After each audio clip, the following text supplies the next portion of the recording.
Hello. So I'm just getting started. Congrats on the first. I missed a high five, but I tried to salvage it. So yeah, I'm waiting for Zomboid to load up, and that plan is to do Zomboid right now, RimWorld later.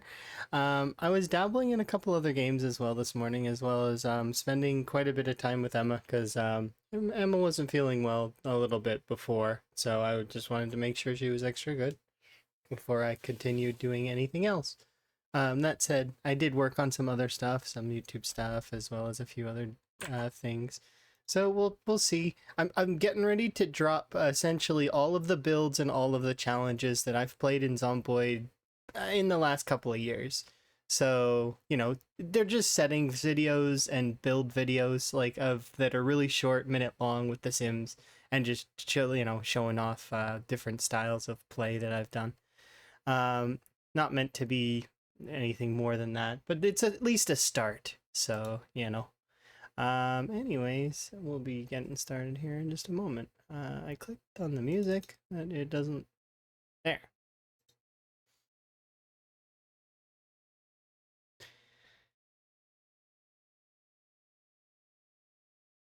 Yeah, we were bound to miss one sooner or later. It takes quite a lot to especially because I'm slow on the draw today. Like I know my reflexes are a bit down. Hopefully, it doesn't get me killed.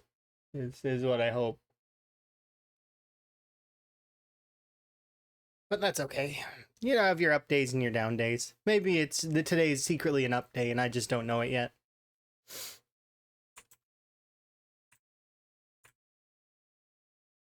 Zomboid, give me back my cursor.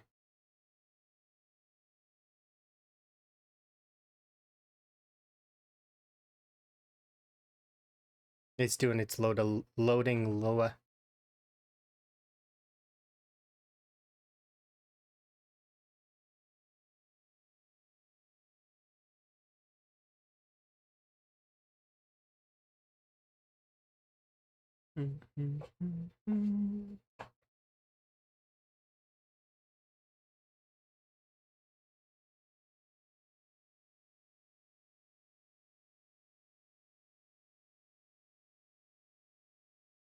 Come on, switch scenes. Not in the mood for a final boss song at the moment. Or whatever. Alright, so I don't remember what I was doing last. Uh, we'll play it by ear.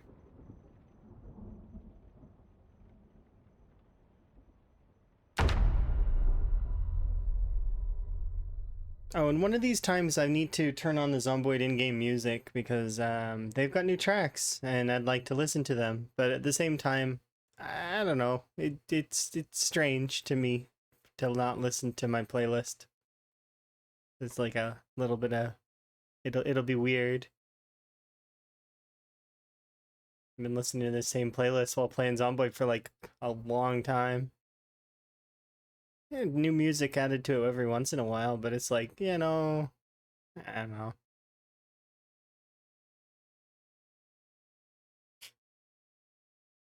Yeah, it would be a little strange. Because although the music is not always suiting, for me it kind of is. I don't know. It suits me, right? It makes me happy. That's what is needed in these kinds of styles of play is something to raise the morale.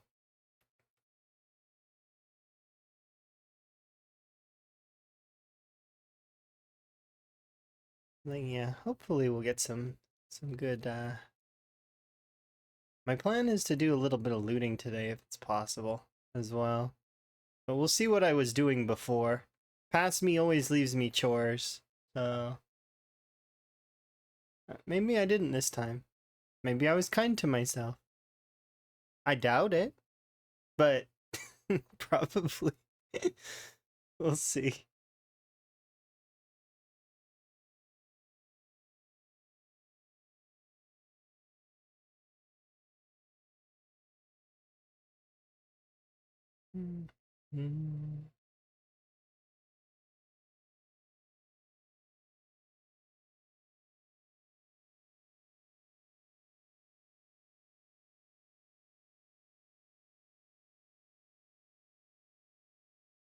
It's funnier as well listening to music like this one and then noticing that the zomboid actually moves to the beat.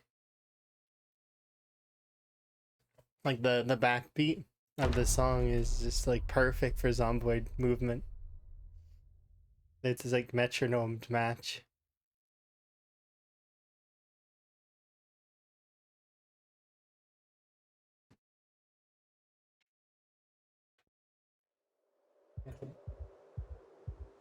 Apparently, what are we up to? Losing weight. Ah, yes. We had just finished this extension.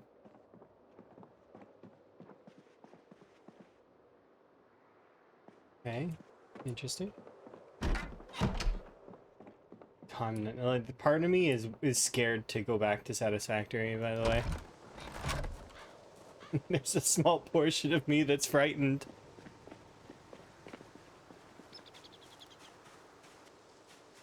The reason why it's frightened is because we're on phase 5, and I do want to finish Satisfactory, I really do, so we will be hopefully playing that. I do want to finish Necess as well, because that would be kind of nice to get done. And then also to set them up so that we can have 100% for achievements would be kind of cool. I know that they're going to have a roadmap and that they're going to evolve their game to have even more achievements, and you know, getting 100% now doesn't really necessarily mean anything. Because they'll do what Terraria did when I got Terraria's 100%, where they add in another like 15 achievements and put my 100 back down to 80 or 70 or whatever it is now. I don't really remember.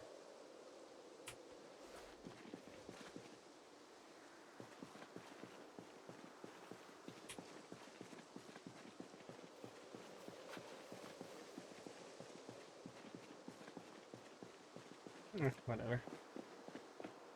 Let's go bong zombies for a bit. Get my bearing.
Vice groups?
Hmm?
Yeah.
And back on the fence they go.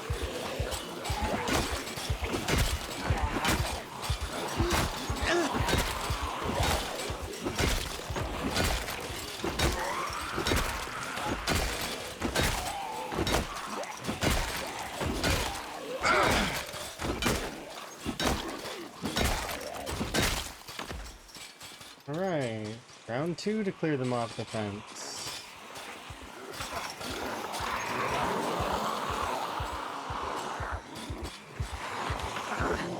Okay.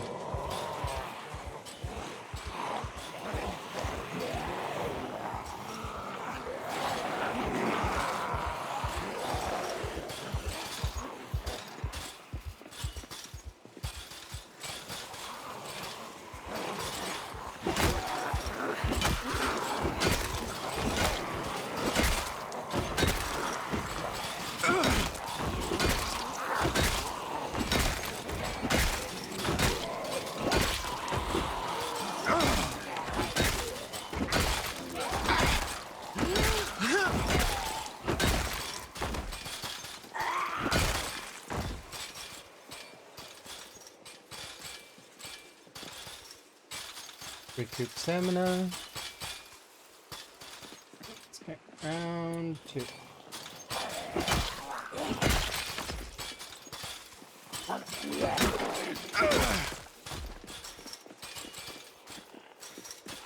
Ooh, your clothes! Look how clean they are! Nice! Those are some beautiful clothes you got going on there. Brand new work boots. Look at them. This is pristine. Good job keeping care of those. Well played. Alright, that's you.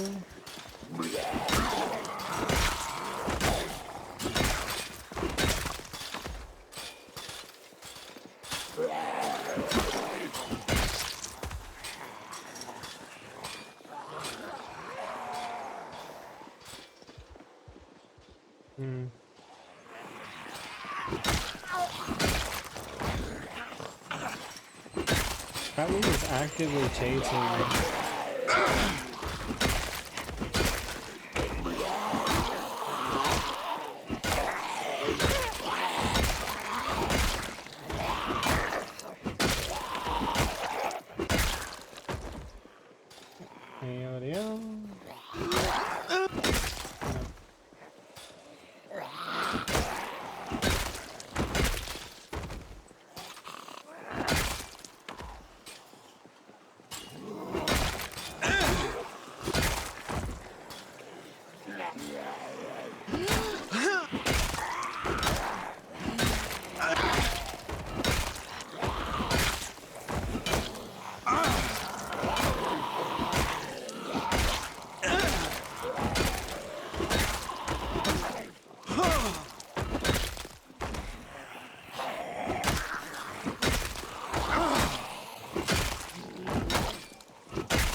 Goodness, there's too many banging on the fence.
Not butter. Red.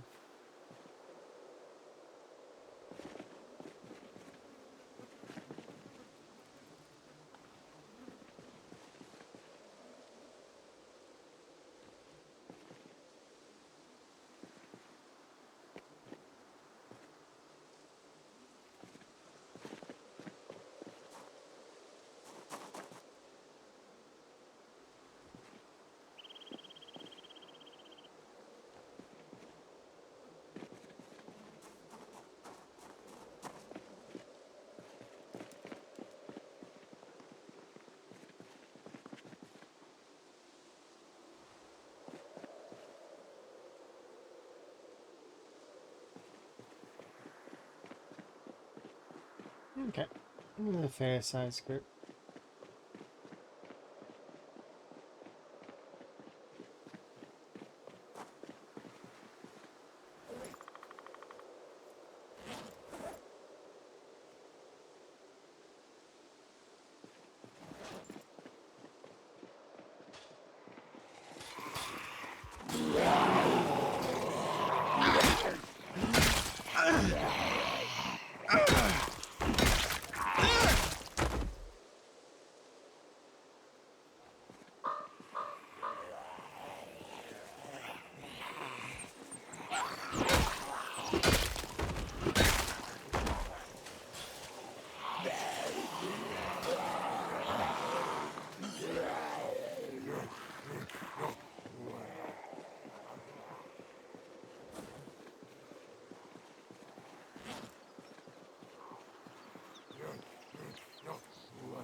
Don't need.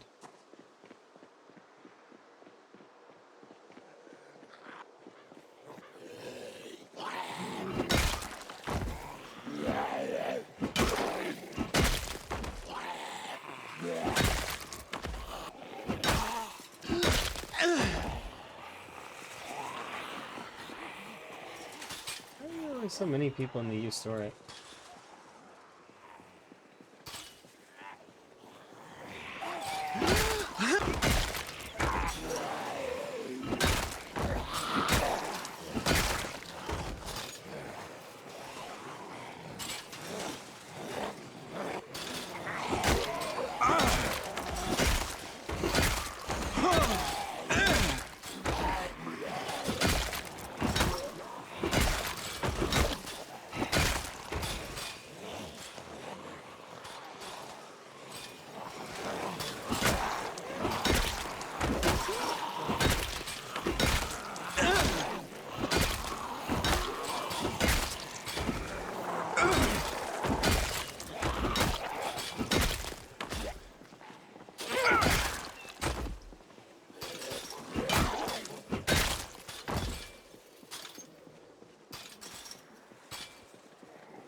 Probably.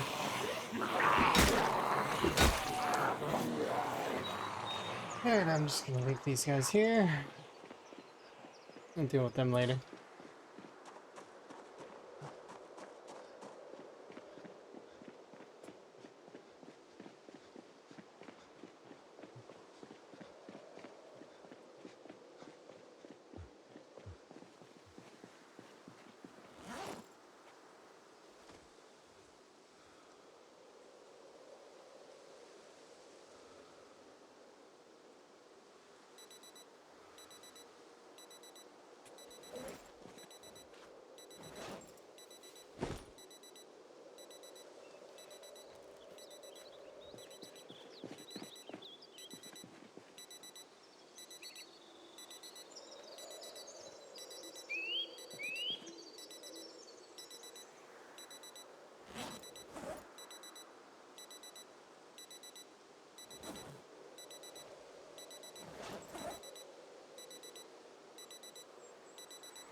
Oh.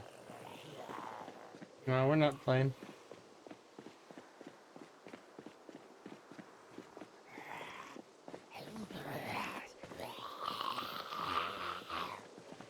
Oh, interesting. You drop the bag now instead of when you equip a weapon.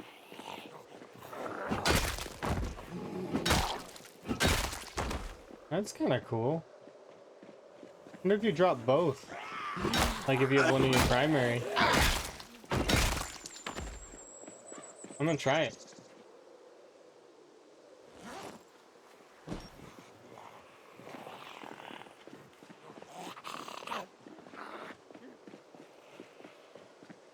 Where's that other bag?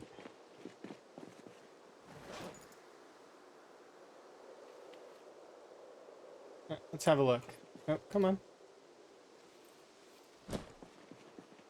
Alright, now I got weapons in my hands, but I want to go fight. Yeah, it does. Totally does. That's awesome.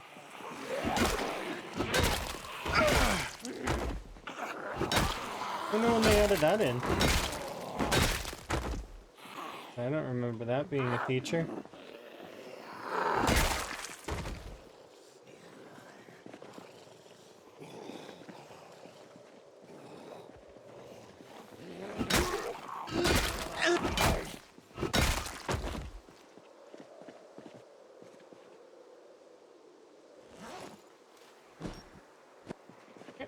Either way, I'm gonna head over back to the house, drop off some loot. One of these is like empty.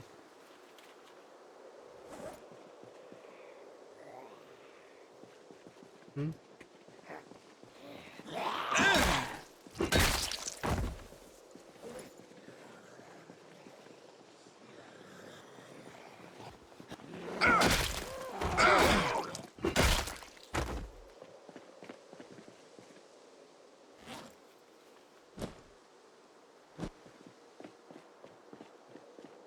Yeah, that's a pretty neat feature that they've added in, where you drop your bags if you want to fight. I'm for that. Anything that's for benefiting the player in that way.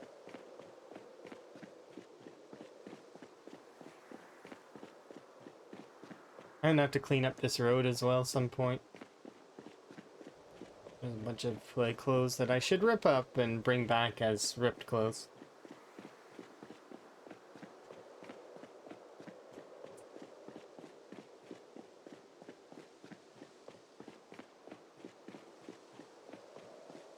Because then we can bundle them.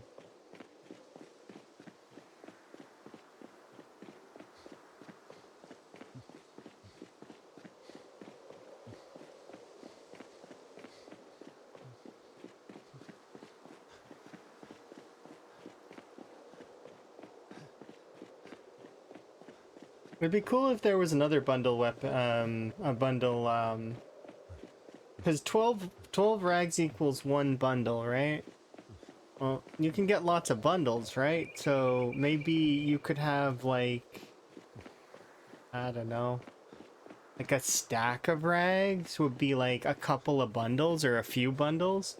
Maybe like 6 bundles or 5 bundles makes a stack of rags. Just, I'm thinking in terms of compression, because a lot of the stuff is like that and should be like that, like the charcoal. I could see the charcoal being needing that as well, right?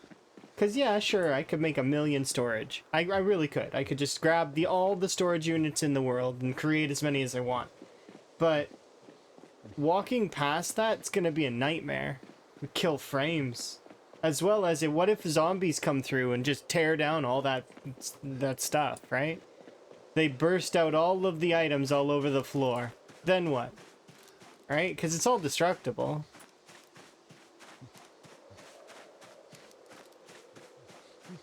Okay, we'll deal with this later.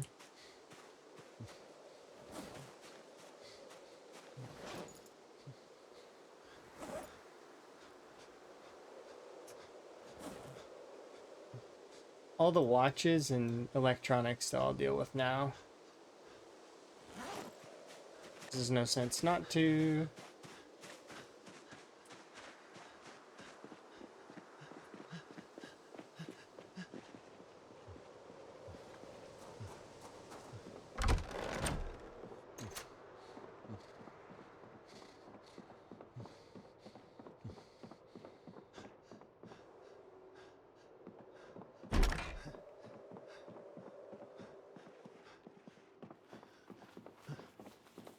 Actually, is this within range? No. Didn't think it was, but...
Russian.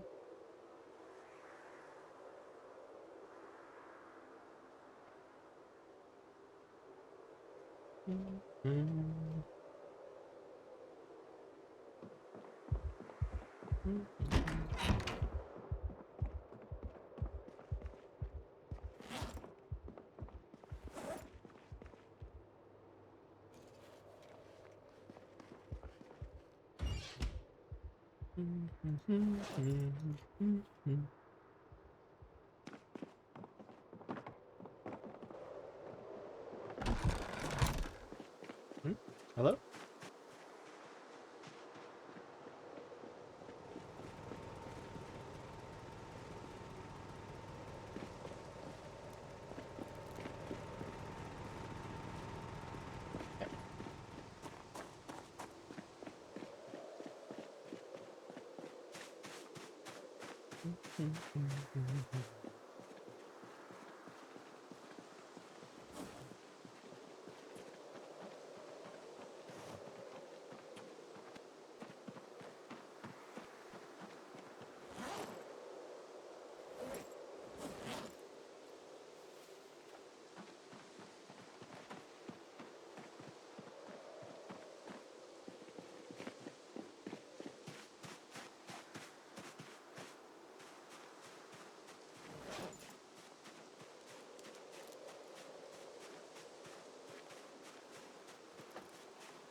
You forgot what they look like? There's actually several variants of generator that exist. Depends on what you're needing, but they're the different variants in build 42 offer lots of different things. For example, the old generator, while the noisiest, offers the best in terms of electrical XP gains. The blue generator, also known as the value tech generator, is the one that's the lightest. You can stuff it in a backpack if you have organized. It only weighs 30 instead of 40. The Electro Max generator, or the old reliable, the red one, is your standard Mario generator. Everybody can appreciate. It is the old school sort of king of the generators. And then you've got your premium tech generator, which is the kind of golden brown one, or it's like you know, it's premium. That's the one that doesn't have to be repaired as often, doesn't need to be fueled as often. It is the base generator for a lot of people, unless they want to raise raise the dead and or level their electrical, or they want something travel sized. Is it normal for them only to last 1 to 2 days now?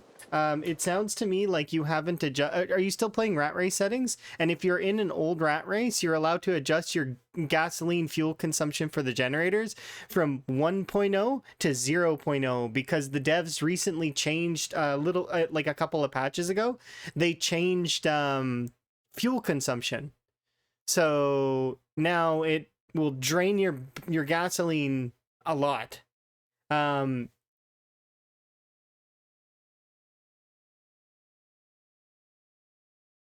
Sorry. Anyways, the it won't affect the even no normal games. It's any old game, not just Rat Race. So it's any older game will be affected greatly. So you're going to want to go into the sandbox options and change it. Whether you choose to load debug and go into sandbox options that way, or use the sandbox options mod or whatever, I recommend you do change your sandbox option from 1.0 to 0.0. Otherwise, you're going to have to refuel your generator on average, it's 2 to 3 days. It's not worth it though. Like, for, yeah, it's awful. The reason why that was changed, though, I think, is because they're going to be adjusting certain things with fuel. Maybe there's going to be other, like, changes. I'm not sure. But that said, they did adjust that value. So we need to... They let us know. In all new games going forward, though, the default value is 0.1. which is the value we agreed that we would set it to in Rat Race. No, it's 1.0 is the current value that old games will be on, and you can change it to 0.1. Or if you want, you could change it to 0.0, and then you would never have to fuel your generator. It would burn, but that's dangerous. The reason why that's dangerous is because if a generator cannot run out of fuel, the generator will then burn its durability and to the point where it could explode. So generators running out of fuel is actually it's a good thing, because that way players will go and check them to check the fuel and also check them for the durability while they're there, right? Yes, generators can explode. They roll their percentage chance to explode as it's, I can't remember the exact values. It's something, if I repair my generators at 70%, but if I remember correctly, it's if they're under 50%, they start rolling, and all they have to do is roll the dice successfully. Although you will see some folks have pictures of their generators at 1% Dura, which, you know, if you want to play with fire, you play with fire. I'm not telling you how to live your life. You go ahead and do as you do. But that said, good morning.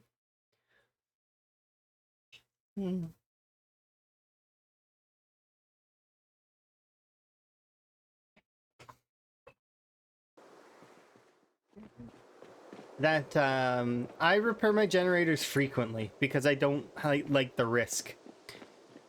Because what if there is that one case where my generator is sitting at 70%, right? I don't bother repairing it, and a group of zombies shows up.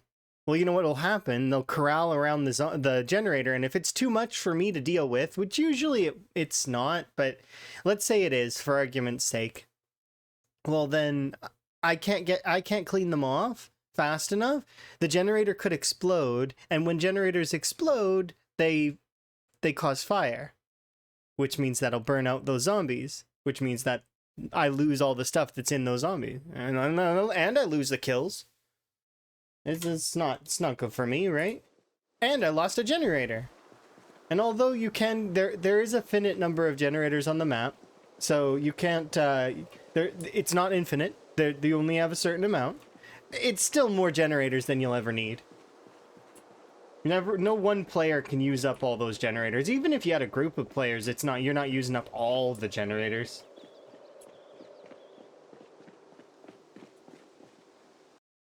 Yeah, no, you definitely need to change that if you're going to. Well, you don't need to. You just play without power.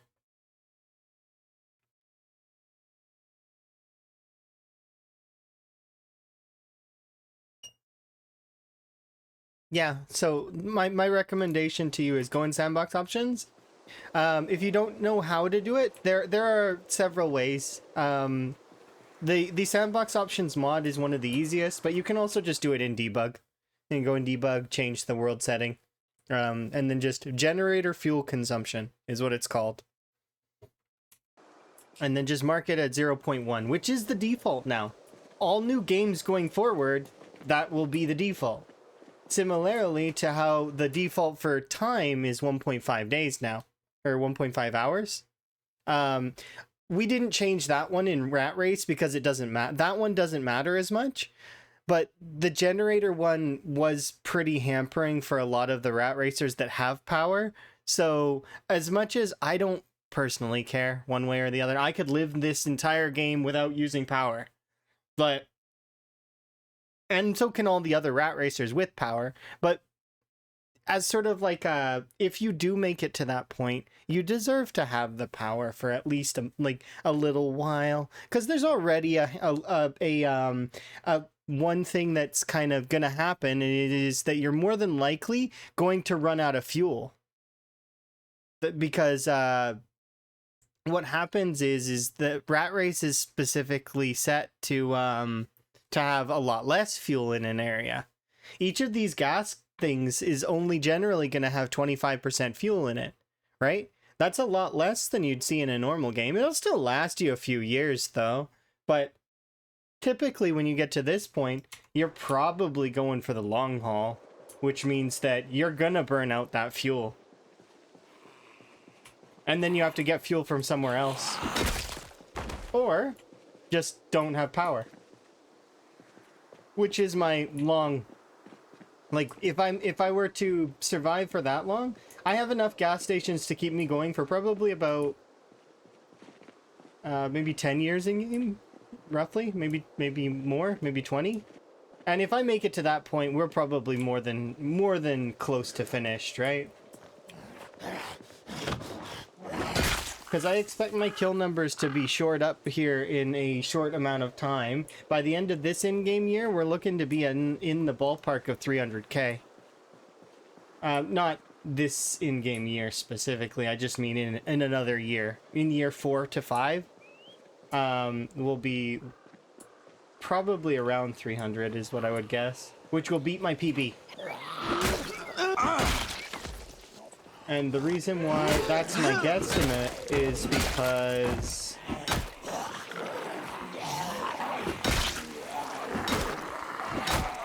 so long as I don't mess up the combat,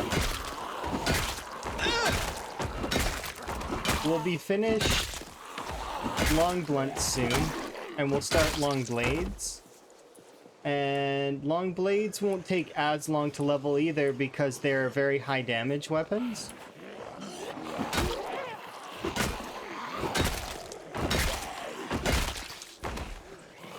Yeah, the kills are the easiest part of this game mode, but a lot of people will focus the kills because, to get it out of the way.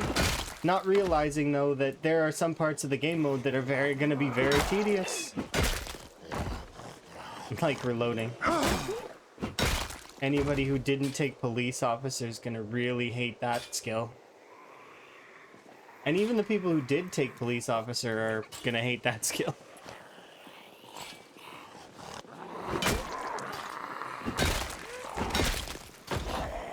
Anybody who's leveled mechanics without a book would, well, I mean, I don't know anybody who's actually successfully leveled mechanics without a book or some kind of bonus.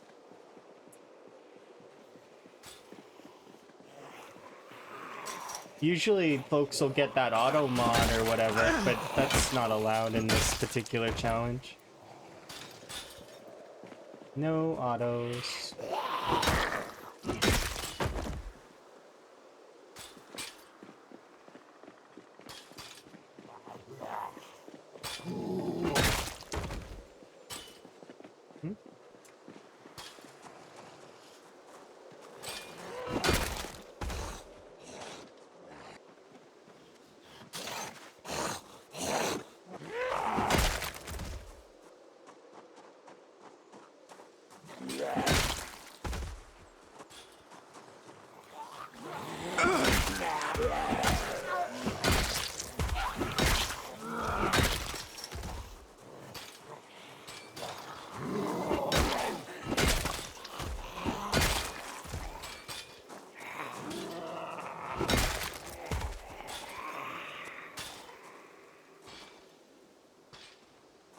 Yeah, even in the normal mode, though, I think that those things were affected. It was 42.12.2, I think? I don't remember exactly when they did the... Maybe 42.12 just in general is when they did that update for the gasoline. Might have been 42.11. There's been... I don't know, it started to blur together a little bit.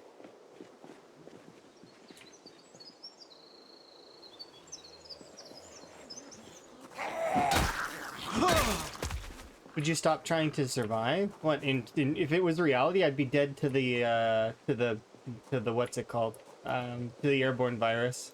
I don't think I'd be special enough to get through the airborne strain. I think I'd be killed by the airborne strain. Now that's the cop-out answer, I guess. You're arguing, okay, well, what would I do if I... No, I would, obviously I would keep trying to go. I would do my best to... Probably, it depends on where in the world I am. If I'm in Sweden with them already, I would shore up our defenses, and I would try my best to, you know, keep things in order. Sweden does get cold, we would head further north, would be the goal. We would obviously do stuff that's seasonal, and then we would be doing hunting. and fishing. That gets you your proteins that you need, and then from there I would need to do, you know, do crops and that sort of stuff for a bit. But so in a but it would just end up, the zombie portion of it wouldn't matter if there were zombies. Like, I mean, zombies are fantasy anyways, but let's argue and say that they do exist. Well, I wouldn't, like I said, it would depend on where I am. If I wasn't in Sweden though, that's a different story entirely that I don't know if I should talk about in you know what I mean? Because that's that would be if it is actually the apocalypse, that's a bit more of a, yeah. I would end up in Sweden though, is my point, I guess.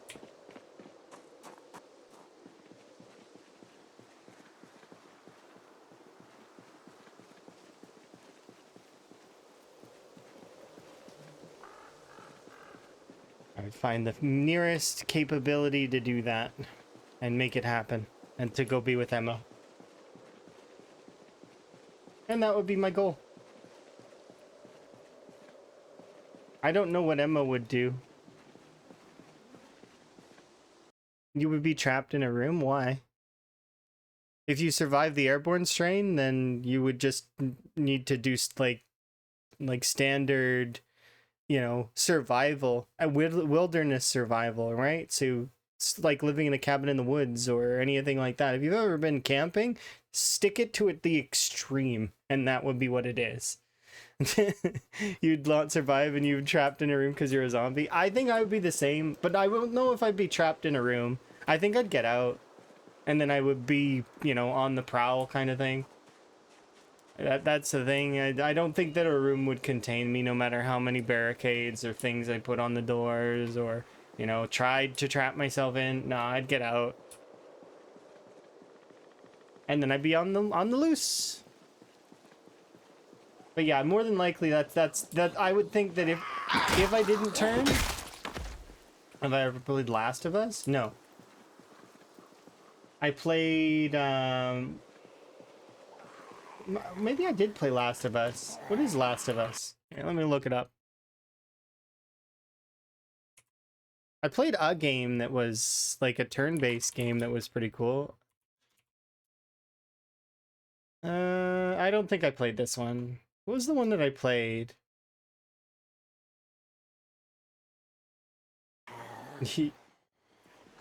No, I wouldn't get the reference. But other people would, so you should still say it. And then you can marvel in the fact that I don't understand.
You can't repopulate this human race with only a couple of people either. Doesn't work like that. DNA wouldn't be varied enough.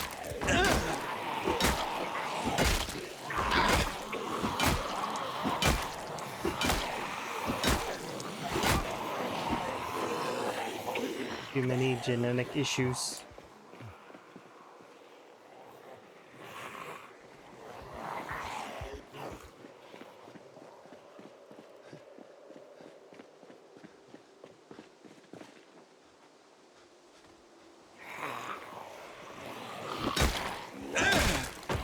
Repopulation though wouldn't be the goal anyways.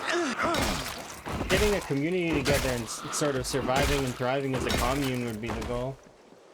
Because you gotta start small, you can't just, I'm gonna repopulate the planet! No, it's not gonna happen. Sorry. Even if you're the most virile person in the world, there is no way that you're populating an entire planet. Ain't happening. That is a pipe dream.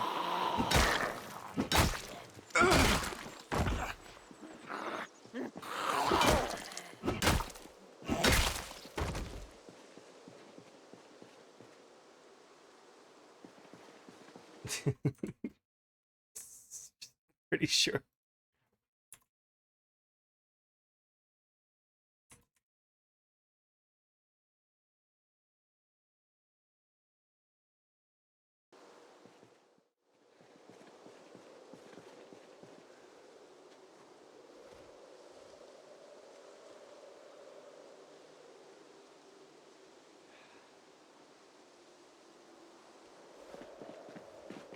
I want to be warm, please. Zombies, warm me.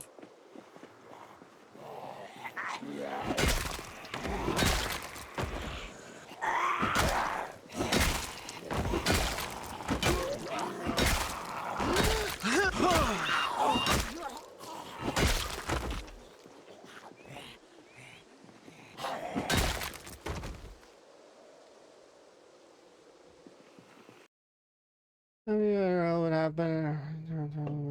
As zombies and you don't have to wear masks because of, it depends on if it's spore infection or if it's viral or if it's maybe a mutation in the DNA. Maybe something's changed in the brain. Maybe it's not something that could be caught. Maybe it's something that's changed. I don't know. If it's like Nox though, and it's an airborne virus that would therefore be evolving and changing and combating, like.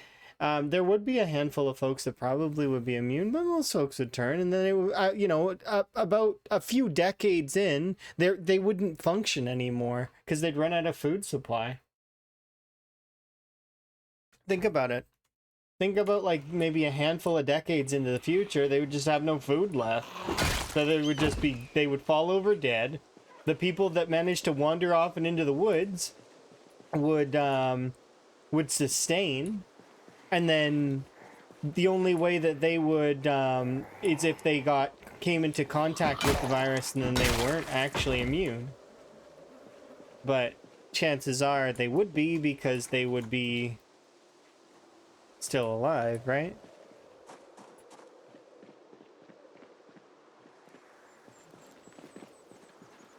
I don't know. It's hard to say. It's a fantasy scenario anyways. Much more likely that we are going to be destroyed by AI. more likely. It's a lot closer than this. That or we're gonna accidentally, somebody's gonna hit that button that, you know, blows up the world with nukes. Like in Aliens versus Monsters.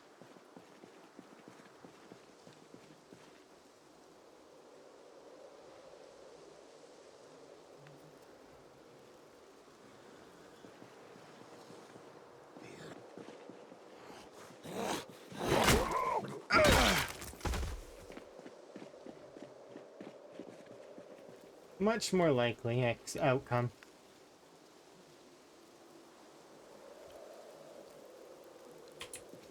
And then it would end up being like Fallout, kinda. More, not exactly, but you know, similar.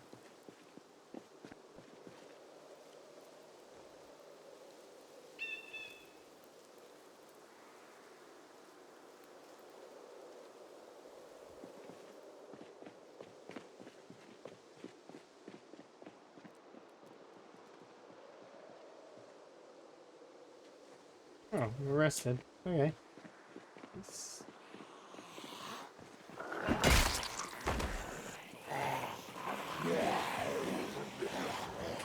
Yeah, maybe like some kind of like feral creature like ghouls. Who knows?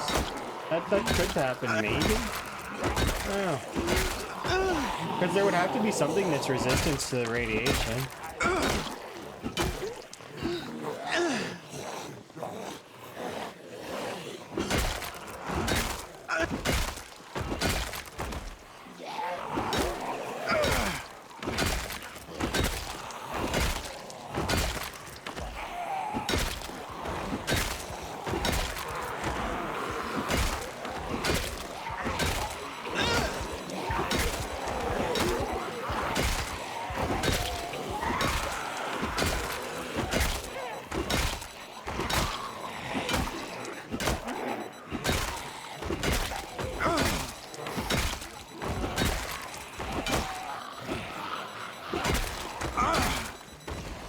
Ooh.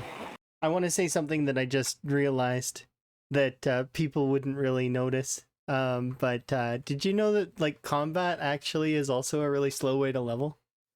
You get about 1 XP per swing, right? Think about it. Think about how long it takes to level combat, right? So the only saving grace is that it's much more interesting, right? Because there's always that risk of death. There's always that risk of, like, you know, also you're doing it for loot. There's a lot more things that are leaning towards it. But technically, its XP gains are really, really slow, right? I mean, even with Fast Learner, it's kind of still, I mean, arguably one of the slower skills to level.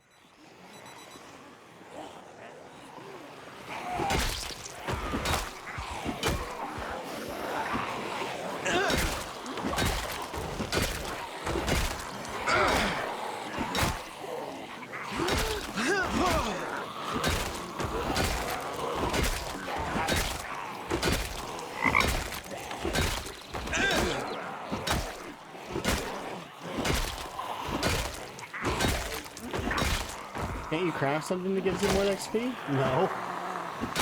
This isn't a game where you can equip stuff like that. The closest you can get to more XP is more damage. Which, I mean, I guess in theory, which do you prefer?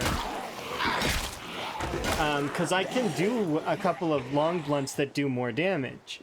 For example, the baseball bat with nails in it has more total damage than the crowbar. However, the crowbar beats it in durability, right? So, while the baseball bat is going to give more XP total, it will break and I have to make a weapon swap, right? Plus, I'll have to make a new one. Plus, lately, it's been giving splinters on the ground and nails, and that's annoying. I have to clean that up. So it's like, crowbar breaks in my hands and I can repair it into another crowbar. So it's like giving me back what it's used, right?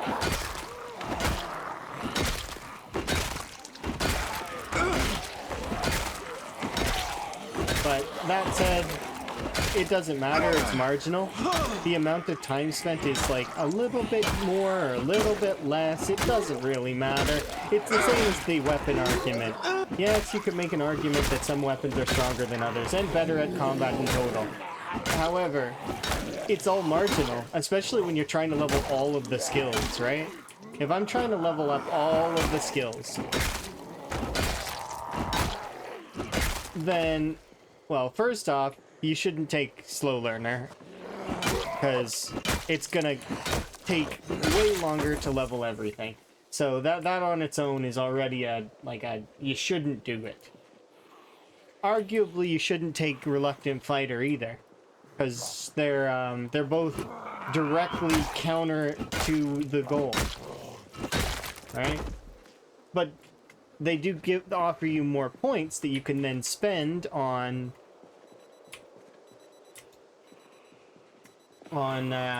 getting levels up faster, right? Because 6 points isn't no points.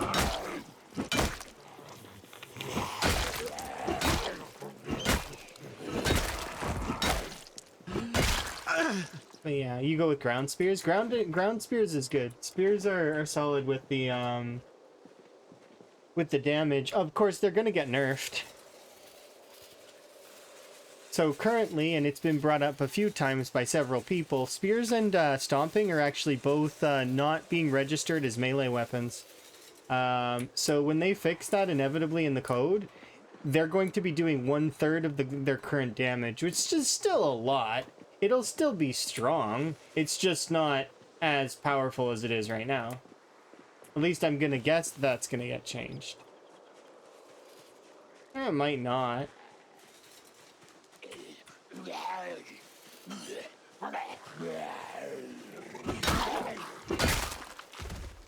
Because they might want to leave it that way. Who knows? Maybe it's actually the way the devs would prefer it. All in all, though, there will be mods that fix those things in the future, so it doesn't really matter one way or the other based on your sandbox choices. Outside of doing specific challenges that require certain rules, you can do whatever you want, right? It's similar to that whole Oblivion or Skyrim playing with the unofficial patches, right? The devs, like at Bethesda, they're not going to fix any of those things. Why would they? They already made like so much money off of Skyrim and Morrowind, and some of their bugs are actually they're meme worthy, right? So it ends up being that they keep them in. You can fix them though with unofficial patches. And that's essentially what I expect is going to happen with some of the bugs in Zomboid, is that they're just going to be left as is, and people will have to fix them. Unless they're game breaking. Like some of the animation stick bugs.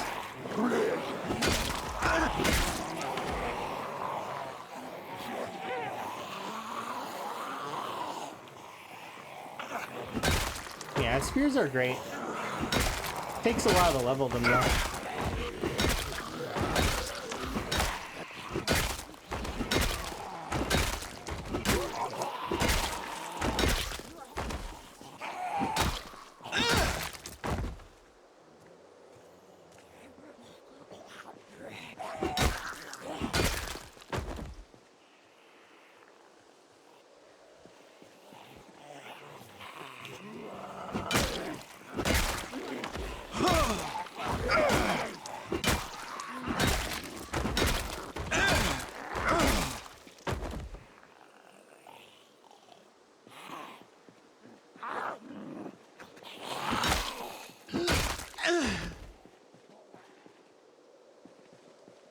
Yeah, there's a lot of folks that really still like spears, which is why when they changed spear to be harder to craft, I thought it was okay, but also, like, I mean, not being able to craft a spear out of a plank seems kind of a little bit harsh.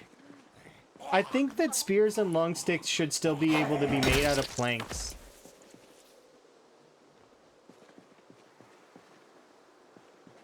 But that's a personal view, and I understand that that's not how it is currently. So if they decided to change that, then they can change it. If they decide not to, I mean, it can be up to the player to decide that later if they want to change it. Because I'm sure that there will be some kind of mod for it in the future. Similarly to the patch, or like the bug thing I was talking about in just a second ago. Because sometimes bugs are endearing, right? Stop. You have violated the law. And those guards were always so funny. Following you into the plains of oblivion. Not caring.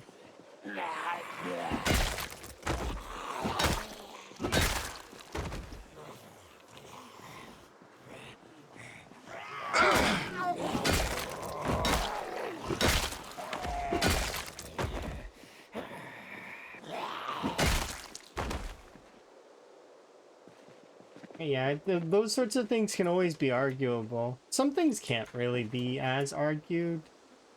Like, there was apparently some kind of bug, and it's still ongoing right now, where if you swing at the air, that it actually can ghost target and still cause you durability damage. Which is interesting. Once again, it's not something I care that much about, because if I have to fix one more weapon, it's not that big a deal.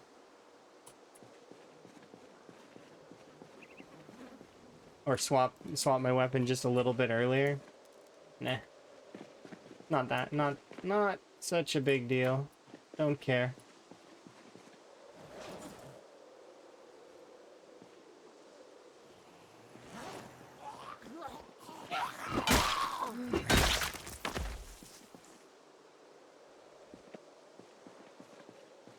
Yeah, apparently that's a bug. I don't know.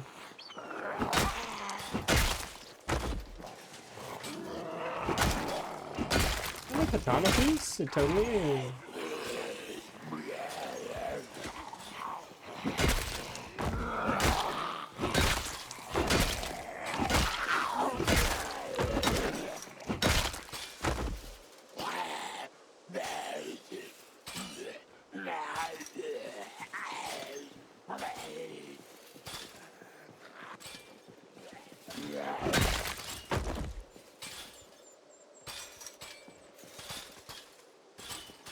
Hmm?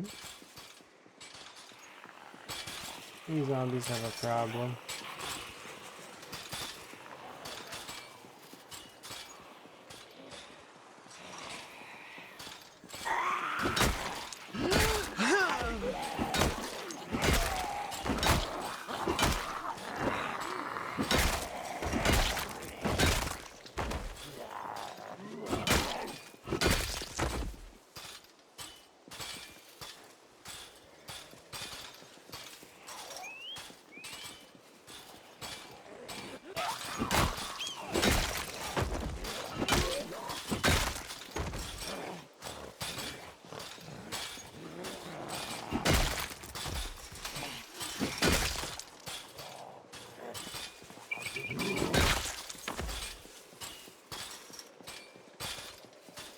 Yeah, they are really good.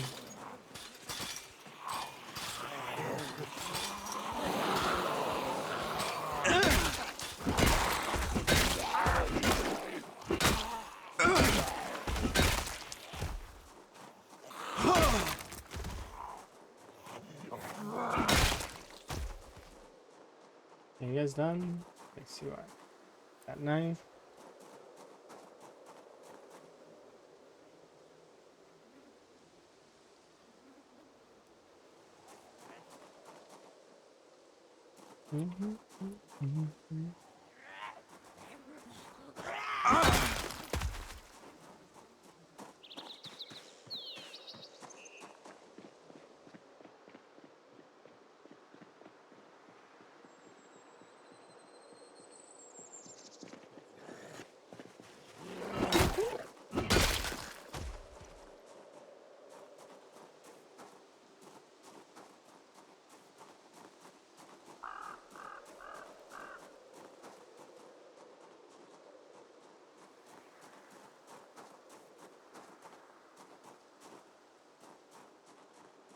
I like Twiggies.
Okay.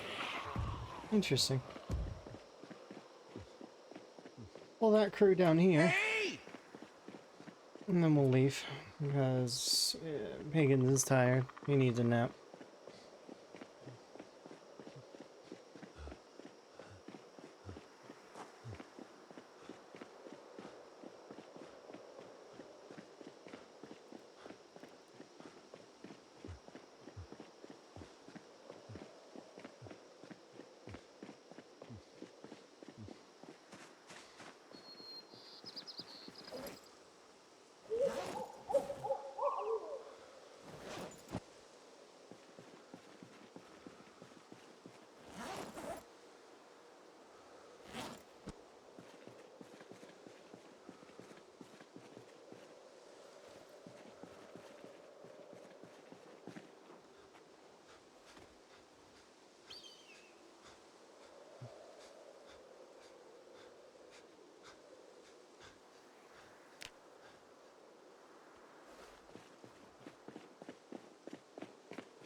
Garbage to throw away.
Hungry, sad, overcumbered. I mean, it's not that bad.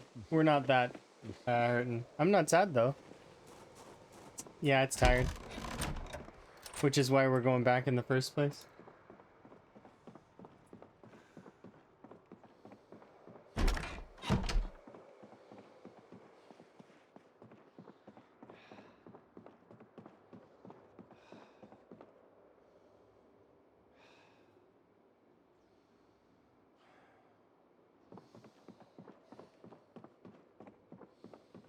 You see, we are saving up quite a bit of watches at this time.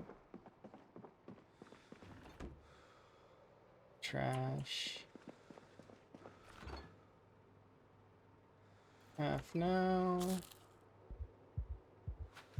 Half when we wake up.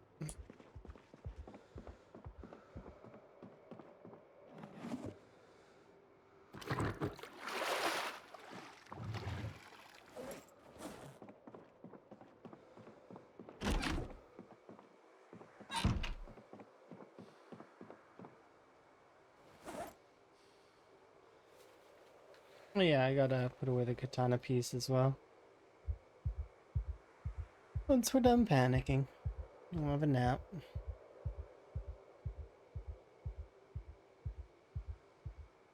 I don't know how many I have at this point. I know that we have 3 intact katanas though. Got 3 of those. And then we've got lots of broken ones.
You have a question? Sure.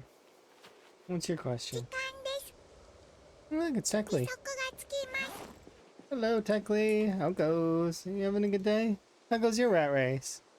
Can you get overweight? Yes, you can. By you mean overcumbered or overweight? Like being large. Hopefully you had a good stream, Techly. I'm having a good day. Progress is going good. I'm slowly making progress on Muldra. How goes yours? Is yours going good still? Hopefully it is. Also, if you need self-care, make sure to take care of yourself. If you want to, you can't die of it.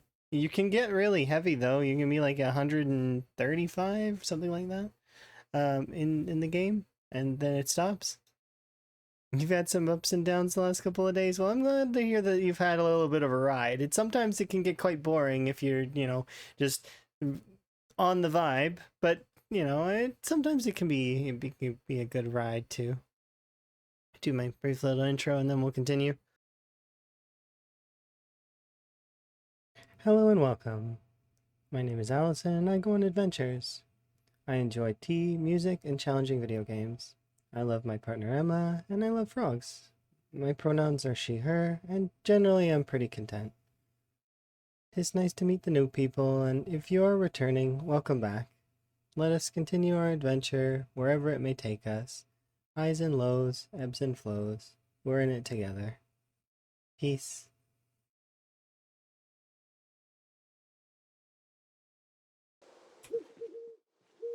Hearty appetite and slow metabolism. Now you can gain a lot of weight. It's just based on calories. So like, for example, if I were to go and drink all of the, not all of it, but like maintain drinking 3 to 2 vegetable oil or eating a couple of butter a day, you can gain You can actually double chevron at that point, and you'll be able to gain really quickly, to the point where eventually you'll hit the weight cap, which like I said is like 135 or something, which just means that you will be considered obese in the game. And when you're obese, you have increase in falling, as well as if you take fall damage, it's increased as well. So it's very dangerous to be obese.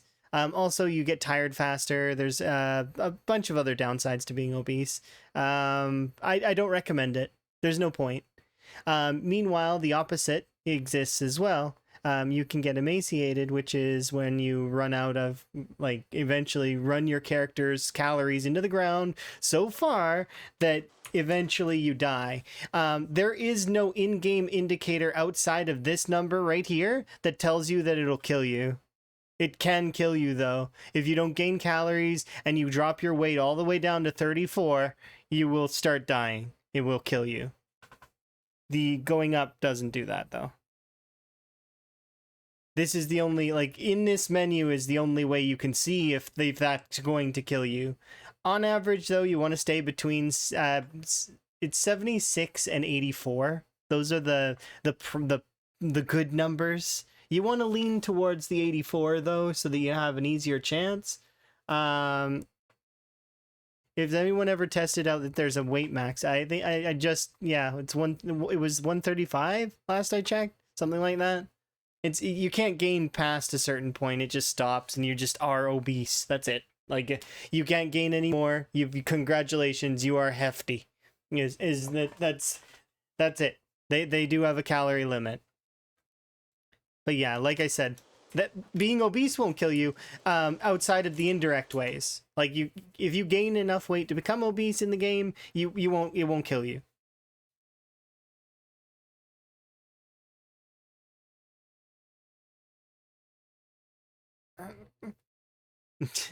I don't know if it's weird. But yeah, I'm having a good time. I'm enjoying a lot of the different games that we've been playing, and then also, you know, I enjoy hopping back into the rat race and having some rat race fun too. I don't need to go check on the rabbits right now. I'm gonna go check on the leeks. I don't believe they're ready still, even though it's like been another month. It's like crazy to me. Then lose all of it? Yeah, it's possible to do that. It's actually easier to lose weight in the game now than it was back in a while ago. There was a point in build, I think it was in the 30s or end of like 38, 39, where you actually struggled to lose weight.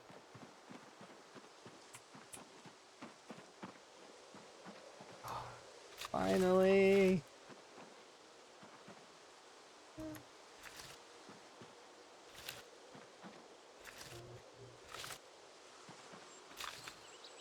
I'll water the rest, but is this, yeah. Look at that, 57 leeks. I guess, I cannot wait. We're gonna have leeks. I had to water all these crops, though. Where's my base? Currently, I am residing in Smokies in Muldraw.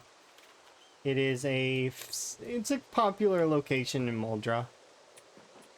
It's not as popular as McCoy or the gated community, but it is still pretty popular because it does have its own lake nearby.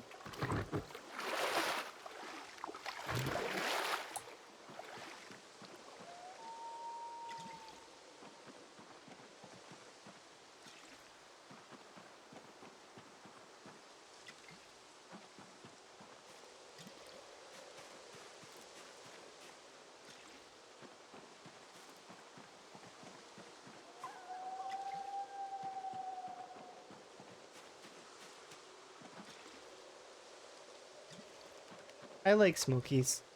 Although I have a few bases in the game. I don't have any outposts yet, though. So in the rat race to outpost, you actually need to take specific locations. I don't have those. Not yet. There is one that's down the street from us, though.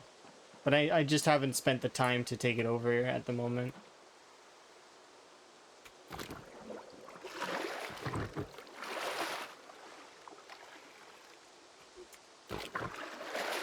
Also, it's in a bit of a hot zone at the moment, so wouldn't be wise to try to force it to take it over at at this time. I would want to make sure the area is a lot more clear, a lot more secure. Yeah, it'll come eventually. That's the thing with the rat races. It's not it's a marathon, not a sprint. You're not meant to just instantly get all of the things, although you can rush some things. There are a handful of folks that are doing the combat stuff and really having a good time with that. But there's some folks that are more focused on like the building elements.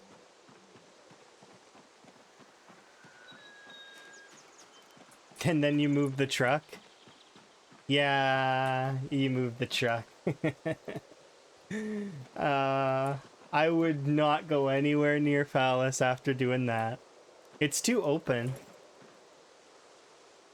Depending on how aggressive your engine was, and do you have Speed Demon? If you have Speed Demon, it can be it can be bad.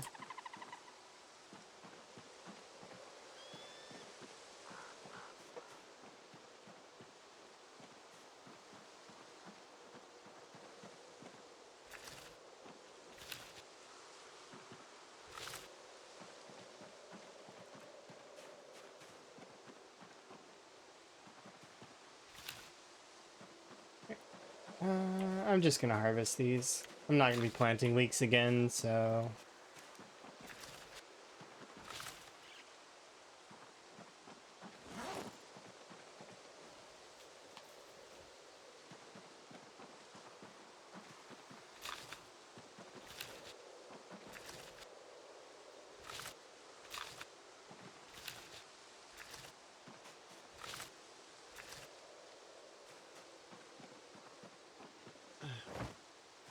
166 leaks. You have Sunday driver? Oh, that's gonna hurt the gas later on. But, I mean, I can understand. Honestly, it's a bad perk. Really bad. I wouldn't take that perk. No way.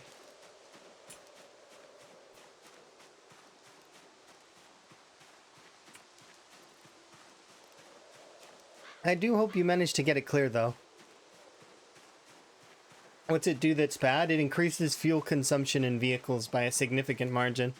So, while, yes, it lowers your RPM, and yes, it like caps it, the engines are so loud it doesn't matter. Like, they're still gonna pull, like, lots and lots of zombies. So, that part, you might as well just go with no perk. And then, yeah. The fuel consumption part is the bad part of it. Hello. It like burns through fuel. But it all in all, it doesn't matter that much because you're not driving, right? Like you're not driving right now, so like not much. Once you start driving more, it'll start hurting your fuel, but it won't be for a very long time, especially because you're going to be drive clear, drive clear, drive clear. You didn't find a pipe wrench in all of Phallus.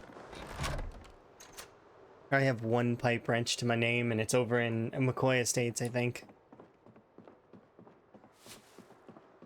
If I find another one, I'll put it in a mailbox and try to mail it to you.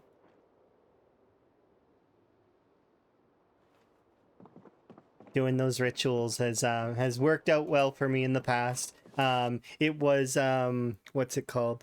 I did it with Gaz once a long time ago. I sacrificed a military backpack in a zombie delivery ritual to give him a military backpack in his playthrough.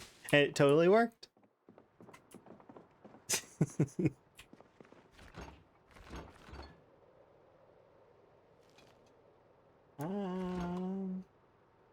There's not a whole lot of room in the freezer.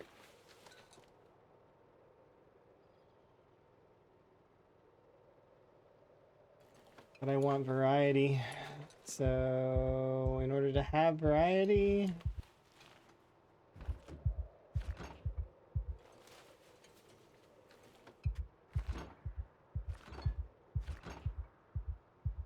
we're gonna lose like 95 leaks, but I'll try my best to eat as much as I can.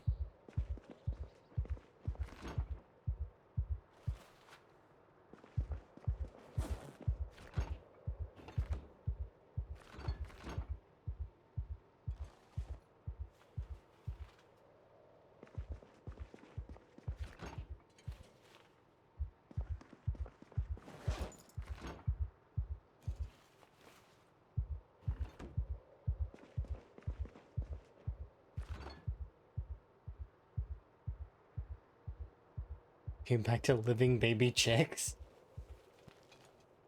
That sounds really funny.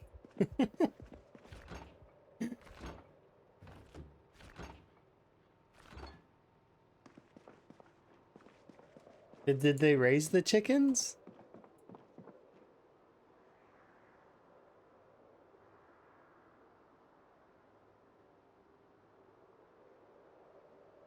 I would raise the chickens if I found chickens in my freezer. I would raise them and they would be my pets.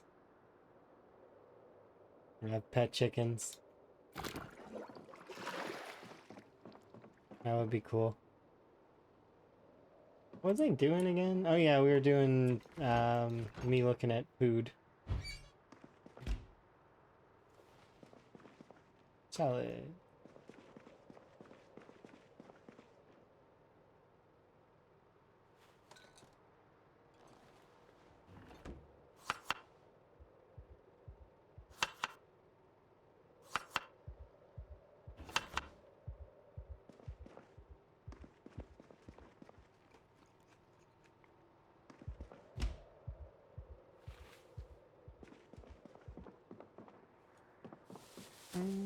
Do I want to go out? No, we'll go and sort that little pile that's outside.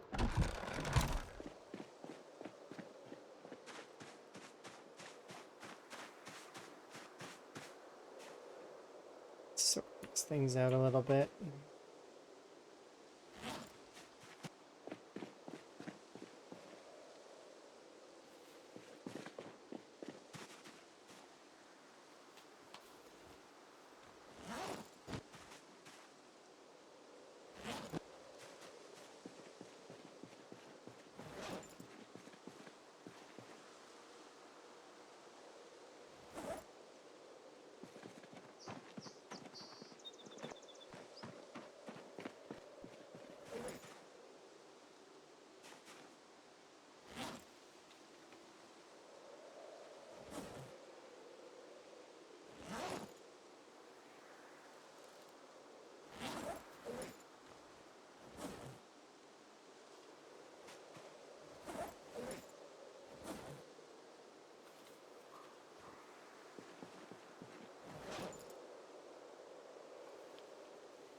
Uh,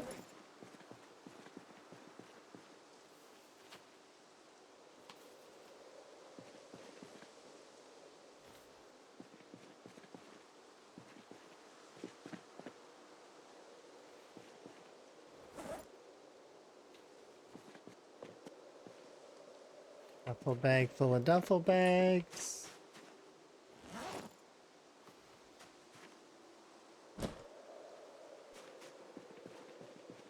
Still trying to find your rooster. What happens if you eat frog legs? What if I eat frog legs? Depression. But if normal people eat frog legs, it's fine. It's a low calorie meal. Not worth it in my opinion. But I mean, I'm not gonna judge people for eating it. If they have to eat frog eggs, they have to eat frog legs. They gotta survive somehow. I'm not gonna judge them. There's no point. That said, though, I'm not gonna do it. If I would starve first.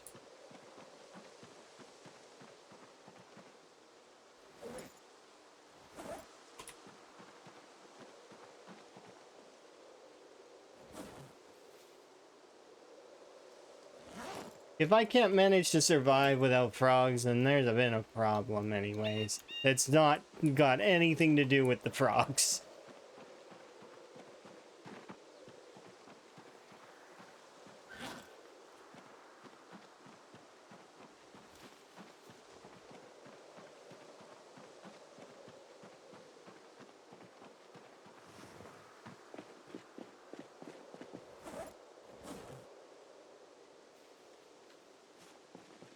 Enjoy your rest.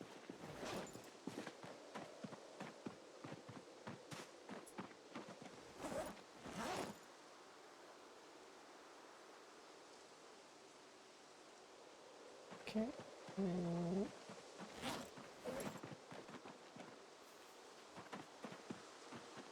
How many people here have seen the glass blowing animation? Anybody?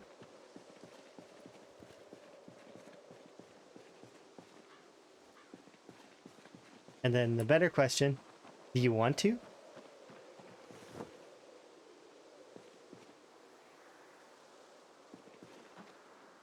You've not seen the glass blowing animation? It's one of the cooler animations in the game for sure. But you're not going to see it very often. I will show it to you guys. You've never seen it? Okay, well I'll show it to you right now. I need these in order to do it. Now I need some charcoal. Is there charcoal in here? Oh, there's 52. What about in here? None. What about in here? Give me half your charcoal.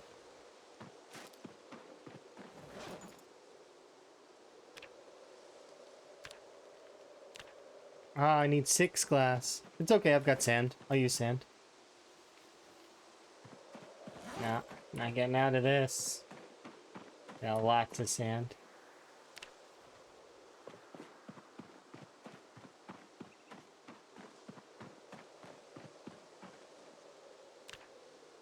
Okay, there we go. We still have a fair amount of sand, and I don't think the pane of glass gives us... I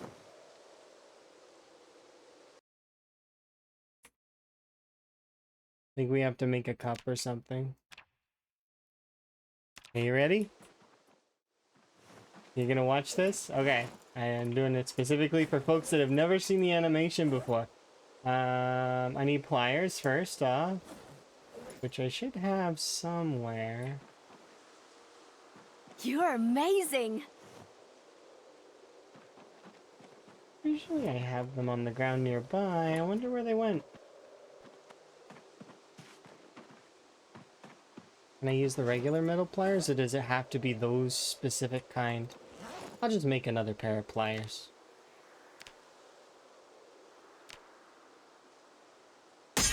Oh, good God. Now I have to make another metal punch, because I won't if I don't do it now. Chisel, right? Yeah. That was loud.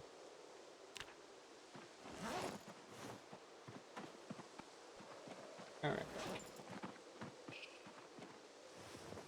Okay, here we go. Ready?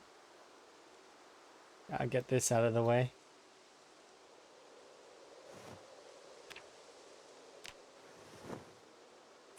Oh, 1 second, I interrupted it. There we go. Glass blowing animation.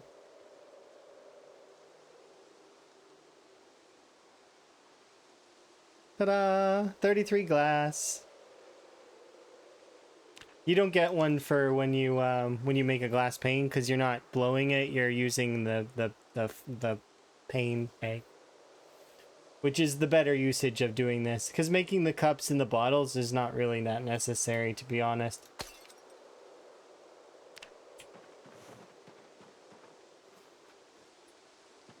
Kind of, but it's if you've ever watched glass making, it's really cool. The way that they've got to put a little bit of air into it, and they've got to form it, and they have to keep it at a certain temperature, and it's really, really neat.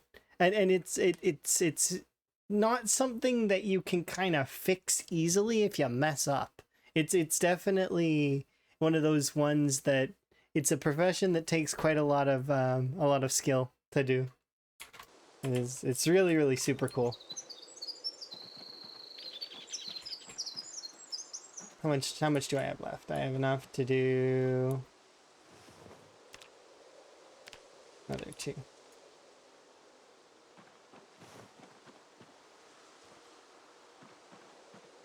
No. Yeah, hopefully that was worth it.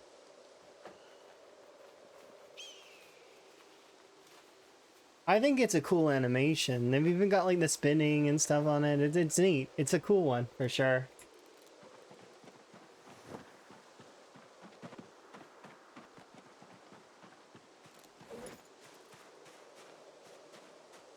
Okay, I need one more pane. So I'll put these here for now. Because it takes 4 panes to make a window. Are these done? No, not even close. Too cold lately anyways.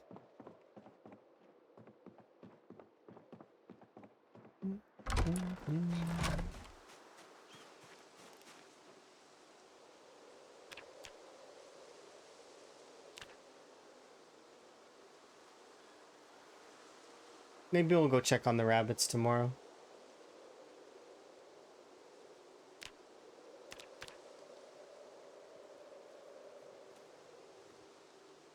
Well, you can kind of make a reinforced window. The way you do it is you need bars. Metal bars. Technically, that's reinforced, right? Sorta? Kinda, sorta?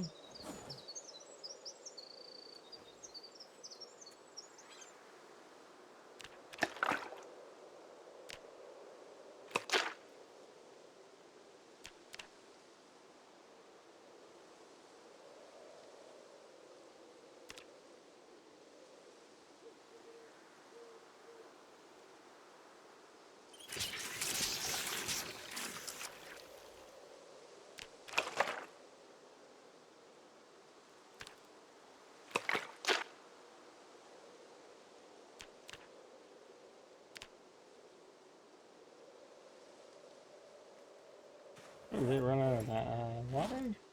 No.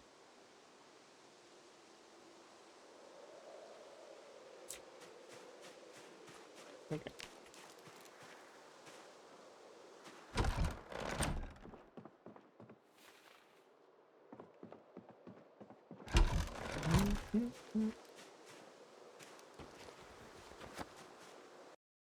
Let's stick with a spear.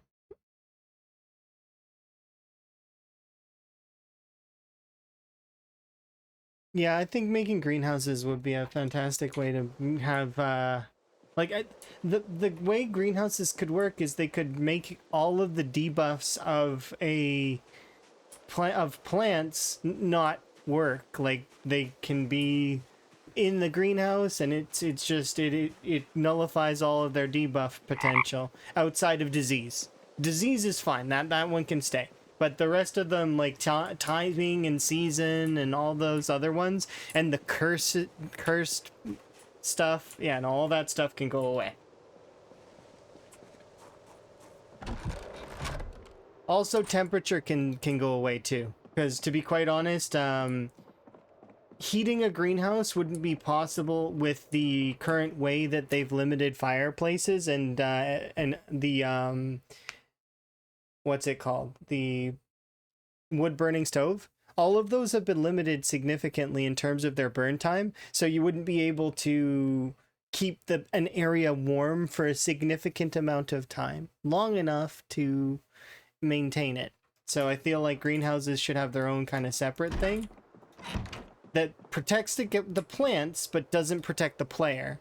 So they could do that by just nullifying all of the debuffs associated outside of disease. I think that the mildew, pest flies, and devil's water or whatever should still affect the plants. But I think it would turn the plants back into the build 41 plants.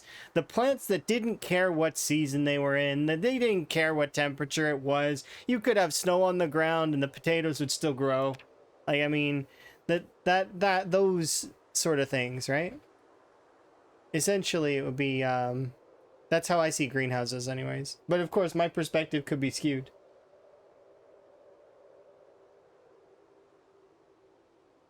Ribbit.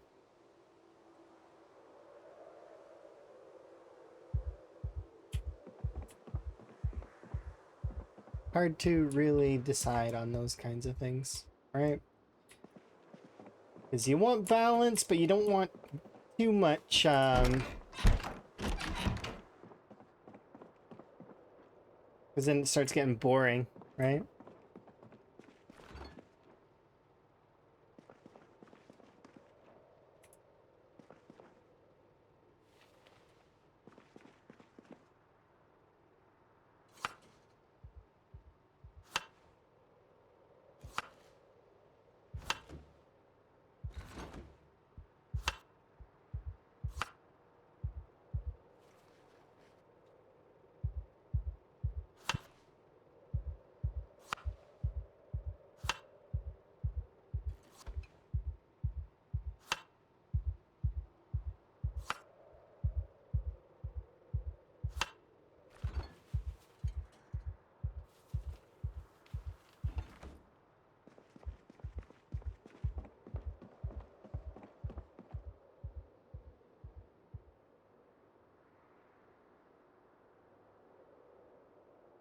Making good things bad? I mean, they've been making a few things positive. There's one change that I noticed that didn't exist before, and that's this one here. This one's positive. Watch this. If you equip inventory, right? You have your bat, and you want to swap, like you can swap into combat, and it drops the bags. That didn't exist before. Before they used to be in your inventory, and it would slow you down. So that's a cool change. There's a handful of things that they do to try and balance it in favor of players. But at the same time, they want it still to be challenging, right? So I do agree, though, that a lot of the time it seems like they go a little bit extreme in one direction. And then they tone it back a little too much, too. So a good example of that would be jewelry or dogbane hemp. Those are good examples. So dogbane hemp used to take 20 pieces of dogbane hemp to produce one twine. Now it's 1 for 1. Right? Or something like that. It's something way cheaper than it used to be. And then same for what's it called? To make fragments for the coins, it used to be take 20. 20 pieces of jewelry makes one set of fragments, right? Now it's 1 to 1.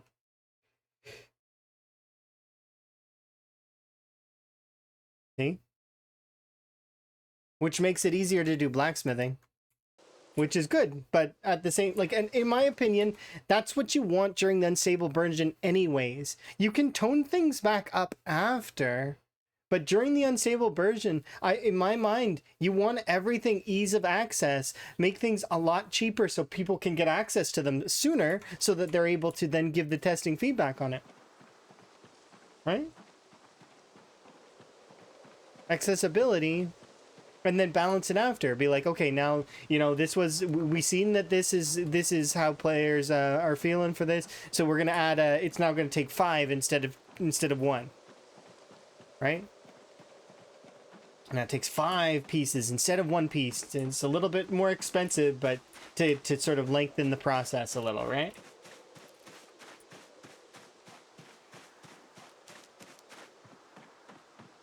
They'll strike it eventually. We'll see. They did just hire a bunch of people as well, so we'll watch the team sort of stretch its arms and see what happens.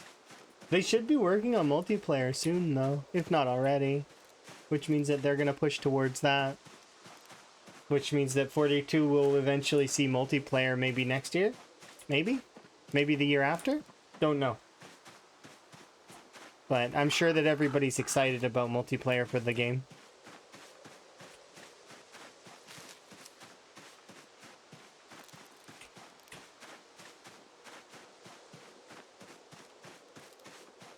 Just gonna have a pit stop over at the rabbits.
Yeah, no, a lot of the game is very much just like skill interaction, similar to like a RuneScape, sort of in that way, right? Where it's like they're not very complex things that you have to grind at one XP at a time, or a handful of XP at a time.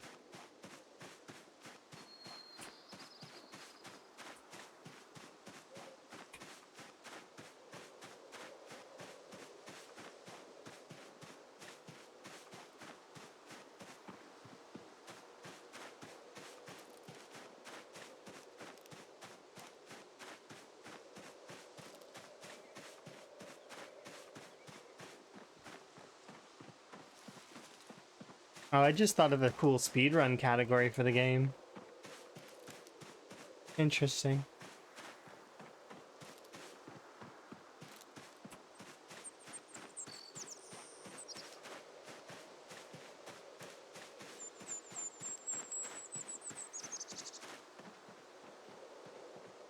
What's the easiest? I have to collect way too much stuff I can smelt down already.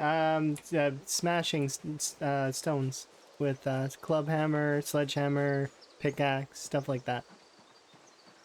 You smash the rocks for the rock nodules, and it will you receive masonry XP. That's the fastest way to level 0 to 1.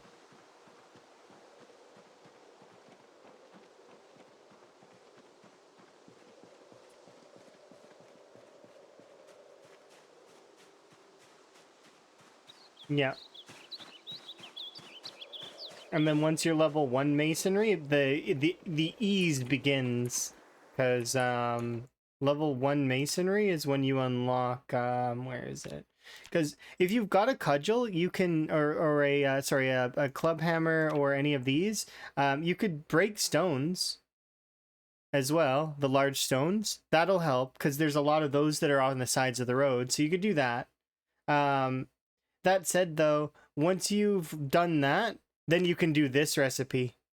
Because flint nodules and stones, specifically stones, so you can break a rock for 10 stones, and then you can, but it takes level 1 masonry to do this. And then once you've got that going, you can just spam that to get, you know, to 10. Once you get that going, it's fairly simple.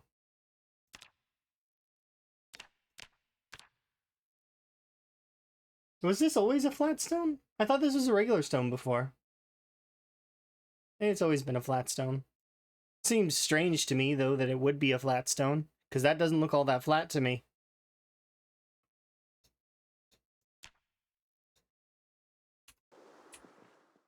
Why would anyone grow crops? I mean, it depends. I mean, I've grown quite a lot of crops. I'm level 5 agriculture, but it took quite a bit. Like, that's 2 seasons worth of crops to get to level 5.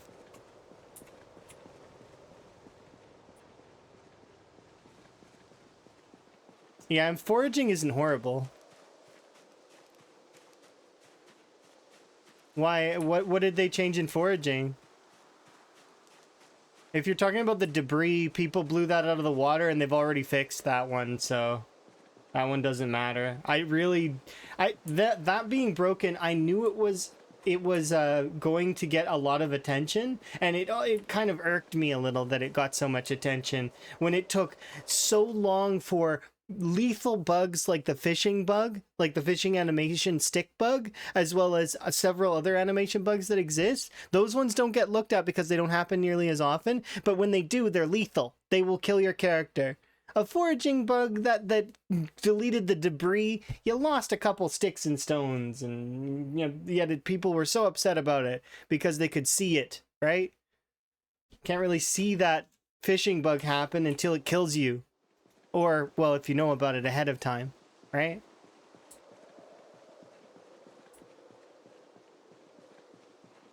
The comparative of those two is just annoying to me.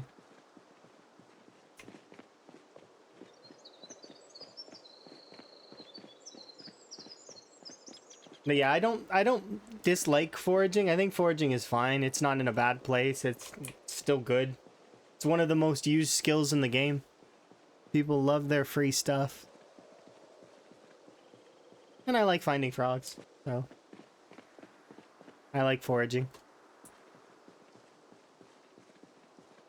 It's also one of the fastest skills to level up in the game.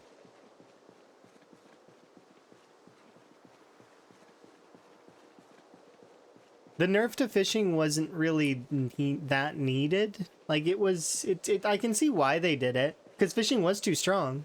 But that said, it wasn't needed, and now fishing traps are just ridiculous. So it's like, okay, well, like I said, this is an example of things going in one strong direction, and then the other stuff is in the other strong direction. It's weird. Inconsistent. That said, though, I don't like butter meta. And I don't really like. It takes a year to get the vegetable oil stuff off the ground, so you have to survive for a whole in-game year in order to be able to. And then after that, I've got so much vegetable oil now, I don't need to worry about anything anymore. It's the same as the butter people. Exactly the same method. It just takes longer to set up. It's an inherent flaw in the calorie system, though. No, you don't need level 7 fishing. I think it's... When do you unlock the fishing trap? Because the fishing trap is the way to go right now. The fishing trap will give you lots. I think that one's the magazine, but is it auto-learned at any point? I don't remember. If you're going to do fishing, then that's the way to go. So it's like, it's a passive way to fish that doesn't have anything to do with the minigame. And even though I like the minigame, it's like... And you can get a fair amount of good fish once you're past a certain point with it. It's just... I don't know. Not particularly good changes towards fishing. Balance, yes. Good changes, nah. No means towards fixing butter, though. Being the cornerstone of the game. And if they were to fix it right now, like, and apply some kind of freshness debuff to butter, it would cause a lot of problems. Because it would shine a big light on the fact that the calorie system itself has got some huge flaws. As players lose weight to the point of death. Of course, that's an opinion, right? There's some of these things I'm saying, they're opinionated. You gotta bear that in mind. So, but the fact that the calorie system has flaws is true. That is a fact. But a lot of systems do.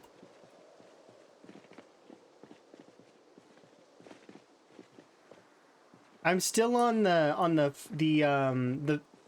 firm belief that if they shored up the calories on all of the meats, like in general, not just rabbit, like beef, pig, all of those, like venison, made the meats worth more, you would have more people hunting. And then if hunting could be less of a meme, implementing boyering would make hunting less of a meme.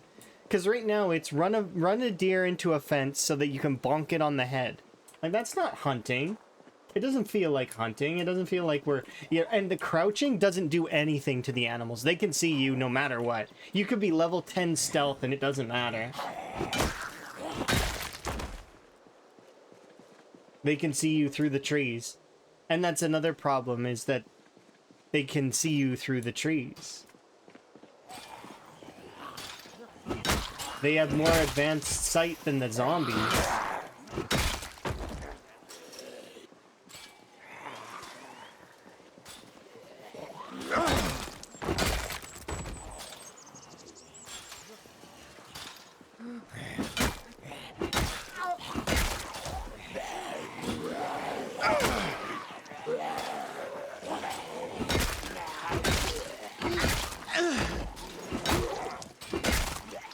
All in all, I'll probably think about that stuff in the future, and we'll see. If it wasn't changed, like if it stays exactly as it is, it's something that could be fixed by modders, so... Don't bother me.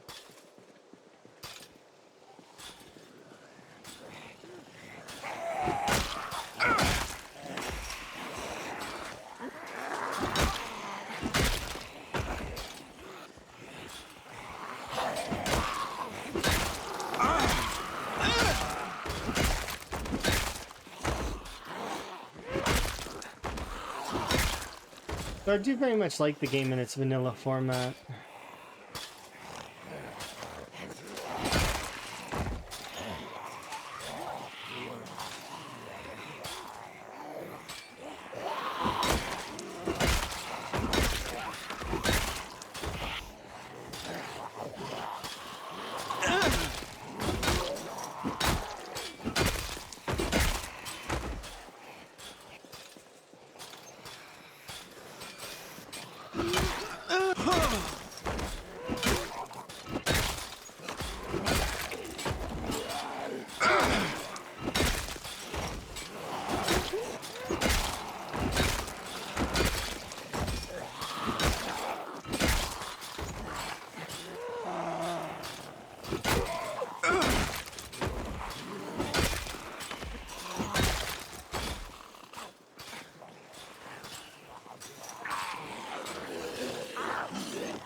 Oh, you're on the other side.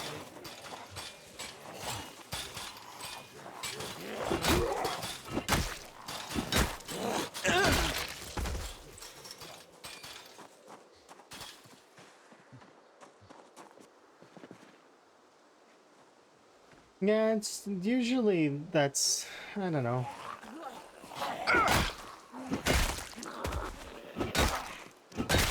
Like I said before, it's hard to say.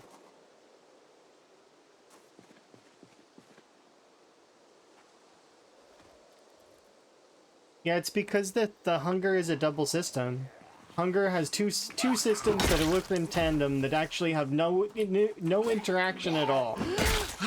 So there's two systems that are working for hunger. One is your hunger moodle. The hunger moodle is a thirst moodle that exists to force you to eat on a consistent basis, right? It's essentially a thirst moodle for hunger. Where you have to eat something, even if it has no caloric value at all, right? It could have no calories in it all. It could be like a mushroom, anything. You just need something. It's like thirst for hunger. Otherwise, it kills you. Like it does actually kill you. Like the dehydration will kill you, right? And then there's the other system, which is like the calorie system, which also can kill you and doesn't say that it can kill you outside of this menu right here, this little menu here. If you don't know that this number here dictates your life or your death, like, I mean, it's but that's not on the screen, right? So if I don't ever open this little tab here, right? I never open this profession window. Most folks will, right? But let's pretend for a second that I never open that up. Never press my profession button is J, but never press that button ever. Eventually you'll start dying and you won't know why, right? Because eventually you'll drop down to 34 weight and it'll just kill you. That, in my opinion, there should be something on the screen indicating your weight.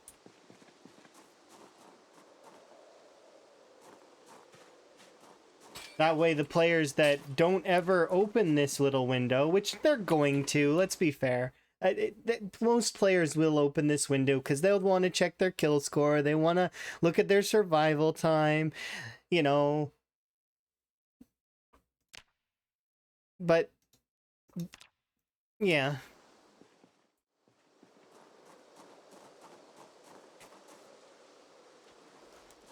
I'm wondering if that's ever happened to someone, is that they've died because they went underweight and they just didn't know it.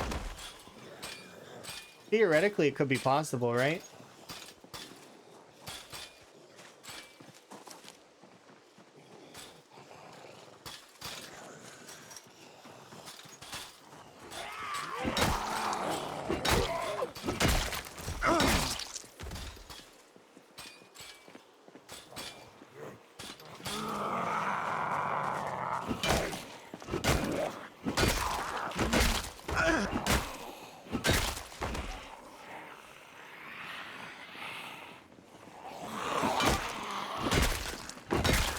They recently added this Moodle in right here, with build 42, right?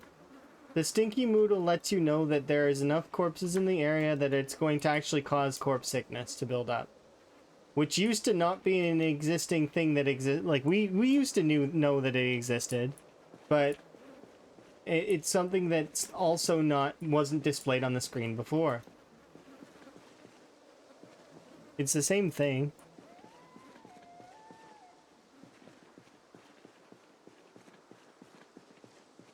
Yeah, the game has a lot of those things. Like it's the 4 different parts of food.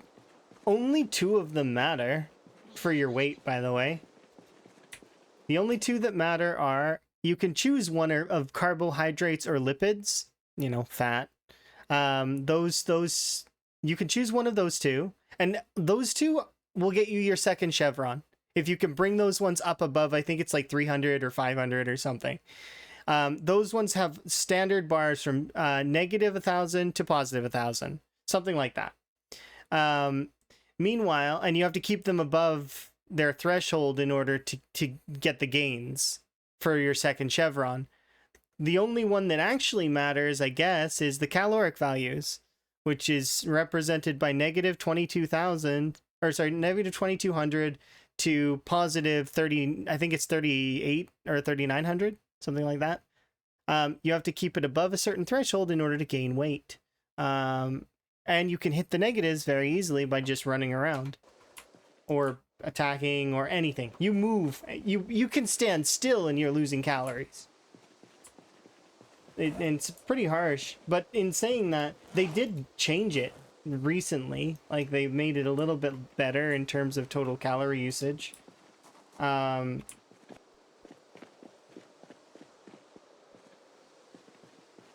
don't know. It's weird. It's a weird system, but it's unique to itself. I think that something that should be done, though, to shore it up would be to make the meats worth more, and then also implementing proper hunting, and then also greenhouses. All of those things are food related. They would balance the food systems a little bit better. Also improve, like, making carbs and lipids worth a little bit more in the caloric values could help as well. Yeah, no, you can't eat a deer. The venison gives you almost no calories right now. Same for a beef. I'll put it this way. You can kill an Angus cow, right? An Angus bull. A big old bull, right? Kill that bull. I'm still going to get more calories if I chop up a baby rabbit. One of those baby bunnies that I had at my farm that are like pixel sized. It's got more meat on its bones than the cow does. That's not inherent to nerf the rabbits. That means that there's something wrong with the cows. They should be worth more, especially given the fact that you're going to give up milk production. You're going to give up, you know, you're giving up an animal. Something that takes time to raise, takes time to... a lot more time than in-game than is worth it. Bruna mentioned earlier about agriculture also not being worth it. That while that is true to a degree, some aspects of agriculture are not worth it, not at all. It takes a long time to get to the point where you're able to make them worth it. Currently, you have to survive over a year in game, 1 full year in game, in order to make those, like, the agriculture worth it. Because you need to be able to successfully make it to the point where you can grow sunflowers in March, plant your sunflower seeds, right? Then dry your sunflower seeds after they're done growing, and then you can have vegetable oil. All of the other plants that you create are cosmetic, because they're not, you don't really need them. They're extra. Which is a large portion of the game's food, actually. If you were to really break it down to what do you need? Well, okay. Well, what do you need? What's the simplest access? Well, you need foraged foods, are are low calorie foods that you can get everywhere. You can forage foods everywhere with foraging, right? So those are your low calorie foods. So then you don't need any other foods at all. None. Zero other foods are required except for high calorie foods, right? So you need either a source of butter, a source of vegetable oil, or high calorie meals of some kind, right? Rabbits are the easiest source from trapping. You can build up your rabbit supply and then you'll have rabbits grown. You can go to farming locations for cows or sheep to get milk so that you can make that into butter. And actually, if you have sheep and cows, you don't need to forage anymore because you can drink the milk as a low calorie meal, which means that by having cows or sheep, suddenly you don't need to play the game's calorie game anymore. It's done. You've already successfully won. That said, if you don't have that, you're going to need to at least get a little bit of traps going so that you could get to high enough level trapping to make traps. At least now we have the ability to research them as well, so you'll have the research for them. Thankfully, there are some traps around the map, as well as there is a trapping event truck that exists if you were to, like a work truck. So you should check the backs of trucks that are in car crashes as well, because you can find traps in those. Yeah. That said, though, if you're playing on standard apocalypse, you also never ever need to think about food anyways, because you can go looting for food. Looting a single town for food, you'll have enough food to last you for like a year. Maybe 2.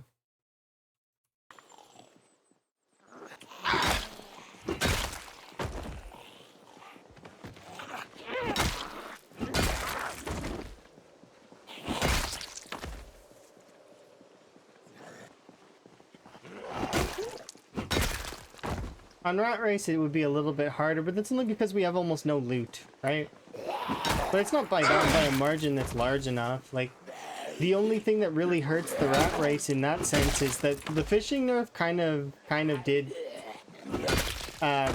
force you to pick a path in Rat Race a little bit. You basically need to take slow metabolism in the beginning. But that's specific to the challenge, right?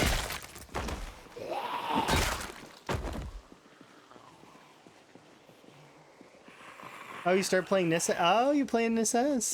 How are you liking it?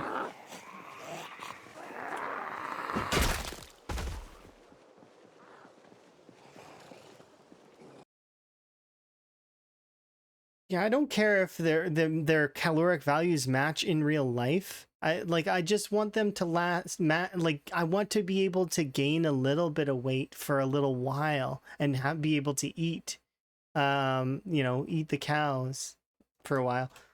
And because same for catching a deer. In reality, if you were to catch a deer, it would last you, the meat on that deer would last you a long time. Now, I'm not asking for that in the game.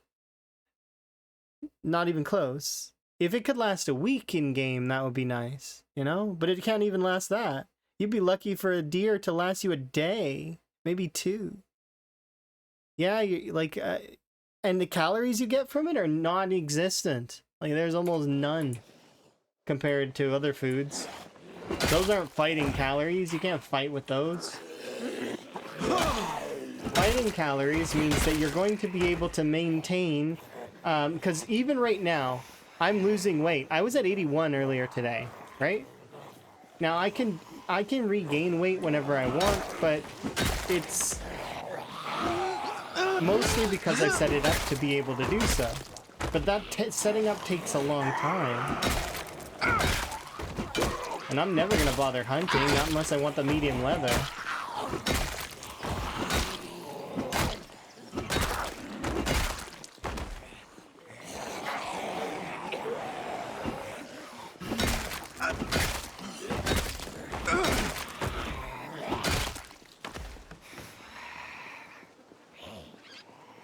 And they go bad in like 2 days?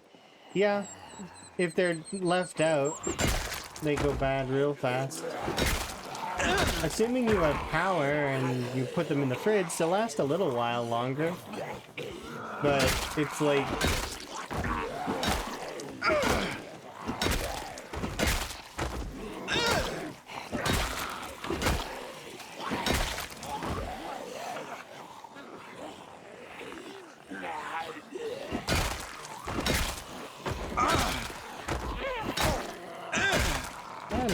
It's one of those weird things.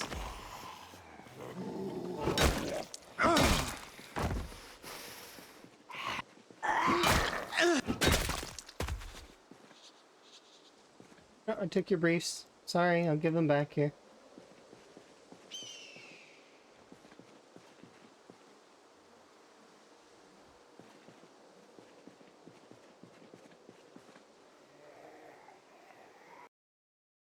I think they should make the zombies more realistic by removing them entirely.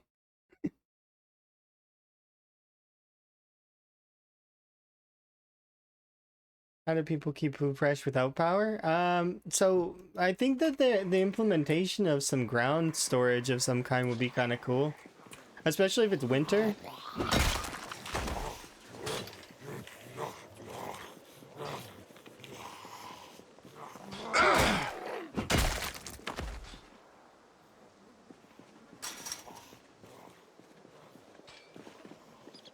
I'm a little confused. So you, yeah, you're in there.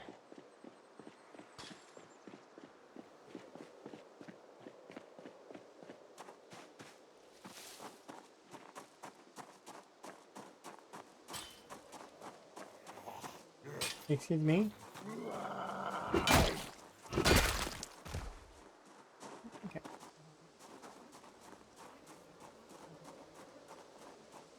Yeah, root cellars, cold boxes, being able to smoke and dry meat so that it lasts longer, linking jerky.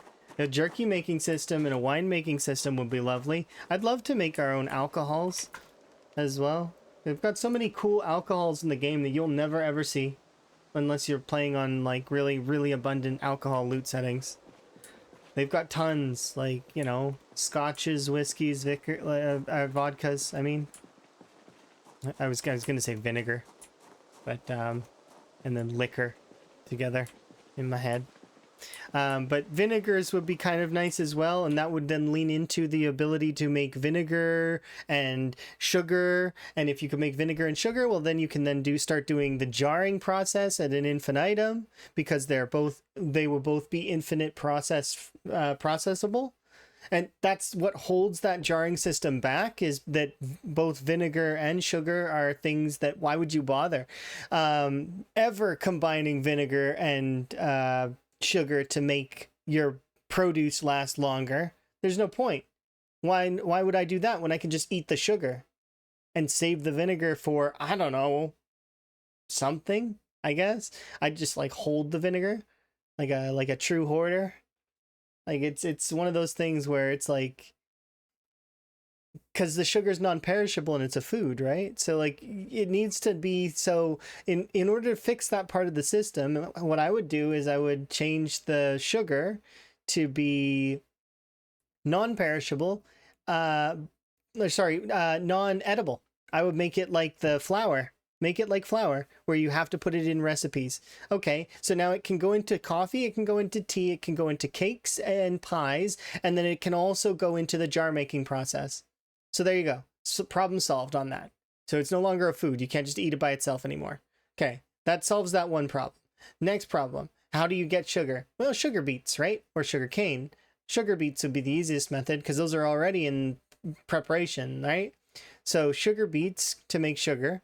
And then you could do, for vinegar, like grapes, right? I think it's grapes. Make grapes into vinegar. And there you go. You've got the jar making process at an infinite. But you can't make the grapes too good, because if you make the grapes too good, then people are going to eat the grapes instead. So they got to be kind of like medium good food. And you gotta want to produce them for the jar making process.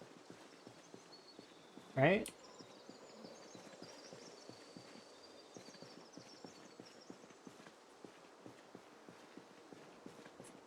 Same for salting stuff. Being able to make salted meats and salted like stuff like that will be kind of nice too. Because that's what they used to do, right? Salt everything. Where's all the salt in Kentucky? Even on an apocalypse playthrough, there's not that much salt. Where is the salt? Every single house should have salt, right? If not, like, there should be mountains of the stuff.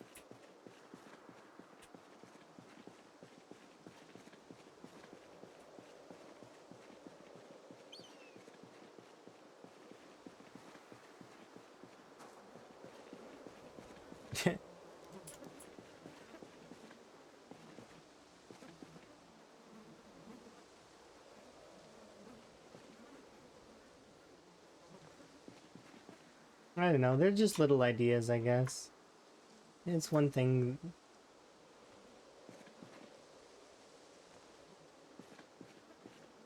I hope you're having fun in this S, by the way. That game is a blast. You don't need to be playing it on brutal to enjoy yourself. It's one of those things where we would play on brutal, like Rhett and I, because we were thinking about it. It's like, man, we gotta though.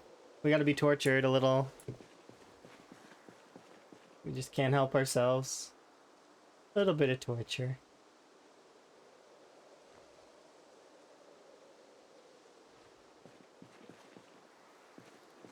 It also slows us down a little, so we're not just flying through the game.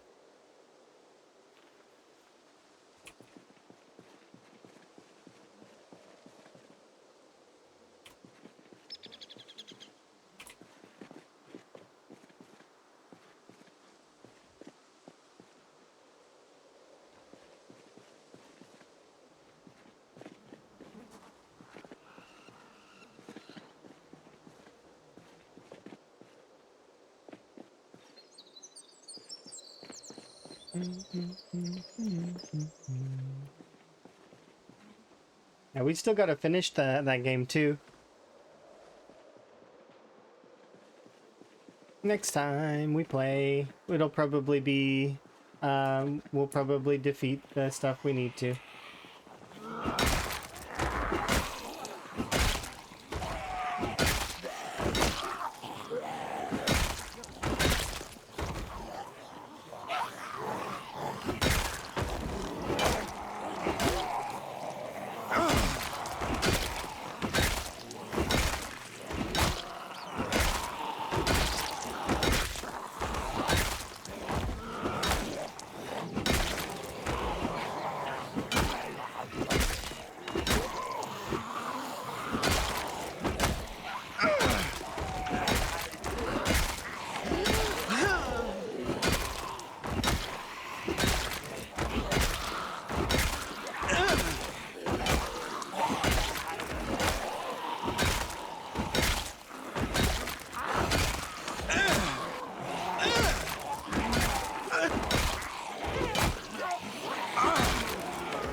It didn't work that time.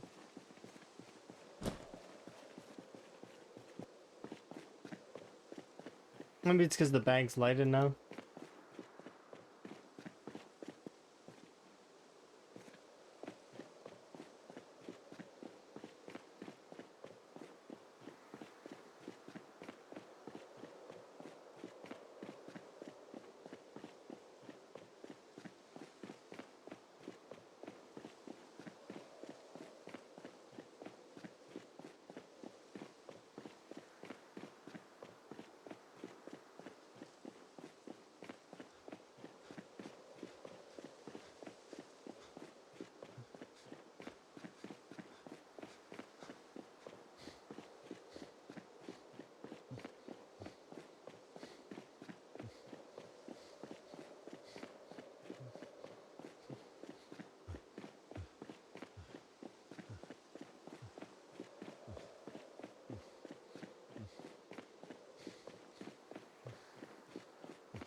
Oh, wait a second. Chili, are you still around? Did you change your generator setting for your old save? Because if you haven't, the new default setting is 0.1. It's not 1.0 anymore. So old saves now have the old fuel consumption, which is 10 times more, and that's why. That's sucky if you do have that though. Any new settings would be the default is now 0.1. So you gotta change that.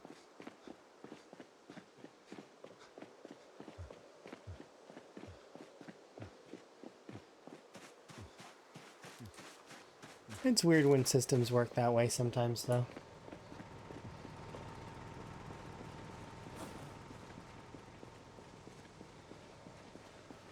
Maybe there was something in the code that needed to be changed, which is why they changed it to be that instead. Don't know. Don't look at the code enough.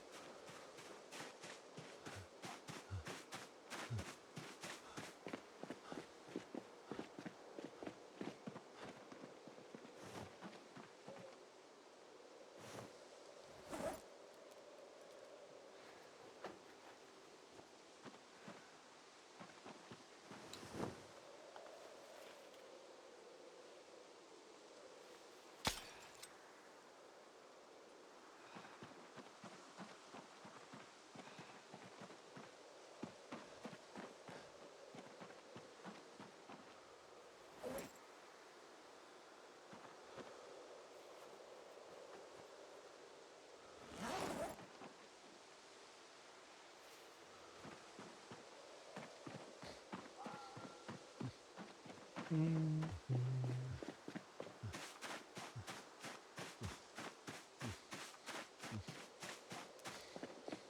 60 more watches for my collection. I've changed this light twice, which is annoying.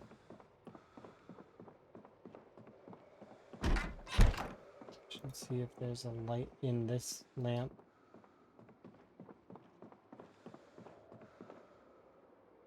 Nope.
I'd like recipe cards as well.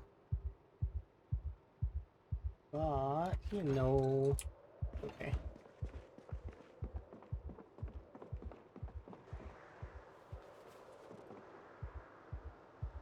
Yes.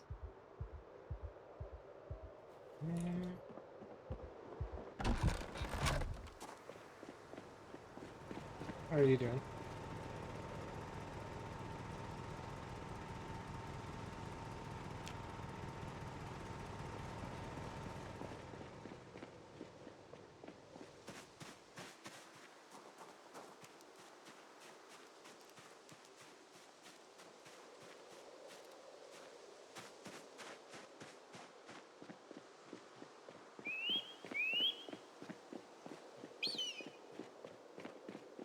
Back out we go. I think we'll go straight today. Continue along the Muldrow strip.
Wanna wonder?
Ah, okay. Sneaky. You see them being sneaky. Well played. Well played, zombies. Can't even be mad at you.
Hey!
Hey!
What?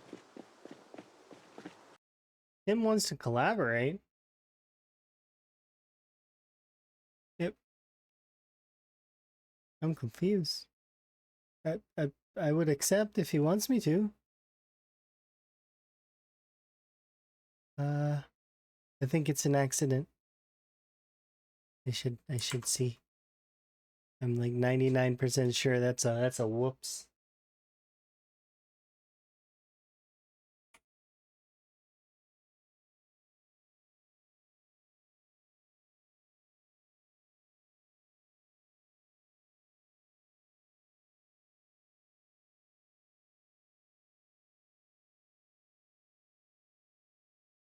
I'm gonna guess that it's a whoops. It seems like a whoops.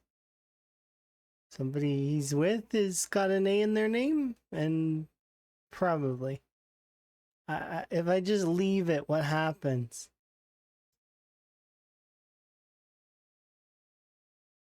Why do they have that confirm button? I have no idea. I'm a decline. No. It's okay.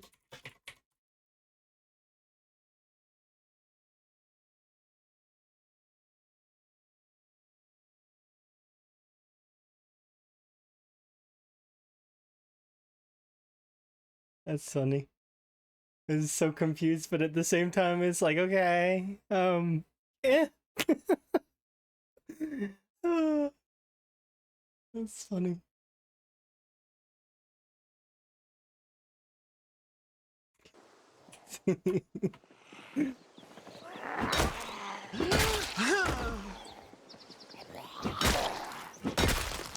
I'm gonna shout out Tim just because Tim's great.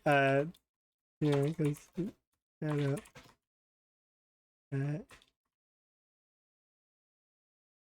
Hey, 1 second.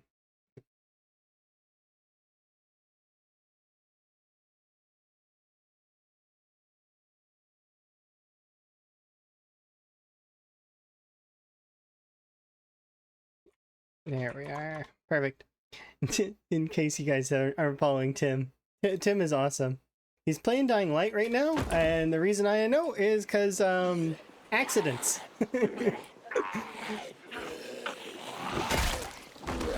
So yeah, he's awesome. He plays RimWorld and a lot of other things, and like, he's super duper skills. It's cool watching his playthrough, and he's got a cool mod that he's making for RimWorld right now, where, you get to be owls. It's really cool. Owl mod.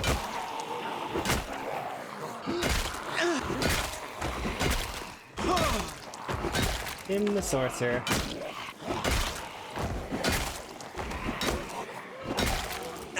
Nuclear magic.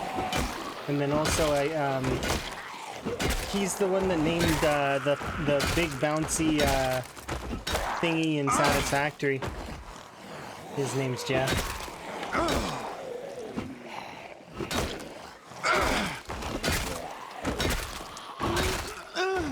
Jeff the bouncy boy.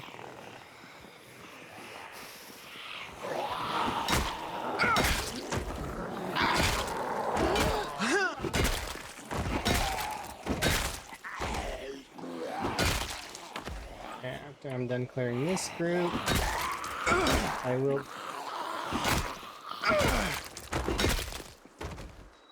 Take a second. Okay, that's another solid group cleared. How's our weight doing anyways? We're 79. I'm gonna go back a little early so that we can have a depressing sleep.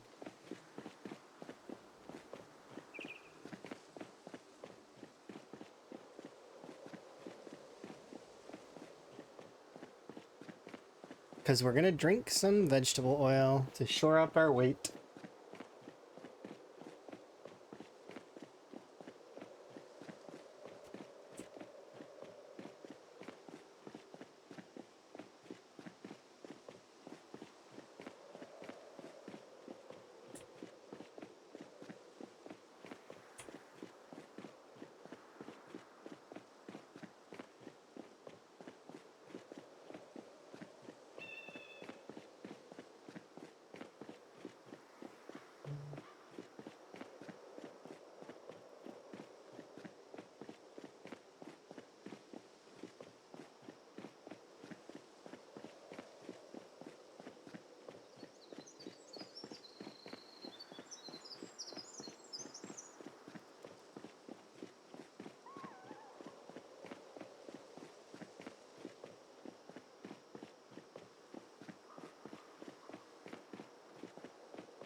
next couple of days, and we should break 50K, hopefully.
Greetings. Hello.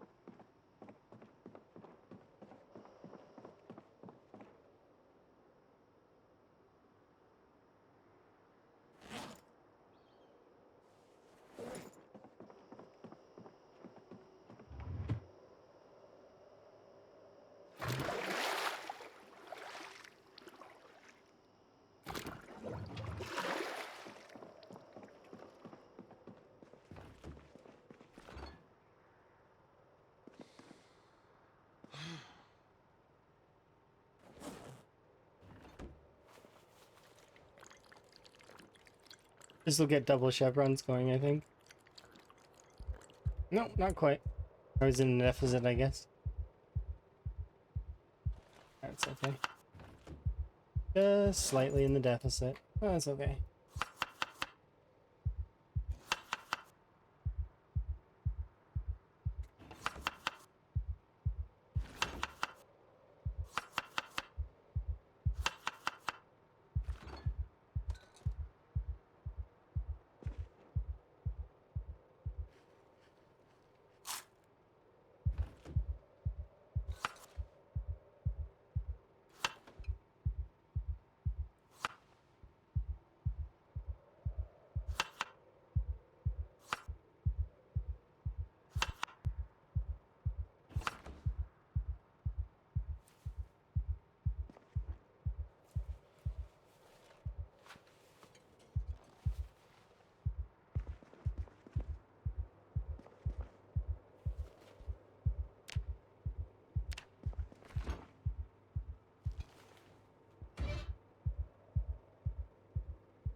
15 a pop.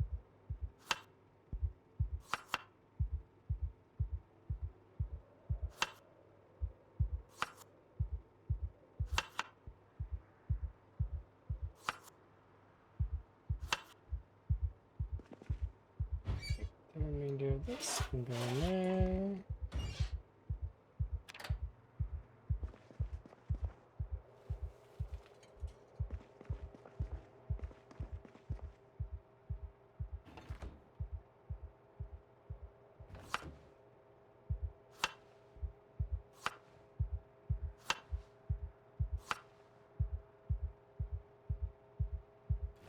Wait. Wait.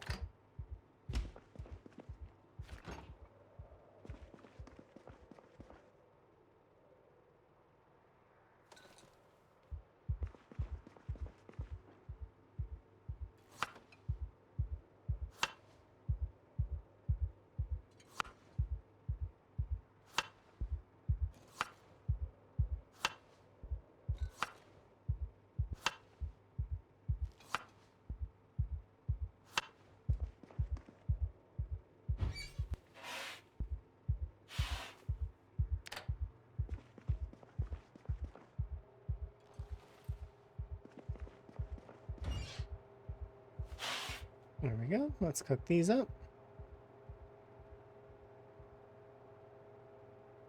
Those will cook fairly quickly, right? Yeah.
The 70 leeks are all gonna go bad, but we'll turn them into cooking XP.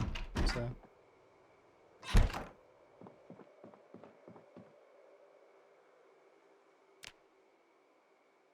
Oh, I didn't drink, so we're just gonna have a depressing sleep.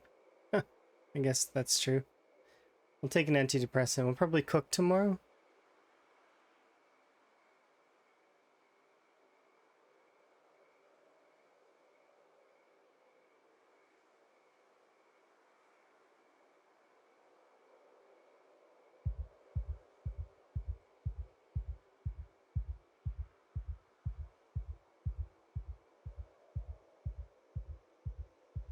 Hmm.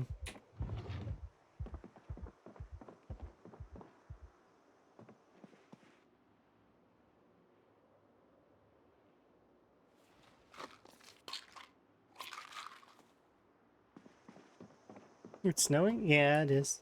That happens sometimes in wintry months, like September.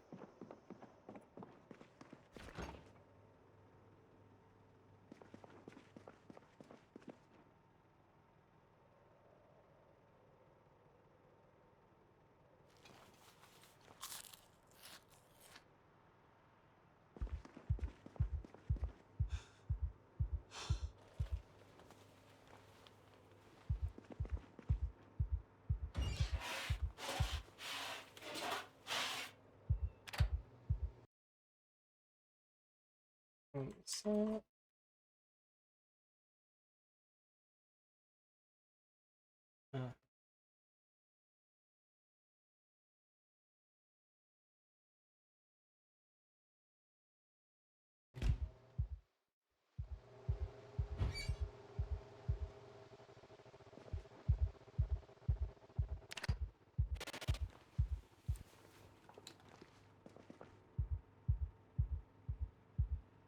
I guess if the back end of these are actually burnt.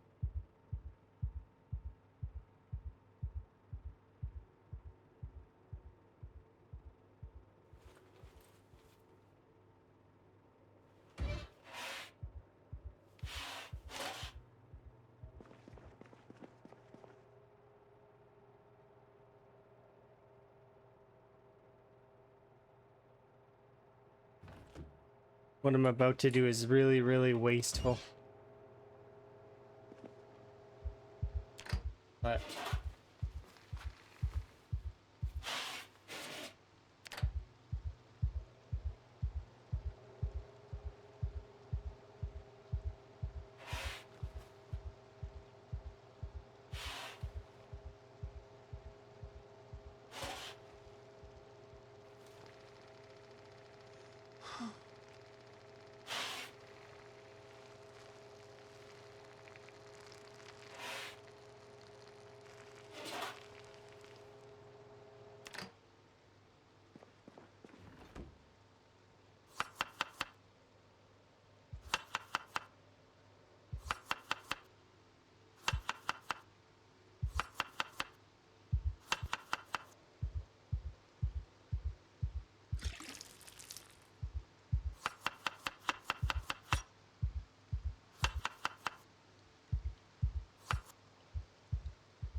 am I doing it manually? I'm doing it manually. So there are buttons for fast forward, so it's F2 is pause, F3 is real time, F4 is to fast forward times 2, F5 is to fast forward times 3, and F6 is to fast forward times more, right? So I generally am using F5 at the moment because I'm in a relatively safe location. F2 is what I use for when I'm sitting on the ground and I'm in less than ideal locations. There is a feature in the game that prevents your character from... if a zombie is nearby, you will return to standard speed. That said, as well as if you complete an action, there are timers that'll slow down as well. For some things. So like, for example, me doing this, it's actually under accessibility and options. If you go into accessibility, it says right here, where is it? Resume normal speed when timed actions are completed. So that I have this checked because I want... there's a lot of useful things that are in here that are useful. Leave key and ignition is useful when you're playing a single player world, right? Because I'm not going to need my car keys. When am I going to need my car keys on my key ring? For cosmetic purposes / RP, I guess? That'd be only a time you really need your keys. Who's going to steal my car? Zombies? It'd be funny if I could see zombies go in for a joyride. That said, though, like, drop items near the center of the square is useful when you're, just wanting to throw stuff down. This one here, pause when focus lost, is probably one of the more important ones to have checked. Default, it's not checked. It's on, like, but that's definitely really good. You found vehicles that share keys? Really? Never seen that myself. But that said, I don't care usually because I can hotwire. And now that keys have encumbrance, I wouldn't want to bring more than one key ring with me outside of, like, I bring, so my standard key ring and my key ring for the town that I'm in. So this is my Muldra keys.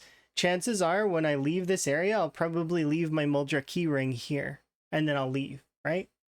Same for if I go to other places. Sometimes I'll have 3 key rings if I'm expecting that I'm gonna have like a main town of operations. That'd be notable when I was playing the Apocalypse run, right? But yeah, keys now have encumbrance, so it's good to make sure to put them away. Like, in reality, keys have encumbrance too. Think about it. Where do your keys go? Some people have a little cabinet that they put their keys in. Some people have a little hook they put their keys on. I have a little hook that I put my keys on when I'm not using them, right? Some people keep them on their person, but it just depends, right? On what the key is for, right?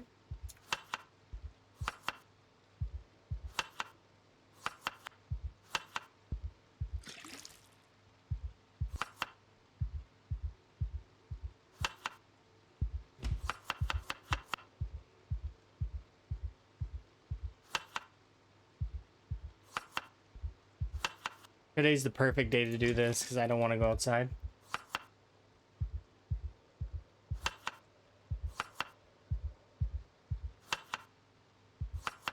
And it's not a bad amount of XP. From each leak we get about 1.26, something like that. Because it's about 3 per leak, and there were 70 leaks, so it's going to be a decent chunk of XP.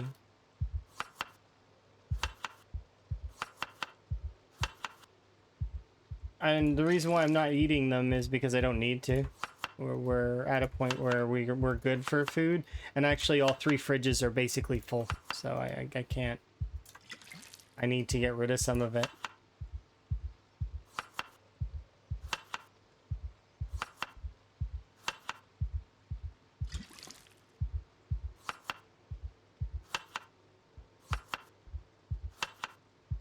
Plus, this is good for me to stay standing still a little bit, because we'll gain weight.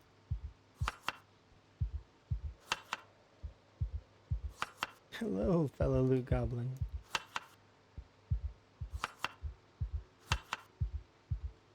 Let's put that on the ground.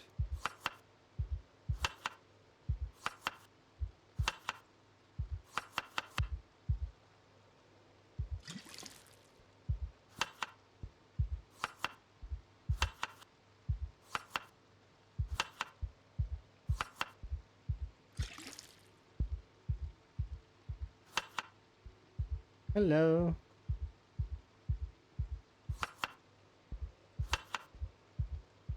I don't know how everybody is. I'm hoping that everybody's doing okay.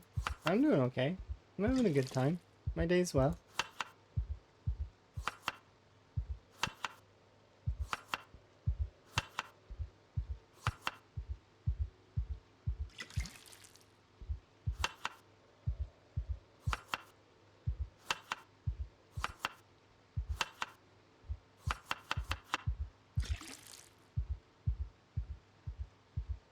Always gets a bite in. Maybe the game isn't just for you. Oh no, that's normal. That's called the growing pains of starting the game. You don't know how to approach situations. That's normal. Would you quit Mario if you were to die on the first level over and over again? Now, maybe Mario's not your kind of game either. Same for Zelda, right? Like, if you die in the first dungeon over and over again, I mean, it's normal, right? Same idea.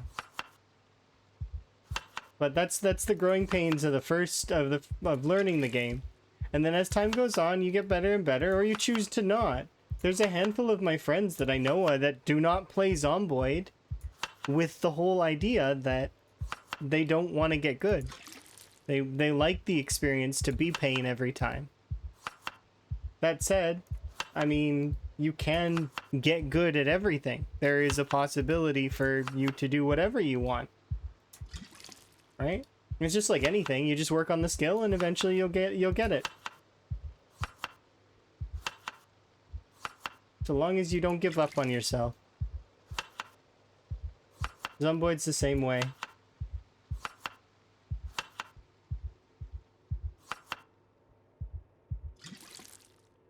We'll go out and have a kill day tomorrow probably, but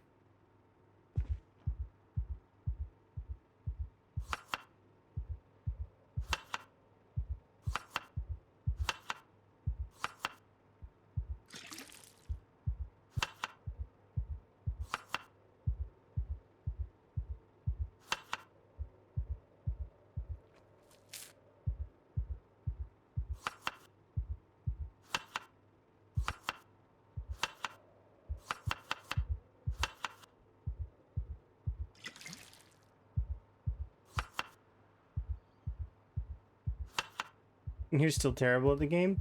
I didn't get good at the game until my first 1,000-ish hours, and even at that point, I still get owned by the game every once in a while. The game handed me a nice fresh serving of humble pie not the last time I played CDDA, but the time before that, where it took me 21 runs in order to get started. It was brutal, because I just wanted to jump in and show someone how to do it, and nope. Instead, I failed it over and over and over again, which is fine. That's sometimes just how it is. Sometimes it was the game screwing me with the fire at the start. Sometimes it was just my own misplay. But still, it happens, right? And that's the thing, is the game can sometimes giveth and the game can sometimes taketh away. And that's why we play.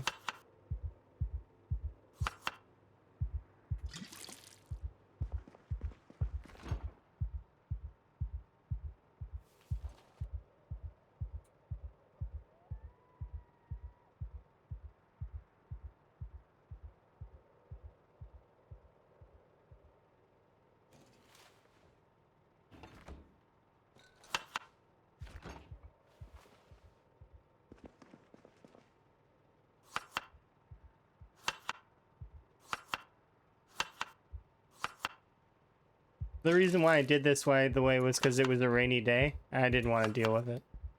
So we stayed in, we cut vegetables and meat to improve our cooking skill. We gained about almost 100 at cooking XP. It was solid. Solid cooking day.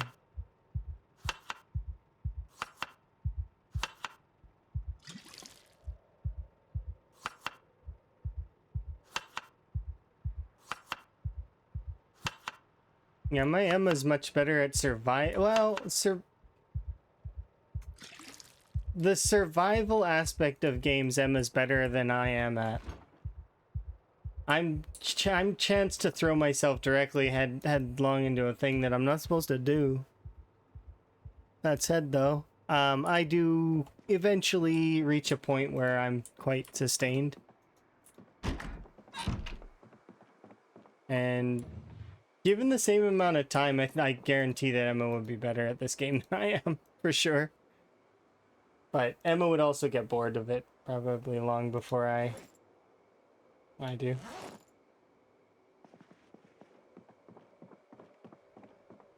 Yeah, people can be bad at something and still enjoy it.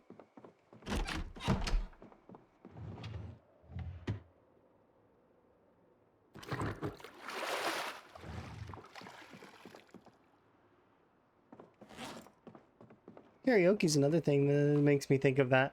Because you could be not the greatest singer in the world, but still sing your heart out, you know? You don't need to be a great singer in order to enjoy the karaoke. Yeah. Or you suck at guitar and you just keep sucking at guitar, but it's still something that you enjoy, so who cares if you suck at it? Alright? Who's judging you?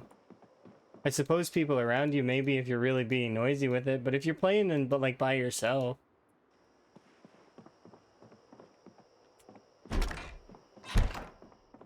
Yeah. Because you could always take it right down to like builder. You can even go beyond builder and go no zombies except in interiors.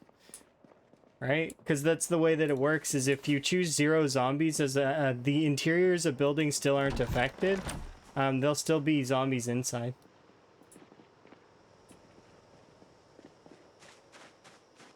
Two years of lessons and you didn't get better. Well, exactly, but it's also, it's one of those things, right? Like, is it something that you're passionate about? Passion leans into it as well. There's a lot of factors. And you could just also be inherently, like, it could be like anti to your skills set, right? Like, there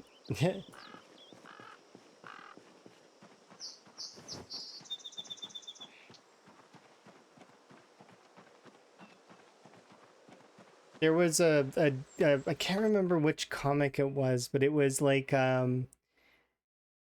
there was a comic I was reading where there was this particular person who was, it was like a fantasy comic, so it's like magic and stuff, right?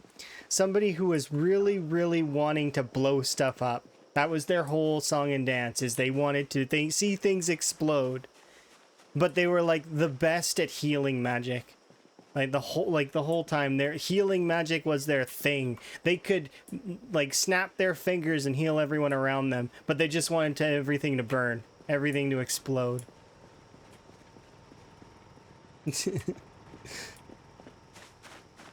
You figure it out what you're good at, but you can still go against the grain even if you want to. Like, even if you're good at something, doesn't mean you have to pursue it.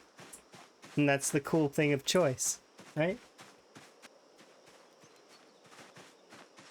Just because you're good at something, doesn't mean it's a requirement.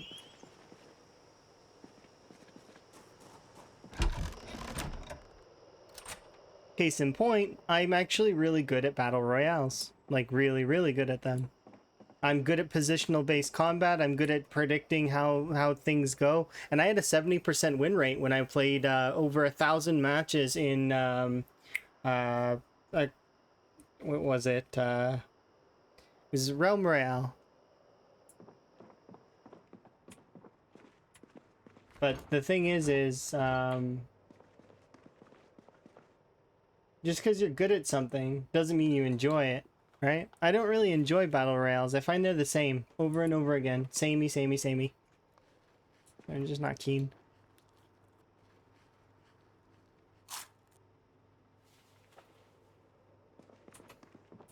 Perfect. Double weight. Double the weight gain.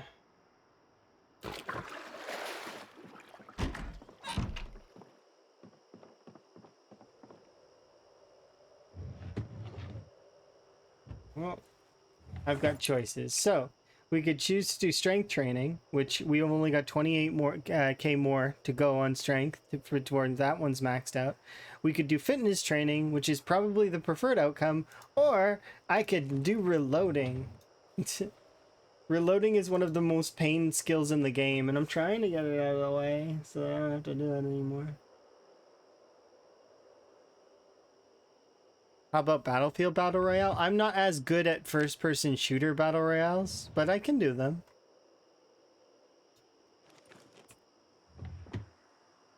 The third-person shooter Battle Royales are find a lot easier.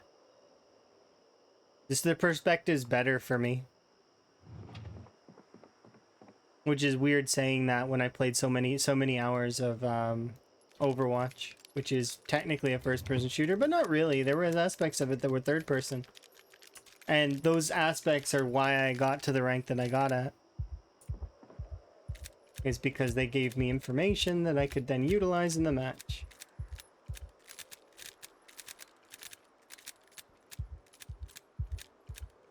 But that said, Emma likes the BR mode in Battlefield. Emma likes Battlefield in general. I'm not keen on Battlefield. Because I find it's like Call of Duty, and I find that it's kind of like the sports games, how they kind of just keep rolling out a new one, and the old one gets left behind, and it's just always like a new one. It's just, I'm not keen on that. But that said, I mean, I don't know.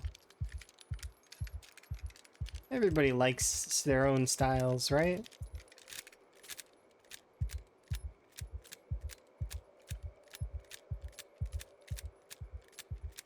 Yeah, see if you enjoy the people. That's one of the reasons why I say that multiplayer isn't really about the game.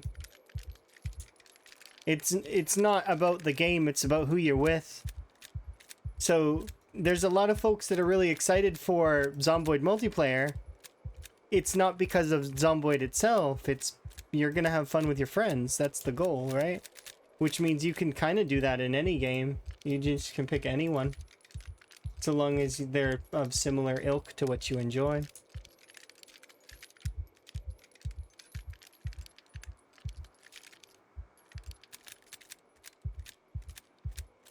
Yeah, you can still play Zomboid with your wife. You just need to do the Steam Coupe.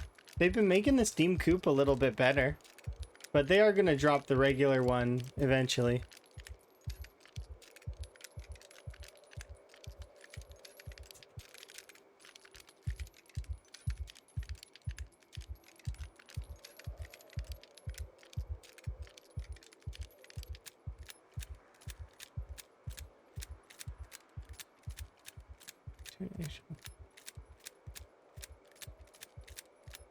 No, I don't think we die of boredom.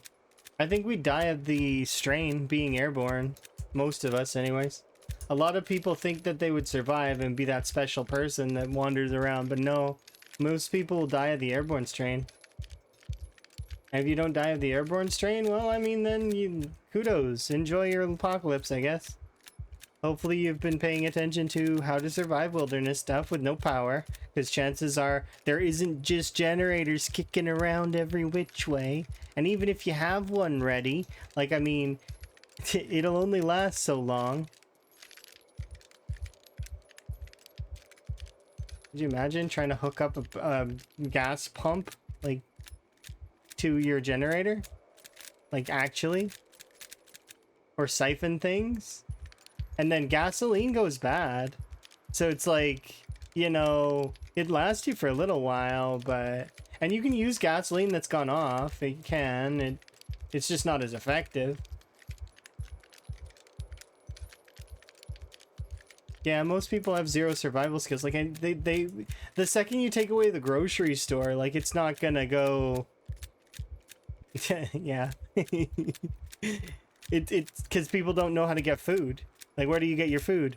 Oh, I'll just order it. Oh, wait, no, you won't order in. What are you gonna order in? Zombie delivery? Like, it's not gonna happen. Zombie shows up at the door. And you gotta give them a bit of your brains as a tip. Okay, just don't take the math stuff. You can have just a little nibble. Don't take the math stuff. I need that.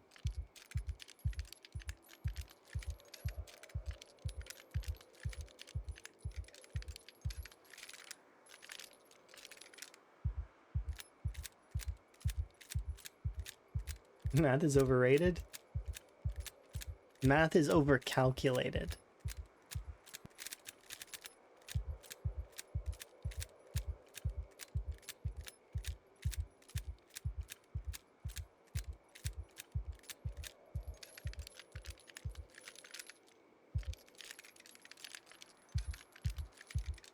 Oh, it's like 3 a.m. and I'm still reloading. Oops.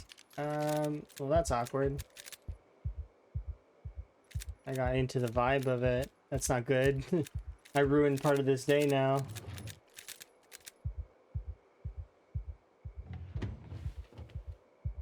This is just gonna be a reloading stream. I think I've decided. Ah, I couldn't do that. No way.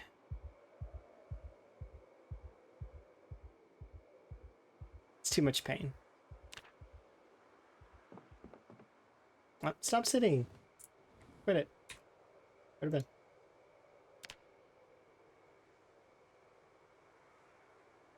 If there is a zombie apocalypse, I don't think people are the real danger. I think we think we're the real danger. I think that there would be other things that would... Because, like, you gotta imagine, what if that virus, if it's a virus, crosses species? And does other stuff, too. Like a zombie gorilla or something like that. Zombie rhino. Could you imagine? Goodness. I think people are a little bit too self-absorbed and a little bit too egotistical to think, you know, that we're going to be the only one. Oh yeah, it's definitely people. We're the most dangerous. No, just because there's social, you know. Oh, we might backstab each other and become very violent and brutal and all that. Yeah, maybe. But also, we might just run out. Like there might be no people left, and then people be rare. That'd be interesting. Return to days of old when we weren't covering the world like some kind of plague. Although I don't believe that either. I believe that people can be good as well. CDDA style. Indeed. Let's grab a meal and then head out. We got places to be that are... Ooh, I am like supers. We're a chunk. I didn't expect us to gain that much weight.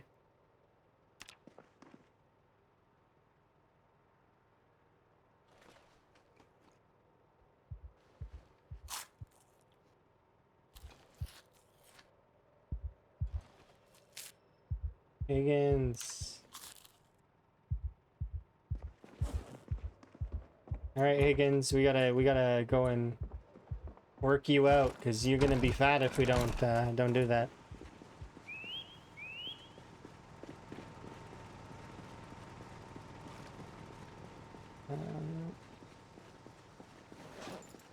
I accidentally overchunked Higgins.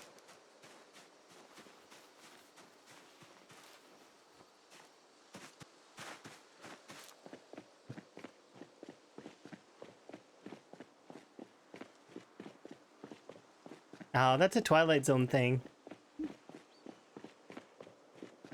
Yeah, I mostly meet nice people too. I guess people can be pushed into situations where they can be inherently terrible. But I mean, you can also be pushed into a situation where you're very nice. There was a study done a while ago. I don't remember where the study was done, but it was customer service study, right? Where there was a particular, like the person who was at the till was part of the study, right? And they were very rude, but they were very nice, right? As well. So like they're very nice, and then they were very rude, right? When they were rude, and then they would mess up on the change. So that was the study. For about, it was like 100 people or something like that, right? And like they would big mess up on the change, like way too much change, right? When they were mean and rude, most people gave the money back, but also were, you know, critical and told them that they were rude. Meanwhile, when they were nice, people gave the money back, but then also were like, you know, they were appreciative. They were appreciative of how nice they were. It's like, it's interesting. People are inherently good. Some people are terrible, but I feel like they're not as many.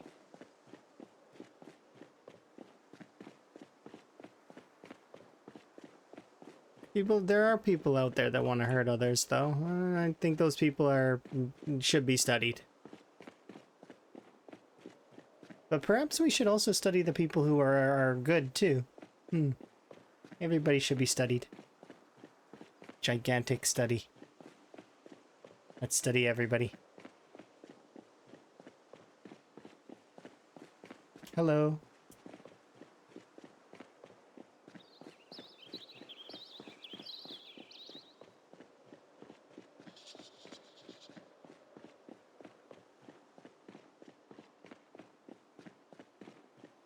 Zombie dogs. I feel like zombie cats would be interesting too. They wouldn't attack anyone really. They'd stay solitary. They'd be just like regular cats actually. You wouldn't see much difference. They'd be the same. I think cats would be the same.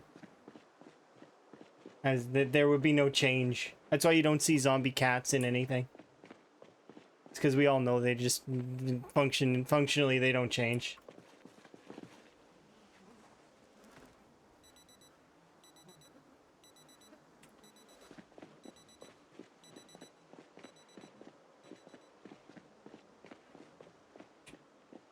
Zombie hamster.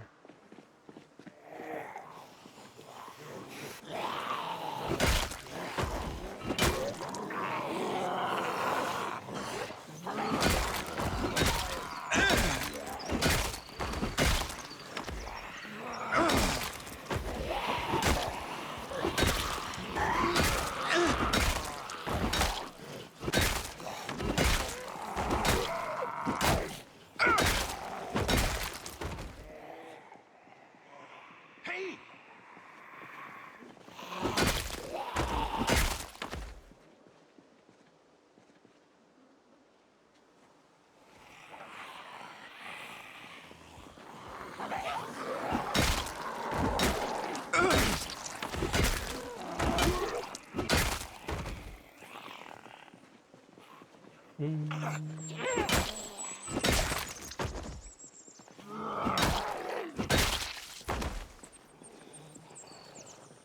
I've seen the Twilight Zone far too long.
One of the things that I find very interesting about that leaderboard is the historical section. We've had over 150 people participate in the rat race. It's kind of cool when you really think about it. And way more if you think about the offline runs too. There's a lot of offline runs, people playing, but they don't want to do the streaming portion, but they still tell us about it, which is kind of cool. Their runs are kind of going really well. They're having a good time.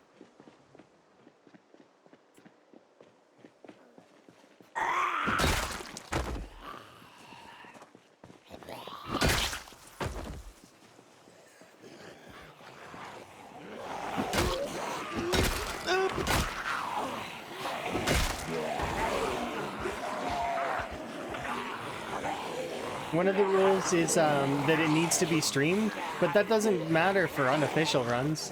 Unofficial runs don't have to be streamed, and they don't get to be on the leaderboard, but it's fine.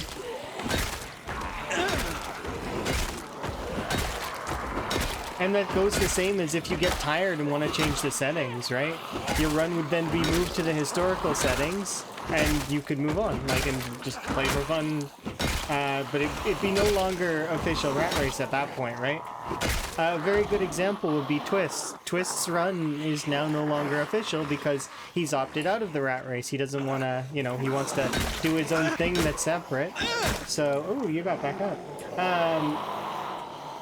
But there's no hard feelings or anything about it. People want to kind of do their own thing, right? And that's fine. But yeah, to be on the official leaderboard, it has to be streamed and you have to follow the rules. That's kind of makes sense, right? It is a sort of just the way that those kinds of things happen.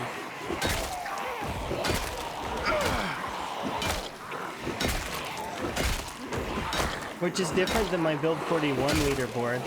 That one, there was no real major rules for that one. Everybody had different mods, everybody just kind of did their own thing. It was just more of a general board, and this one's more specific to the challenge, right? When stable rolls around, I will start maybe considering collecting scores again, but we'll see.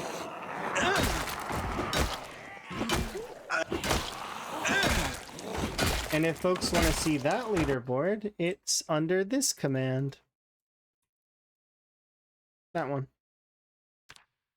That was for build 41. It's history. Literally. Zomboid history right there.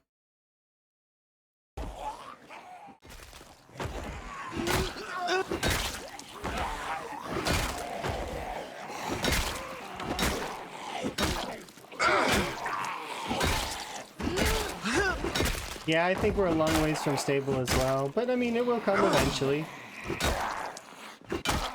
I don't want to do the, like, collecting the high score of unstable was fun, but then now it's at the stage where you can you can get high scores through explosive and respawns, so you can kind of just keep getting materials for explosives, and you could sort of spam your way up to a high kill count, thanks to the engineer, or just finding a pipe bomb, right?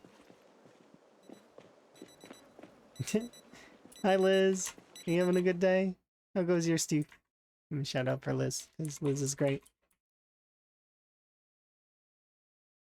I'm having a good day. Making progress. I swear I shut you off. It was one of these ones, wasn't it? Wait a minute, I'm playing with watches. Okay. Yeah. What have you been up to, by the way, lately, Liz? Anything fancy? I'm guessing that you're in a down moment right now, where you're kind of just relaxing. But if you're busy and you gotta get going, I understand too. You got a hospital appointment tomorrow, so you're a little bit nervous, and you're probably doing the same thing I do when I have an appointment, and it doesn't matter how far in the future it is, I count down the seconds to when that appointment happens. Like, it's pretty bad. I can't be, it drives me nuts. Absolutely crazy. I see an appointment on my calendar, and it's like down to the hours. I can't get it out of my head, and it's like it sits there looming over me like some kind of specter. I've got to be somewhere. I've got to do something. And I count it down, all of it.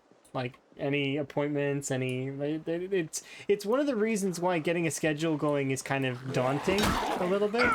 But I have been trying my best, like absolutely to the best of my ability, and I've been trying to stick to it.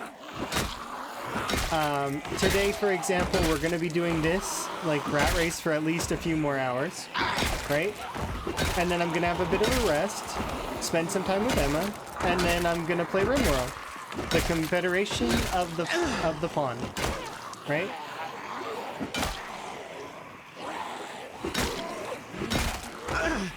You owe people, like, your presence becomes debt. I mean, sometimes friend groups can be that way, right? You could be just hanging out with someone that maybe you're not, like, on the same page as you once were. You're not as fond of being around that particular crew anymore because perhaps there's been some things that are different. Like, for example, maybe the game that you're playing with your friends is no longer as good as for you as it is for them. So it starts to sort of drain on the friendship a little bit. It's good to be able to notice when that kind of stuff happens so that you can kind of either, you know, progress, like move on kind of deal, or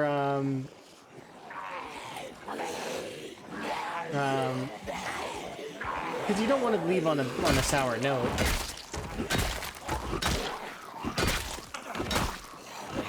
That said, though, you could always find something different to do with that particular group of friends. It's good to be honest with them and yourself. Some people like to lie to themselves.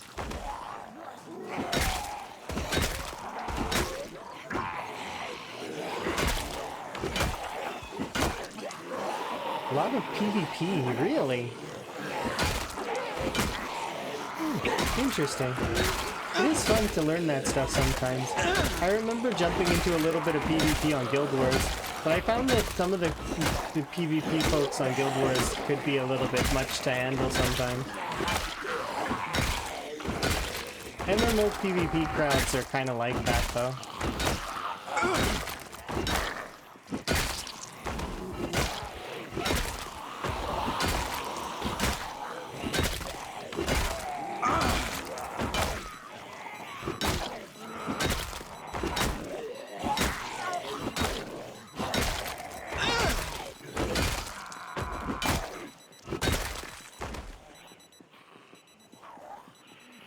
Yeah. The raiding crews can be like that too, though. I'd almost argue that the raiding crews can be worse, depending on which crew you get.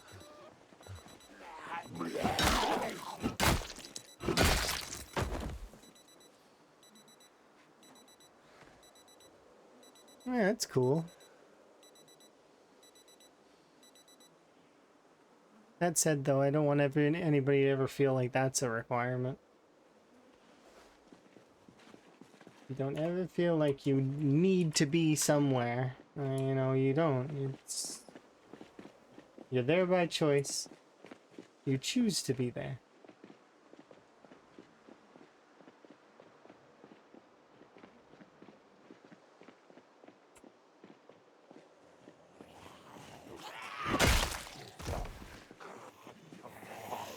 Sometimes it's a choice out of health, though, like doctor's appointments, or dentist, or denturist.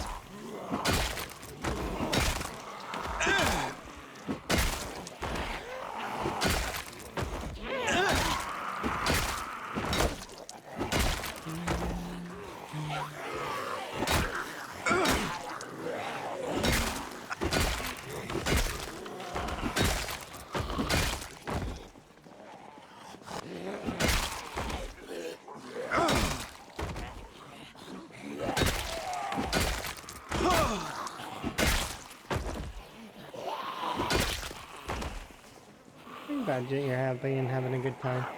That's good. It's always fun to find and discover new modes in a game that you already like very much.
Only coming from one direction? I mean, kind of. I'm hoping that they stay coming in from only one direction, but there's no guarantee that that's going to be the case. There are zombies at Crossroads area that I need to be wary that they exist, as well as I haven't cleared West Point yet. So if West Point decides to come down, that's going to cause me problems. Because my current base location is really bad for fighting against West Point. That said, though, it's not bad for fighting against Dixie. I could fight against the Dixie zombies no problem, given that there's not that many of them comparatively to West Point. But if all of West Point comes down, that's too much for me to handle. They'll win easily. They've got too many zombies. Like, I could handle them in piecemeal. I'd have to leave. And that's what I would do. I would just bail from the area, and I would head out to cabin.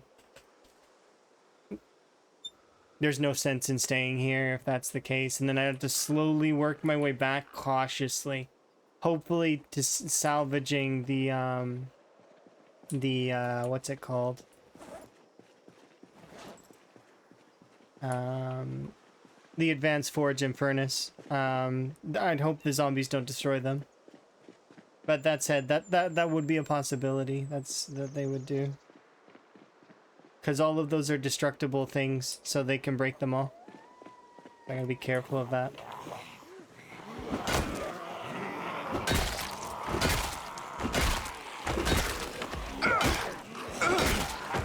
I did clear a large portion of Dixie, though, already, so it'll be only Dixie stragglers, hopefully. Which is why I think I could take them.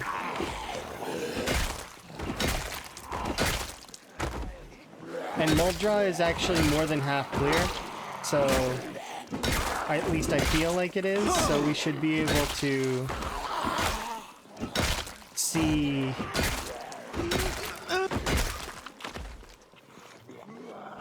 the end of the light on this one soon. Well, I say soon. It'd be like at the current pace 12 streams. And because I'm only doing Zomboid twice a week, it would take roughly, well, 6 weeks, probably, depending. Depending on if I get a really good kill day in or not. Because there are times where I'll get in a really, really good session and I can kill about between 3 to 5K. Depending. But if we get the other weapons up, we might be able to bring that number up to a higher number. But it's partly because I'm leveling all the weapons, and that's gonna hurt during those times when we're using weapons that are not leveled. But we've got all the weapons above 3 now, so we shouldn't see muscle strain being that much of a problem. It'll be a little bit of a problem, but not much. Because strength is already maxed almost, like we're gonna be level 10 strength here in a little while.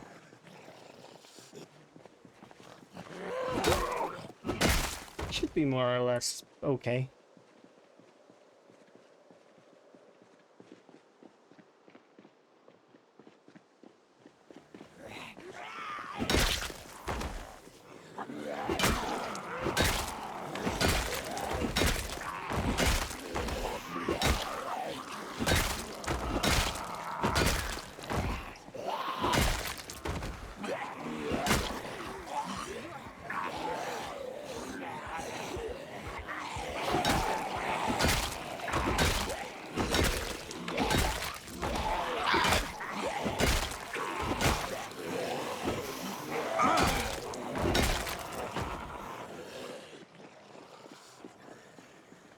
Actually, 1 second.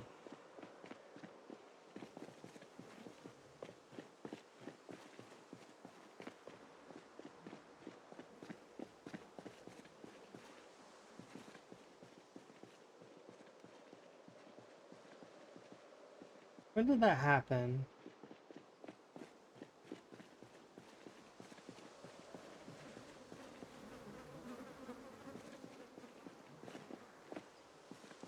Hello.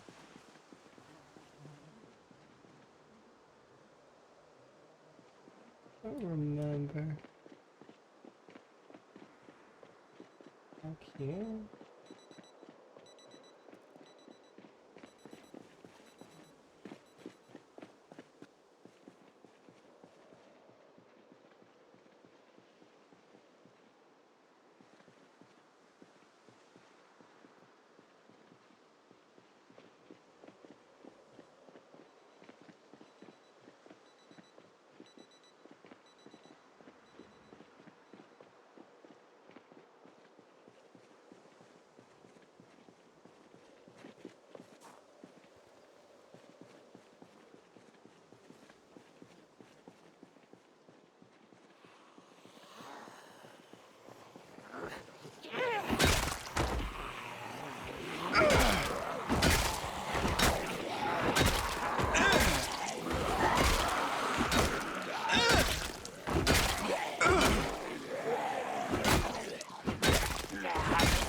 There it is.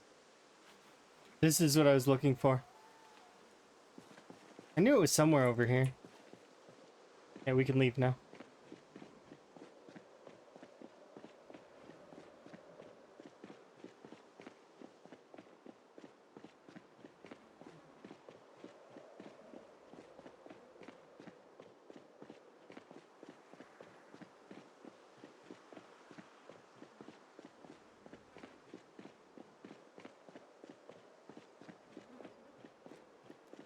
We've almost got enough shotgun ammo to probably get to level 7. Or at least level 6.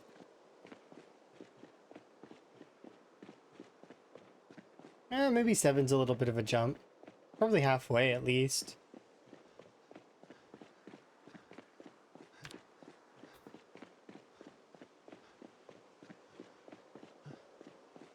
It's only because we're a police officer that I think that, by the way. That extra boost to the XP is huge. It makes reluctant fighters less effective on it. Basically, they balance out.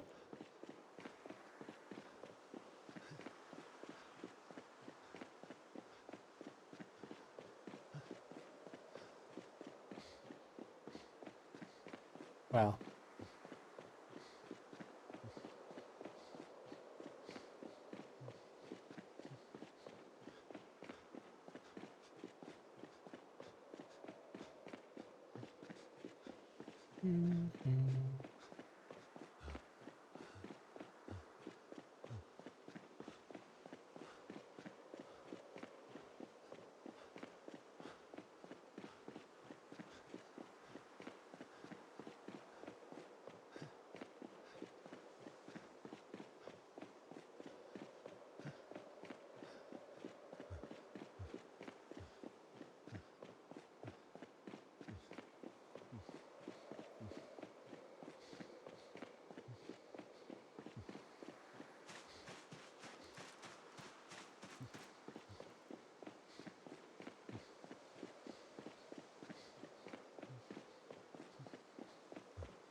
I brought the... Okay, whatever. I'm bringing it with me, apparently.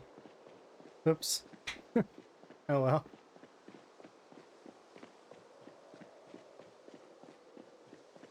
Are we breaking this crowbar today? Yep, probably.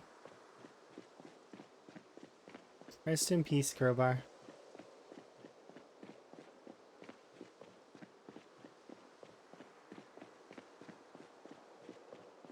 And if this day goes really well, we break 50K.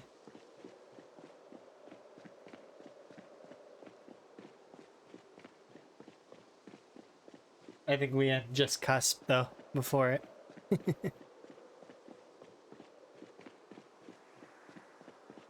We'll have to wait and see.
How goes your rat race run? Is it going well?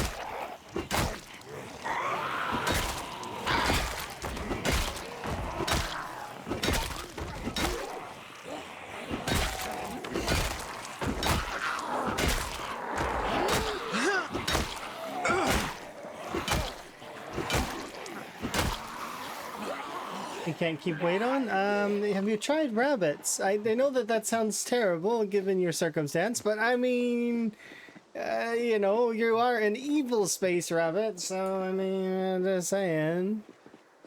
You eat so many bunnies? Like, I mean, you should be scaling off your weight then. I think. If you're eating as many rabbits as you seem to be claiming.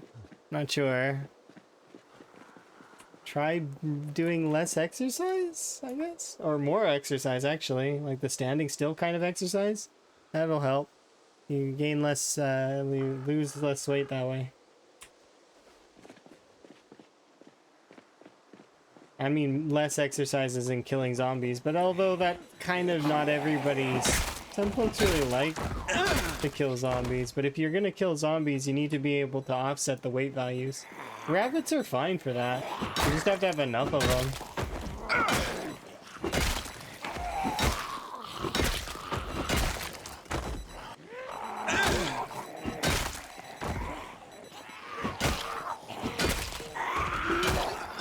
What you need to do is you need to build up supply first. I suggest letting your rabbits breed to the point where they're making more meat than you can consume. And then also make sure to cull the herd every once in a while so that it's like controlled. There's another alarm somewhere. Where? This one. Found it. Ah, thank goodness. You have 12? All right. And plus you're catching them. Yeah, you'll hit an equilibrium soon where they will be producing more than it's cuz I started out the same way. I had a handful. And then but I was like I had gained extra weight and had weight on my bones. So what I would do is I would catch the rabbits, I would put 2 in the pen, right? And then I would eat one and or eat some of the other animals that I caught. And then also foraging on top. Maintain the weight that way, and then just keep catching more until you hit that point where they start producing more. You want to have at least 30 in the pan. At least 30, and then preferably 60. So 30 initially, preferably 60, and then after that, the number that I'm staying at is 100. So if I see that there's more in the pen, I see there's 123 in the pen right now. So I could go and kill them, but that takes time, and I wanted to get more killing done because I hit my kill numbers for my stuff. So I will go and cull the herd back down to 100. The thing is though, you want to make sure that you're culling, don't kill all the males, but you're going to want to cull mostly males and bunnies, like kittens. You don't want to do does unless they die of old age. Because you could accidentally kill a mother, and that's not, not preferred. So you want to make sure that the babies get a chance to get their milk so that they have meat on their bones. Otherwise, they're not going to be calorically rich. They'll be kind of a lighter bunny.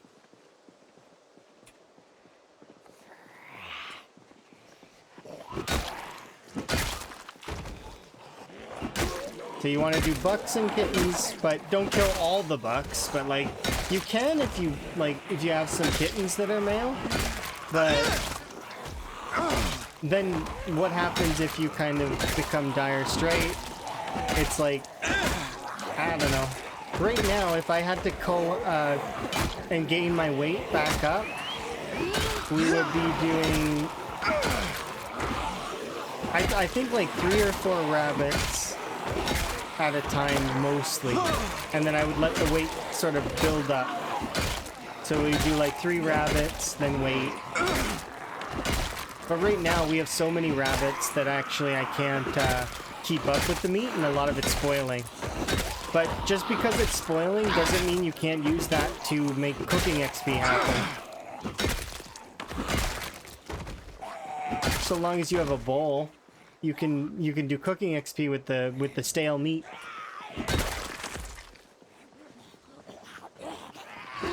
And then once you have maxed out cooking, you can compost the meat if you want to. You're gonna need a lot of composters though if you want to compost the amount of stuff that you get. Like right now, if I were to actually try to compost everything that I got, I would have like 40 composters. The timer on it doesn't matter though. Like, I mean, it takes what, 4 weeks? It's like... That's actually underselling the amount as well. I think that there's more than 40 composters worth because my character has got disorganized. I can't fit as much in the composters, so I think they're like 14 encumbrance each or something like that, which means I would be able to fill them up with pretty much 2 or 3 rabbit flanks apiece. And when you butcher, you know, 20 plus rabbits at a time, that's quite a lot of meat that would be going into the composter. And it's all dependent on your butchering level, which is gradually going up, because that's the thing, is that no matter what, I did mention that was gonna break. Your character is always improving.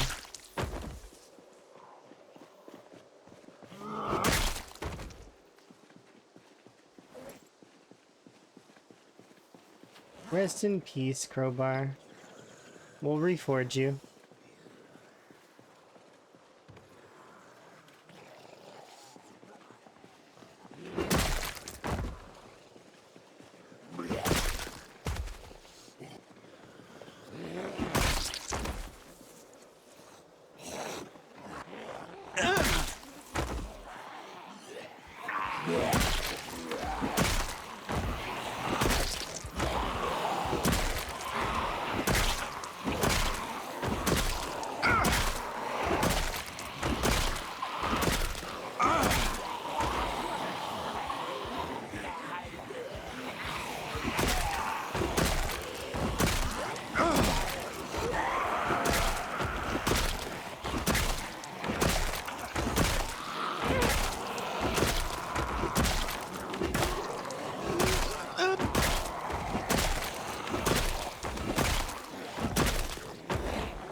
Yeah, no worries.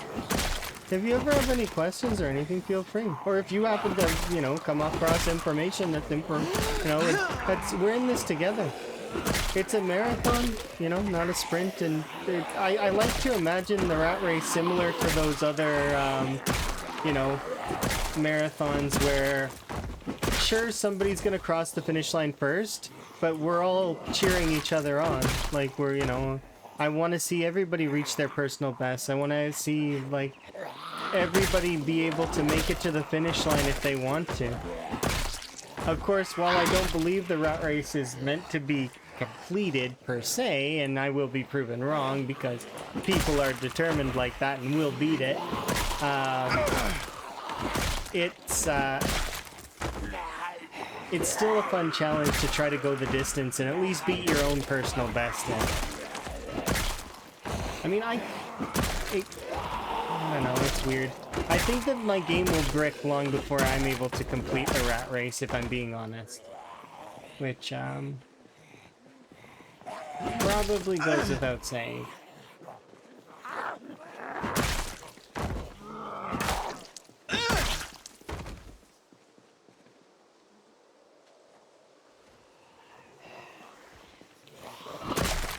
That's if I don't die, of course. Which probably could happen.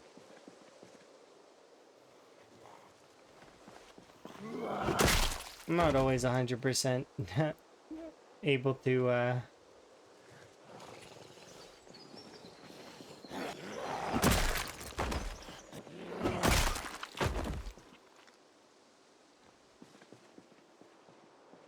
I do get killed just like everybody else.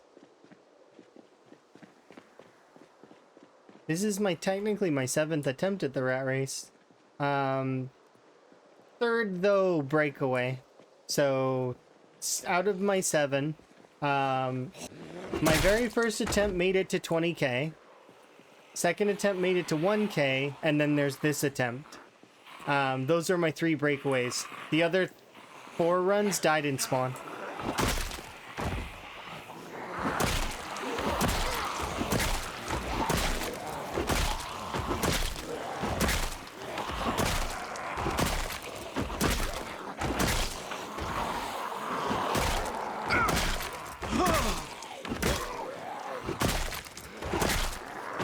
It's less about luck and more about know-how, right?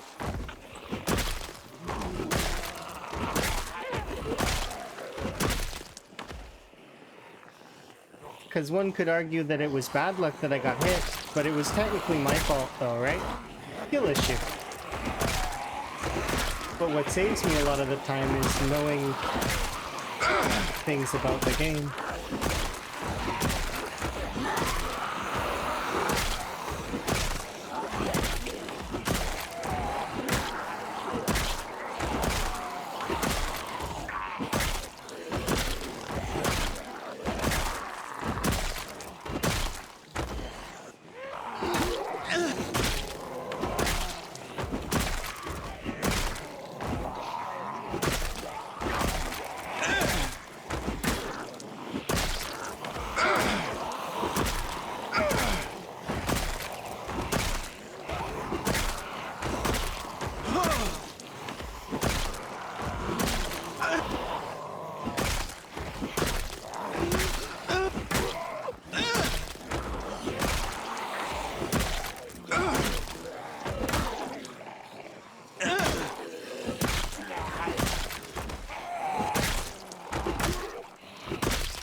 Feel the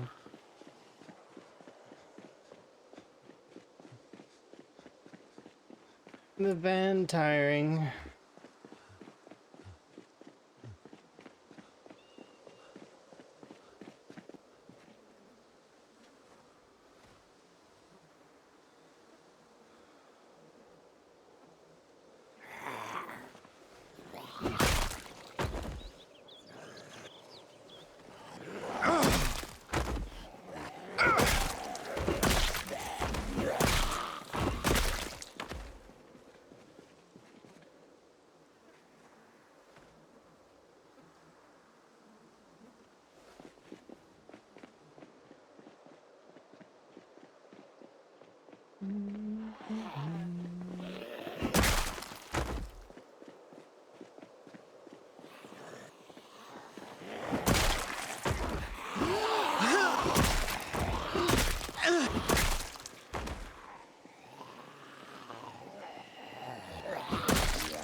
Four.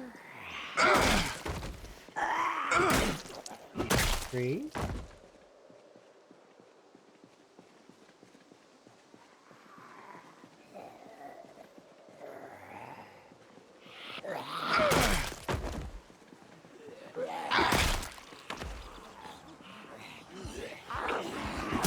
$50K.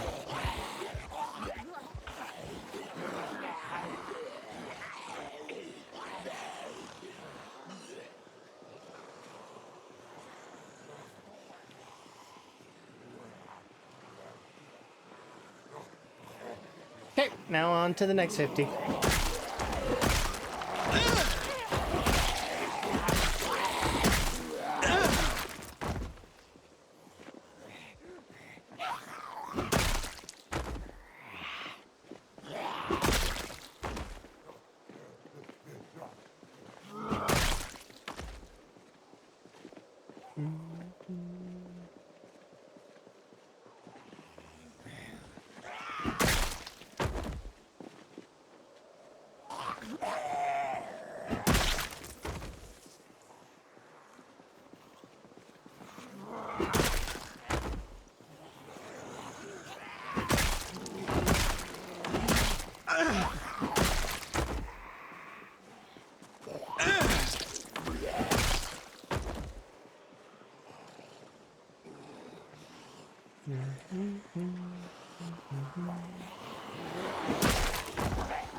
It's a few more than I thought.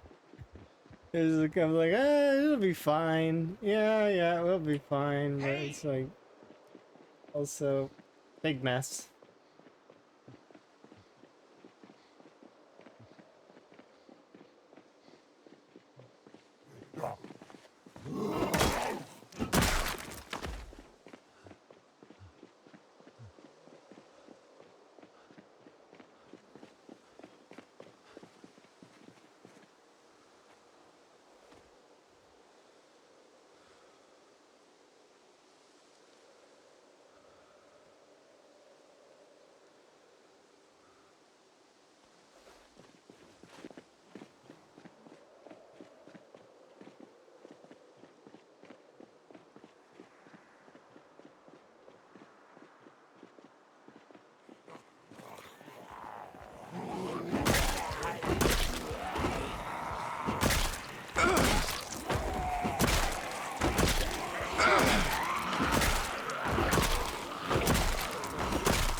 Hey! We'll recoup back here. Oh, okay, never mind. I was gonna recoup it. Maybe we'll still kill those 4 that are over there. Even with tired.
Let's call that for now.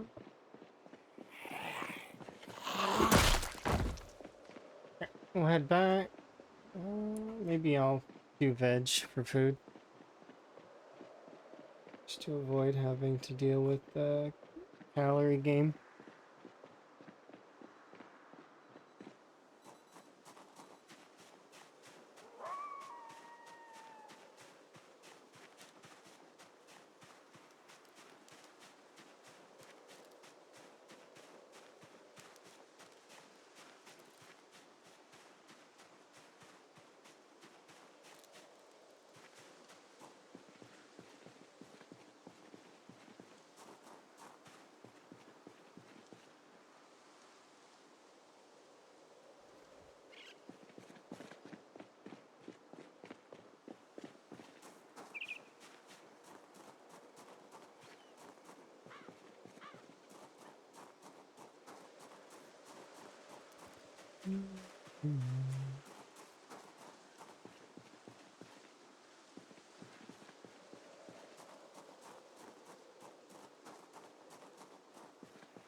Everything's poisoned today.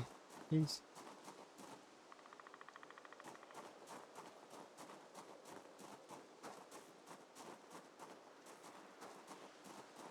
There we go.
Mm.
Already 1/3 of the way through the final level of Long Blunt. We only got 2/3 of the level to go, and then we'll be swapping off. And entering the way of the blade.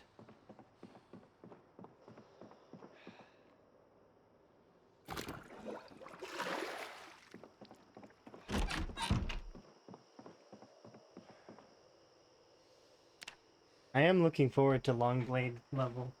Long Blade's one of the fun ones to level. His swords are cool.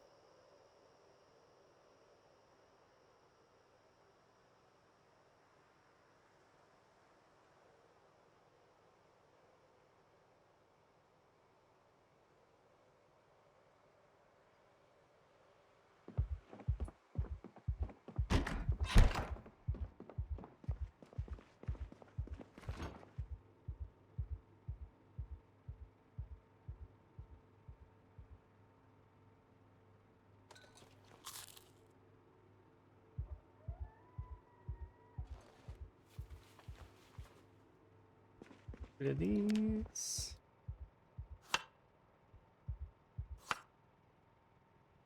And this too.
Hello.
If this fog goes soupy, I go home.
Smash? Bonk?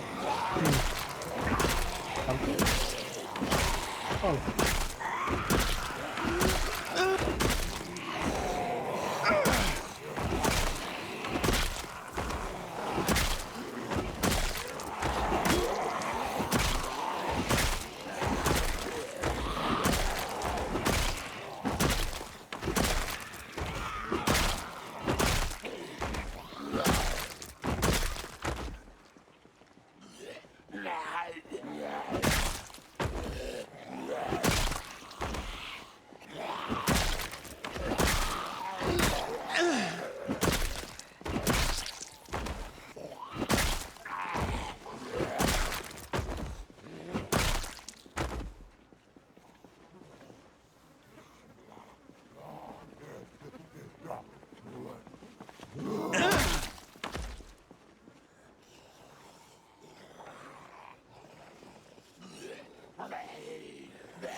Don't rest your trees? Yeah, that's like a solid one.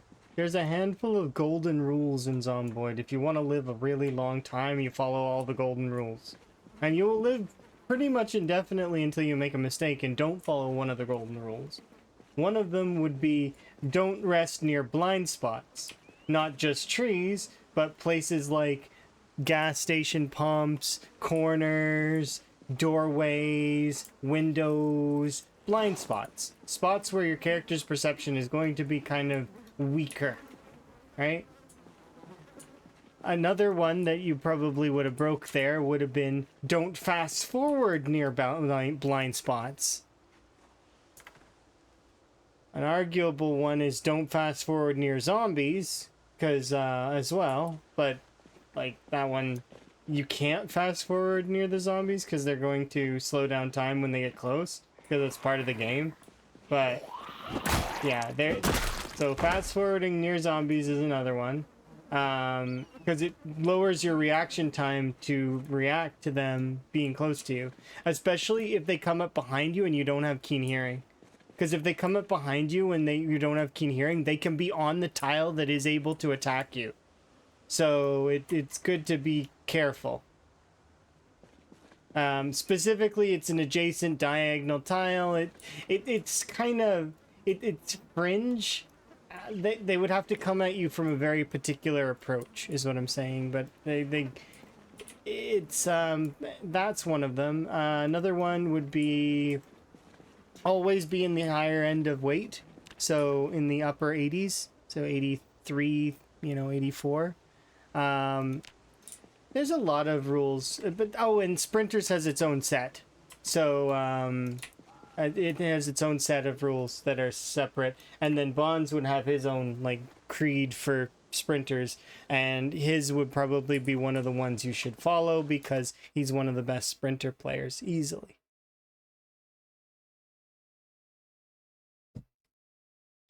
Stretch.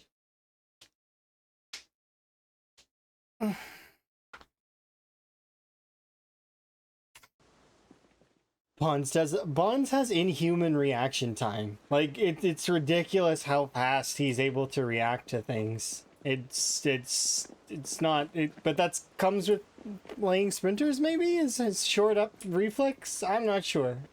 Maybe he just also has that innately. Yeah. So he's chill about it, but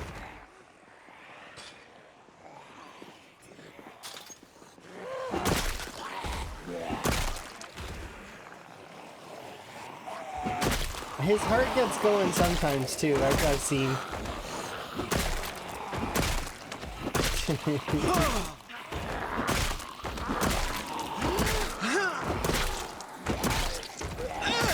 Yeah. Well, I mean, even like at this stage with this, right? Like you'll still like the zombies can still catch you off guard, even if it's like shamblers and just appear.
Zombie.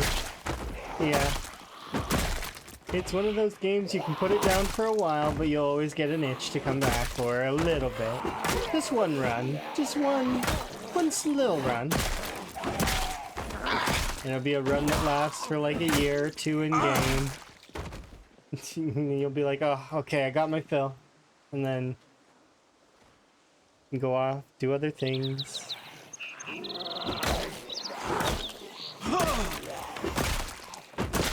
Zomboid will stay there. Being Zomboid.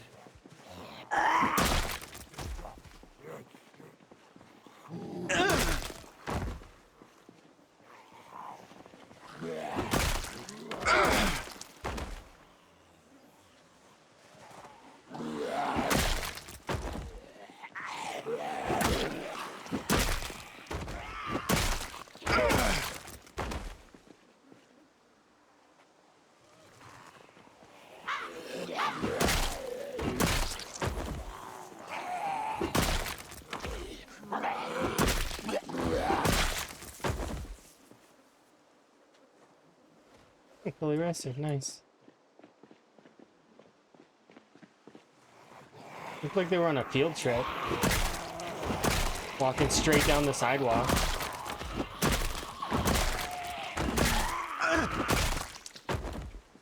They were just a line of them all walking on the sidewalk.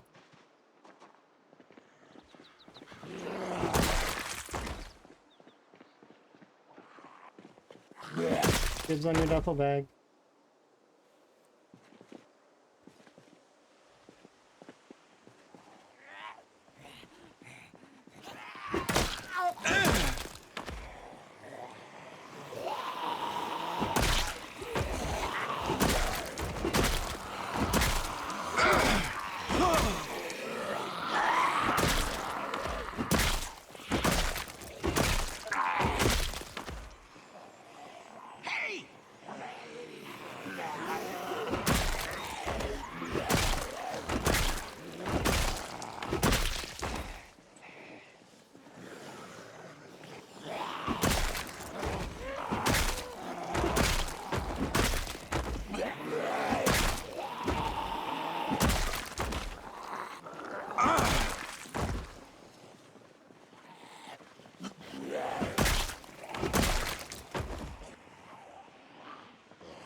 Aw.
Okay, fine, I'll back off for a second.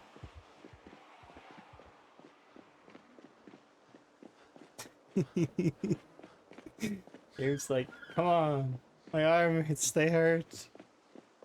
As they do, as they should, man. Like, I mean, honestly.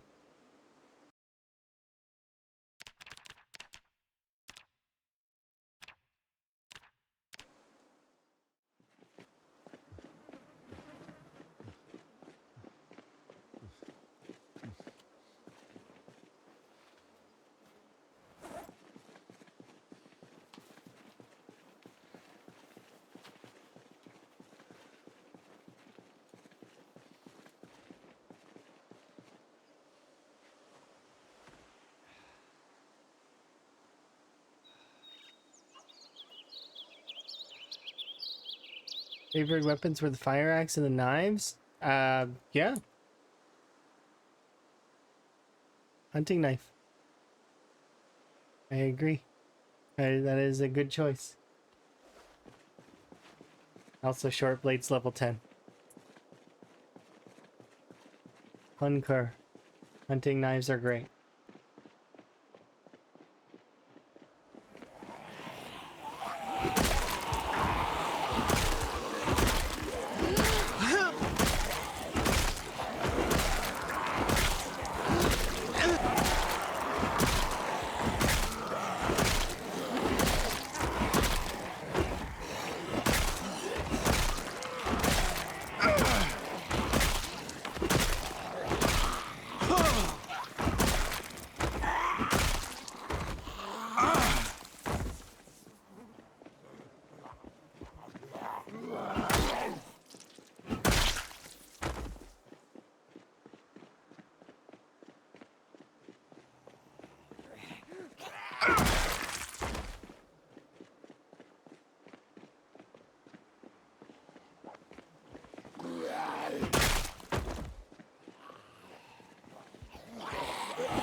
Sorry, sneezed. My bad.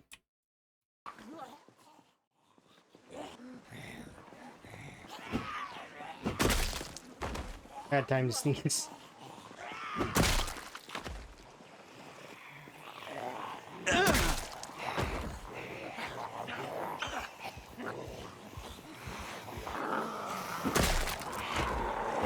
Ninja stole my hat.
No. Van, how could you? How could you get tired? Come on. He's so sleepy. Look at him being all sleepy and stuff. No, that wasn't a bad day. That on its own was like what? 1 point... That was a 1 point... Oh, I actually don't know. It might have been an 1100 day.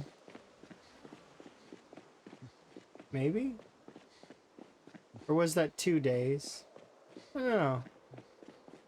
It's at least 400.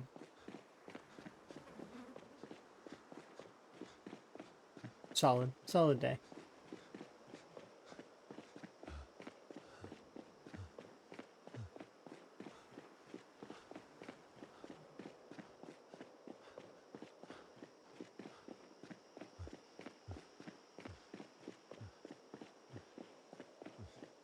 Nearly 50% XP. And then begins the trial of sword. Our blacksmithing is already ready for it.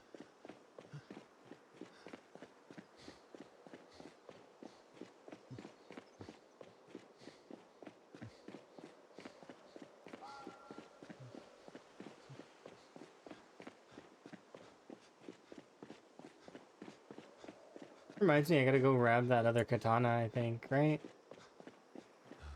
It's still sitting over there by the church, I think. It's not by the church, it's by the... What is that building that's beside the...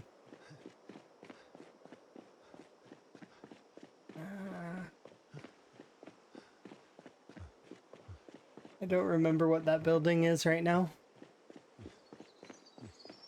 I'd have to be closer, like over there.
Not bedtime yet.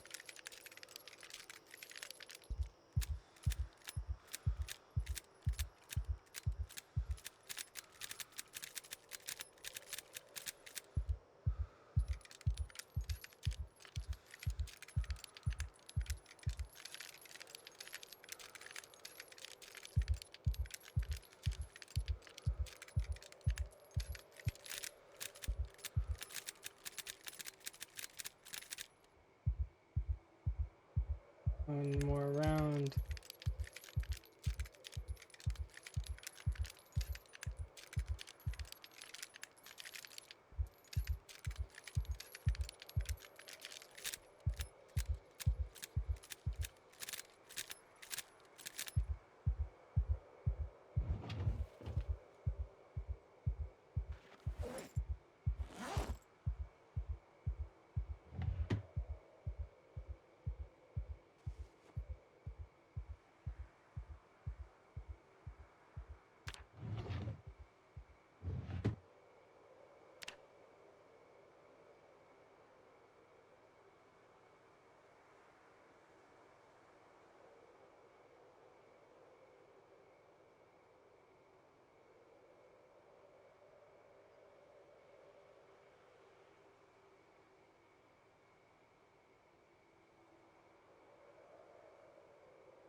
Frame rate. The zombies are mad.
I don't think I'm gonna find them.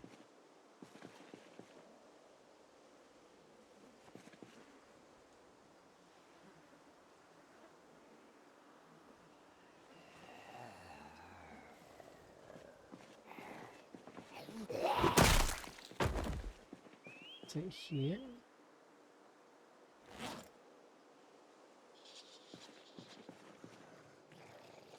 No.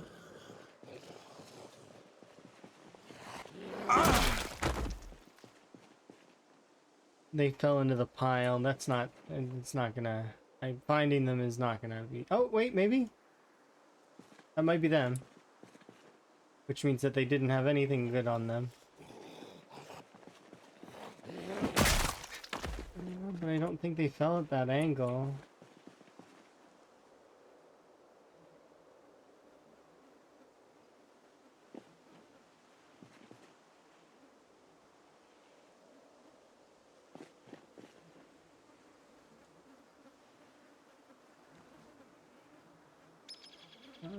I don't know.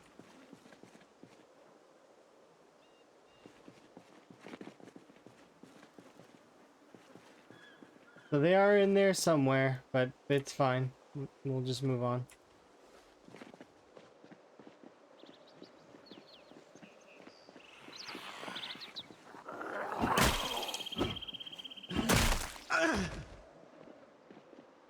There's one zombie, two zombie, three zombie. How bad? I mean, it's a cluster. It's not that bad.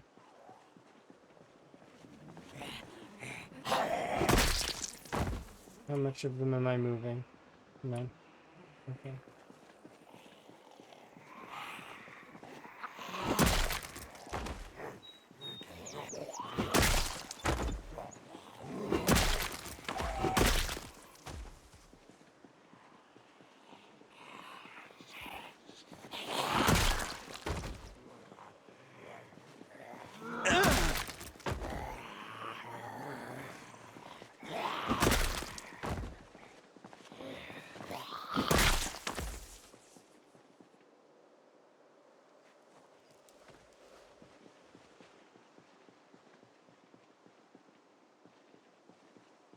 Okay, let's go get a small chunk of the pie.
There we go. Yeah, it's a nice little road. I like this road.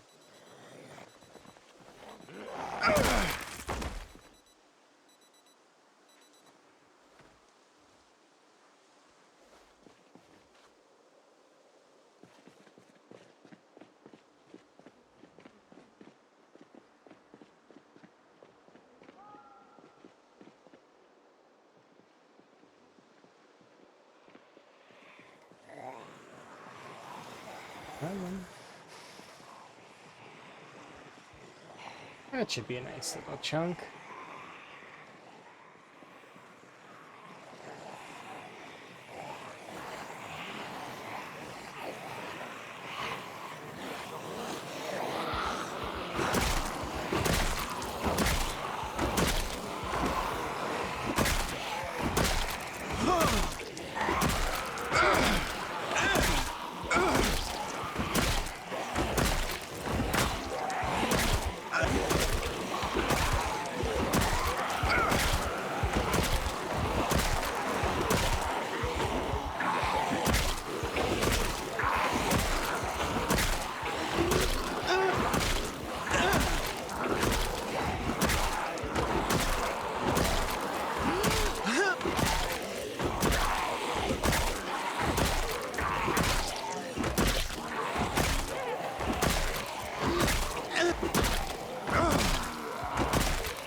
Recoup. Wait like a couple of seconds. Alright, let's go. Another round.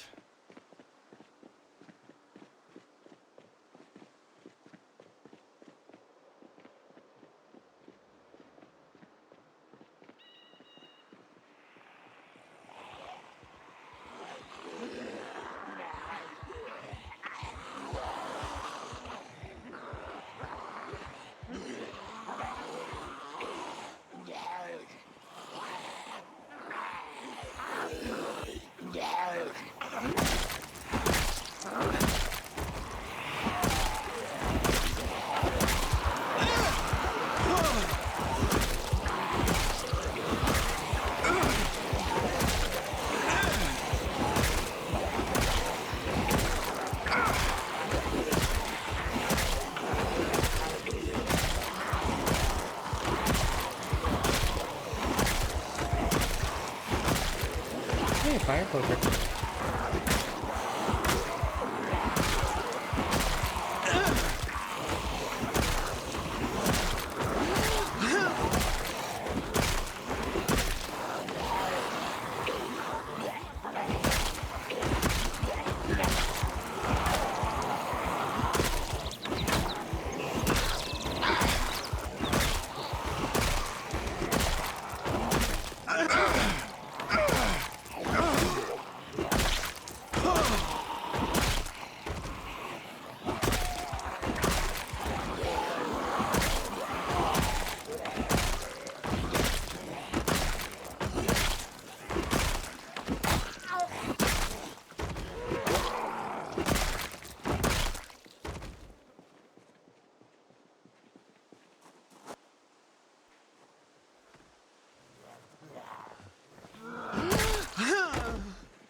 Another round.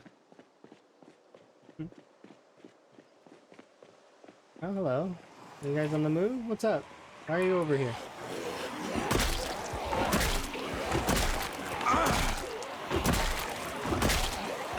Must have been another watch on the pile over there.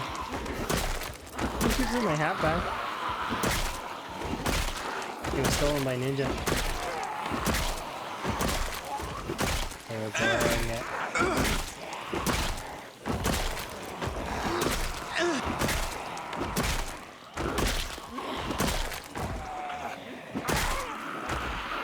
Tyranica's a ninja.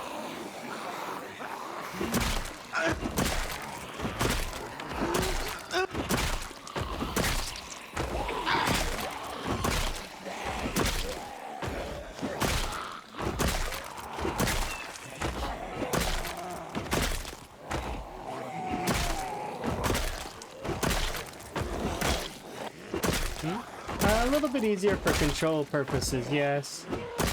Also, that vehicle behind me that is also part of the problem of this.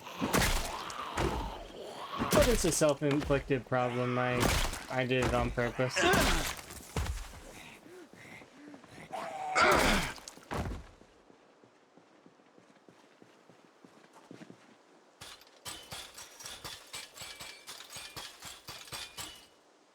It's an interesting beat you got going on there.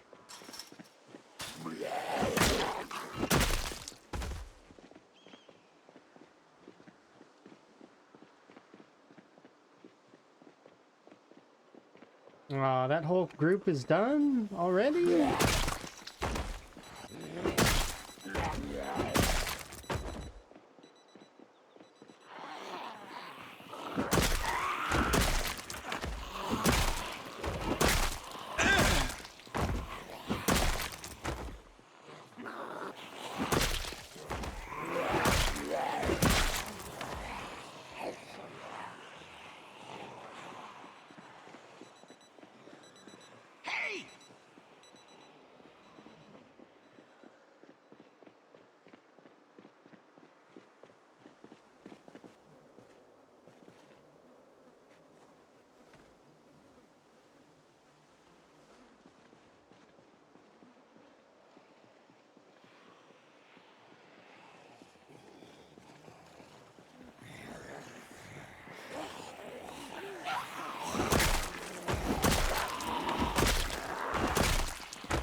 You're consolidating a new group.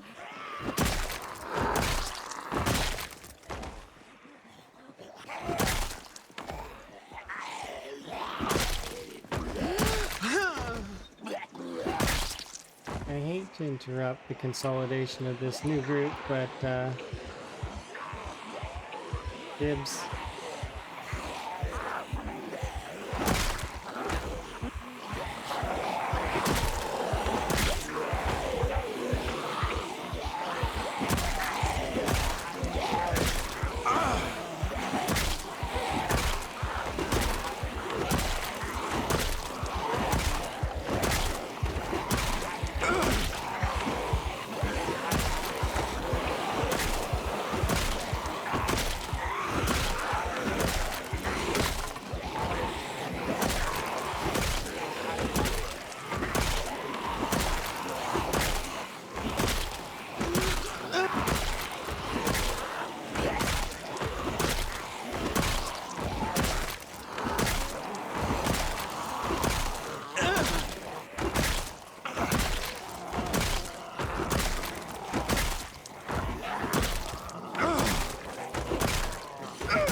amazing.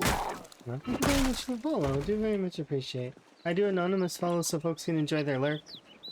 No need to chat with me if you don't want to, but I do appreciate you.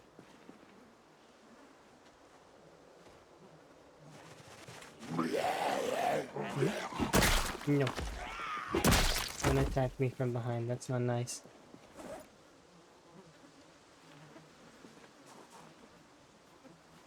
Ooh, free watch.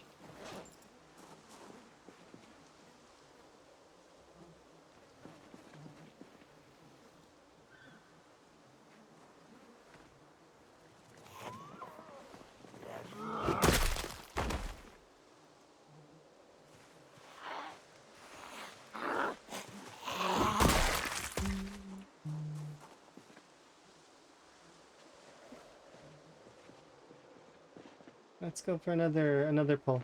We can do one more. I'm sure we'll be able to last. One more pull. Just one more. Aw, there's not even anything here. Area is empty.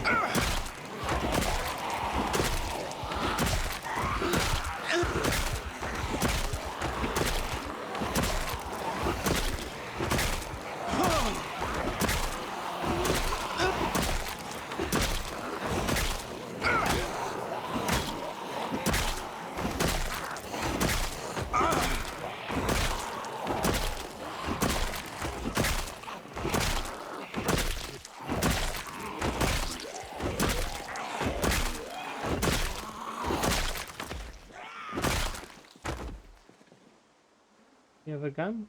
No. You have a bulletproof vest, though.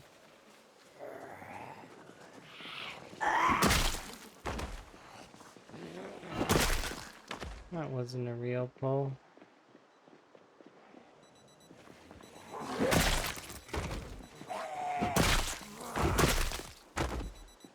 You like the sound of zombies squishing? It's one of the more satisfying sounds in the game for sure. It is a sound that will make you keep coming back for more.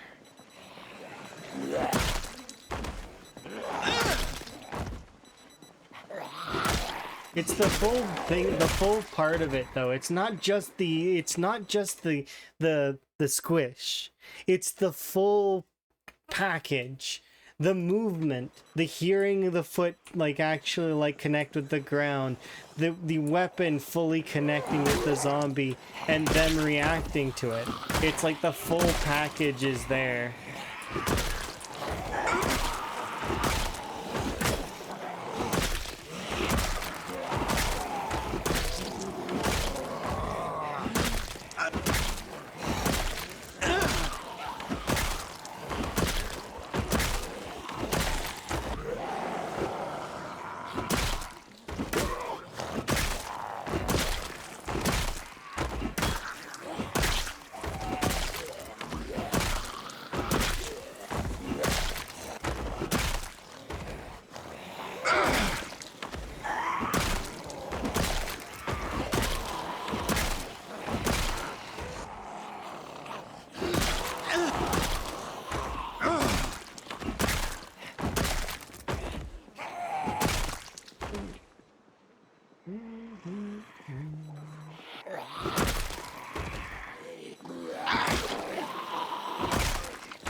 We did a full rest beside the bag of alarms. That's interesting. How much is left? The main Muldrow strip might be getting a little drained.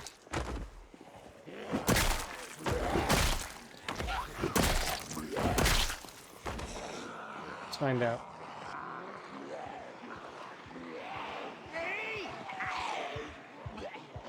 Yeah, it looks a little drained, don't you think? Yeah, it's like looking pretty thin.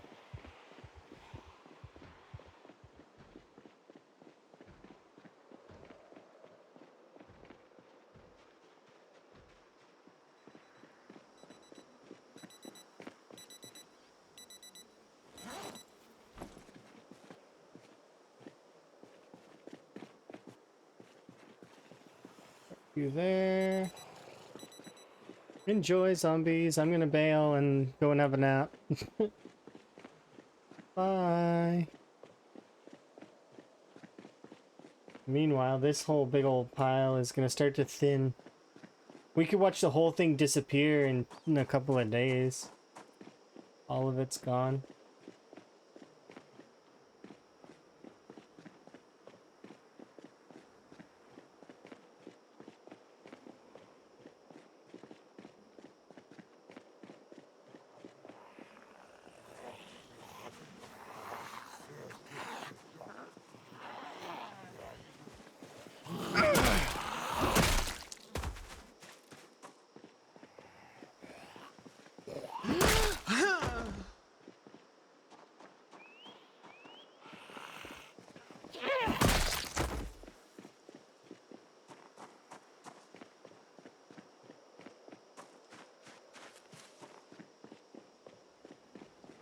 You can already see it starting to disappear. Or some of it.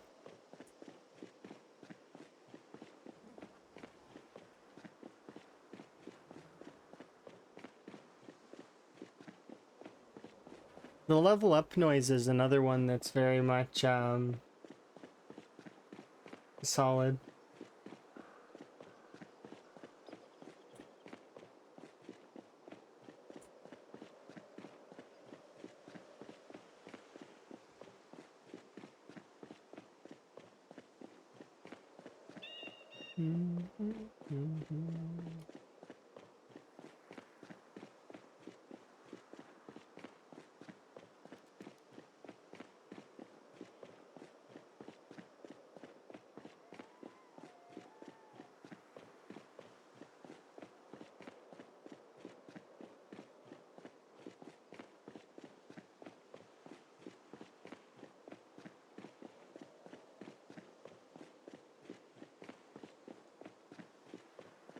If we keep this pace, we're actually doing quite well. We should see the end of that road here very soon.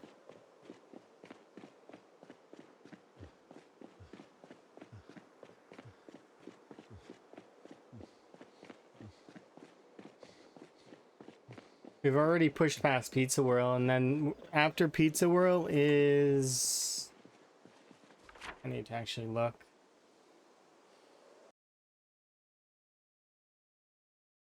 Oh, it's the rest of the strip. It's like the is it the bookstore? I think it's the bookstore.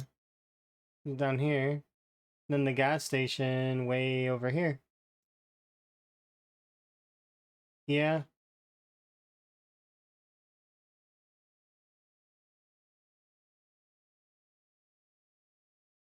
Yeah, we're already almost at the bookstore. That's crazy.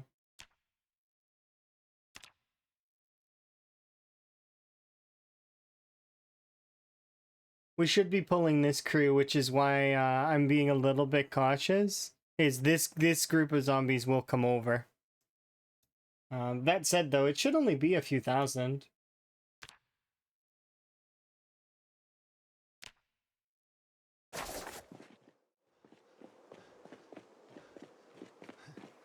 It's not too bad.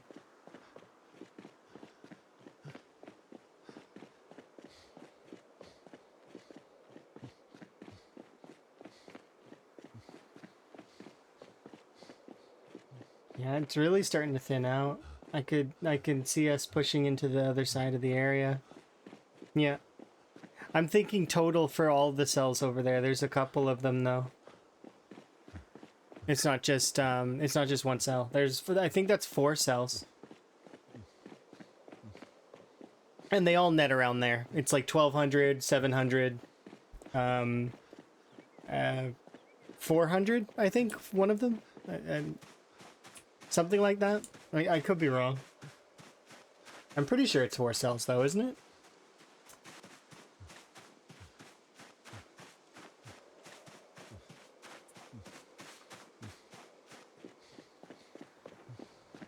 And that's not to guarantee that the other side of it doesn't come forward either, right?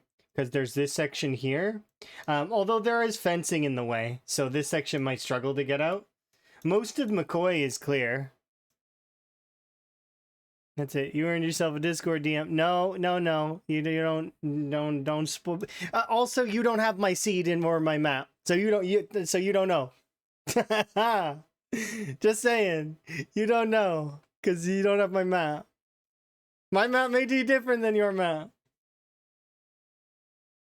It's the max out. You know, not true. That's not true at all. Mine might be different. Mine might have zombies that wandered over from somewhere else. And or there might be event spawn that augmented the number. What if there's a hunter's event? Huh? Then what? Then there's like 10 more zombies than you thought. Semantics! I know, but if we're gonna play that game, I can win. I can win that one. That doesn't change its spell population. I know, but it changes the actual pop that I'm going to be dealing with, which is what I'm referencing.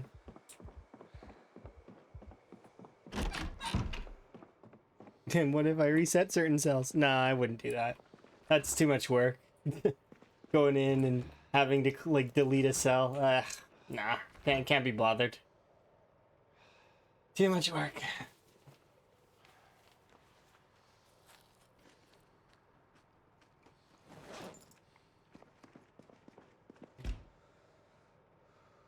That's funny though.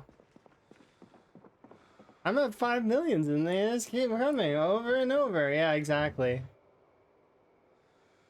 No. Set up crazy high respawn.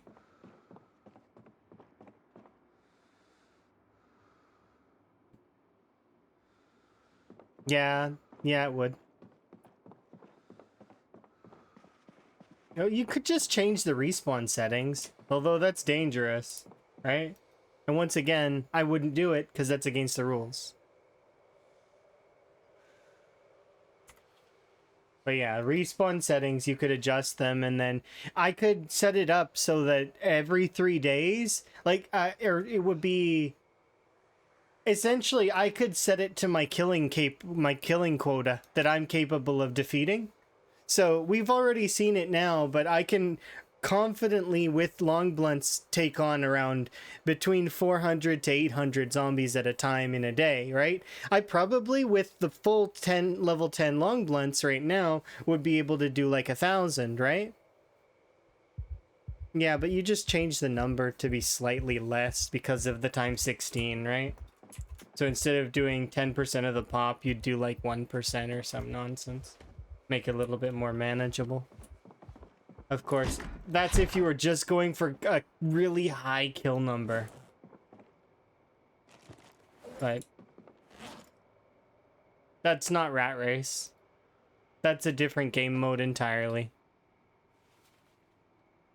Chili's done Riverside with respawn on. He got about halfway before they pinched him in the center. Which, like, he was at like 40k, I think, or 50k. Right here. And he was so confused. He was like pushing the center of the commercial district, and he's just so confused on why there were so many zombies still. And I was confused. I'm like, this is clearly respawn. It seems like it. And then that's what we found out later, is that it was. It was totally respawn.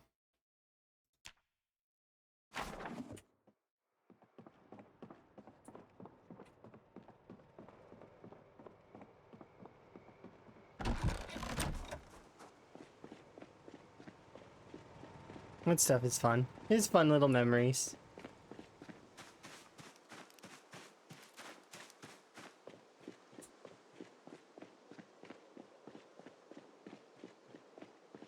Alright, I'm gonna run all the way back down.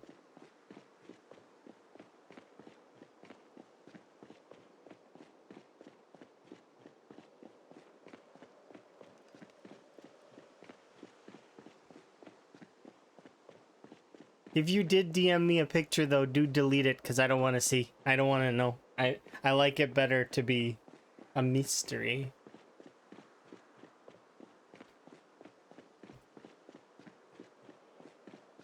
Because it's more fun that way, when they just show up out of nowhere and you're sitting there scratching your head going, $5 to delete it? Nah.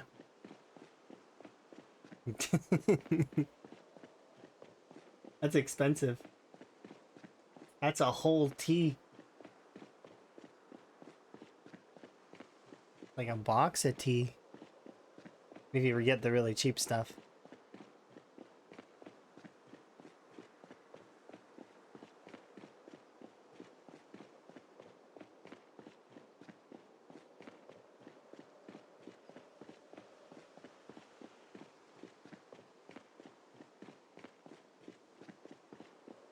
I have restraint. I'll just not look.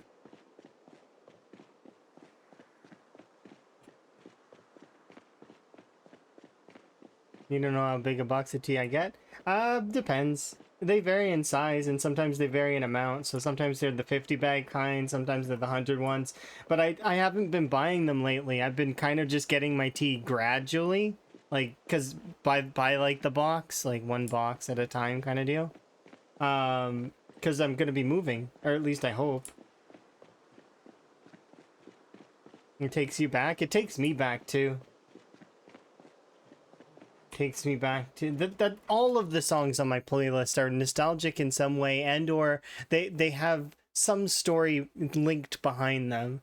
This one is me sitting and trying to defeat the Elite Four. I know this is like just a canto music, but it's trying to beat the Elite Four and beating the first two. And then having Agatha ruin my day. I think it was Agatha was her name. The ghost lady. She had ghost Pokemon. And she ruined my Pokemon before they could get to Lance. Until eventually I realized you could level your Pokemon up all the way. And then I just swept the Elite Four. Because I didn't realize that. I thought that I had to match them. I thought that it had to be a fair fight. So, no. you can level your Pokemon as much as you want, and then just destroy them.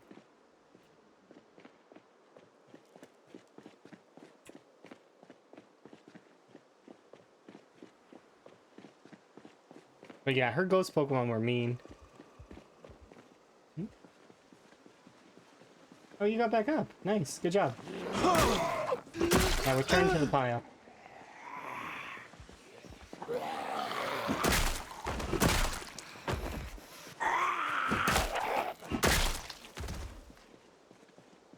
My first level 100 Pokemon was a muck.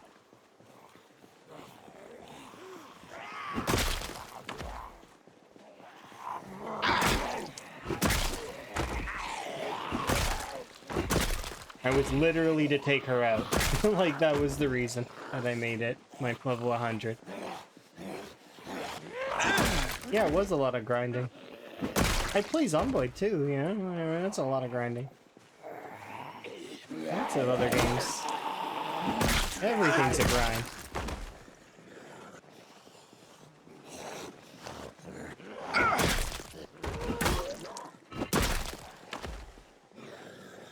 The biggest grind of my life? I don't know. There's a couple accounts I struggled to get out of lower levels. Specifically getting one account that was very stuck in platinum. Like, really stuck.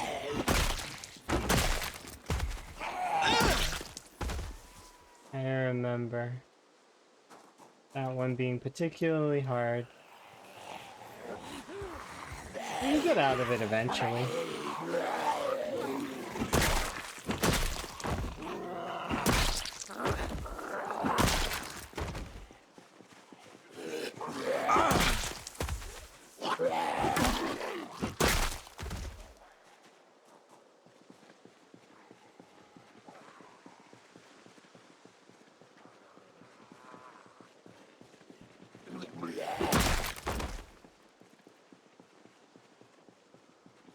The OG great Game Boy.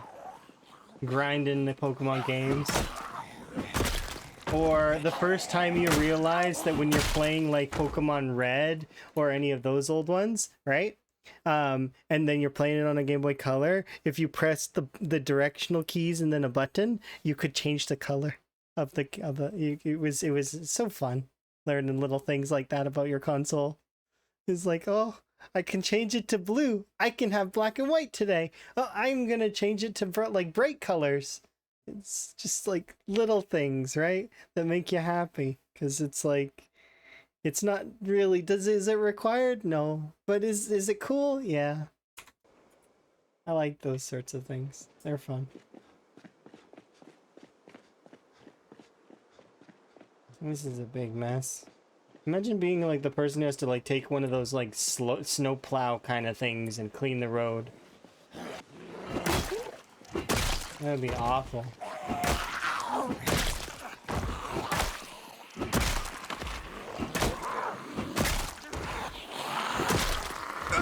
Zomboid street sweeper.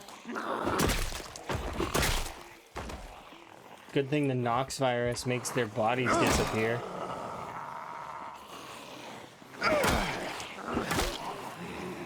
Because canonically, that's what I'm going to believe. Because why else do their bodies just disappear and leave nothing? Sometimes there's a skeleton for a bit, but even that goes away over time.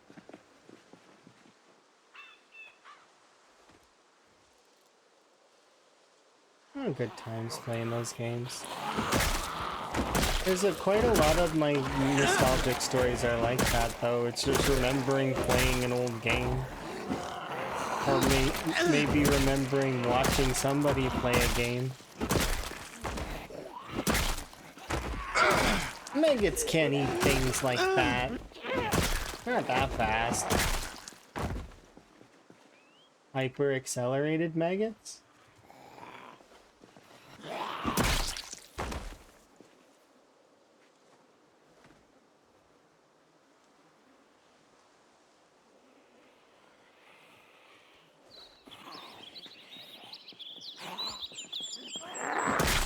Yeah, I agree. It would be kind of a little bit strong if you could use like a femur or like one of those, you know, a zombie bone in order to make bone weapons. It would make sense, but it would make it a little too easy to grind carving as well. Because you'd kill like 10 zombies and have level 10 carving.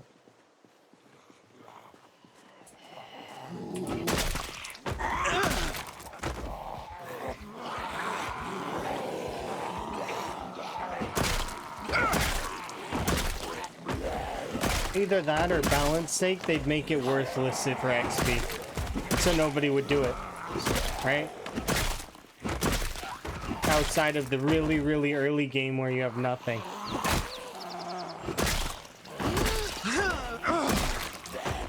But even in the early game when you have nothing, there are still things that you don't grab.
It's definitely an 8-bit cover of something. The reason why this one's on my playlist is because it makes me think of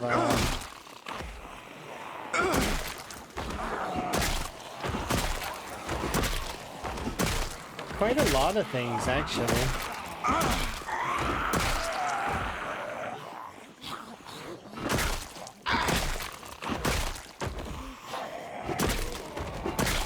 A lot of Sonic games and come to mind when I hear this song.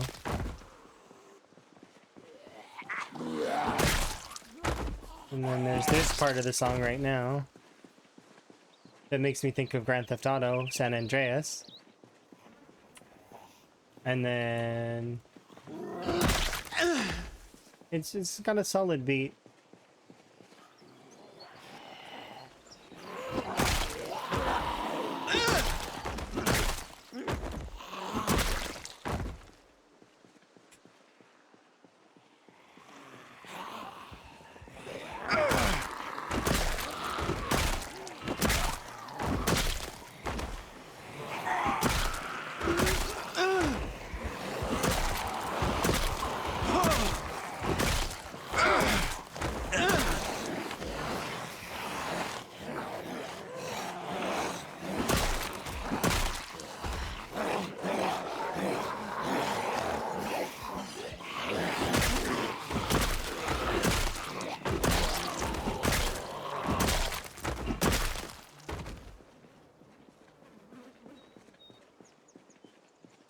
Hello, officer. I would like that pistol and your bulletproof vest, please. Thank you. Let's recoup some stamina. Oh, is that it? Again? Oh, let's keep going.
No, get out of the way. There's a police officer there that I need to have words with. About their firearms.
Wow, there's no gun. Disappointment.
Switching to long blades here soon is gonna be like... Oh, but at least the game's already providing.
I am really curious to see the bookstore.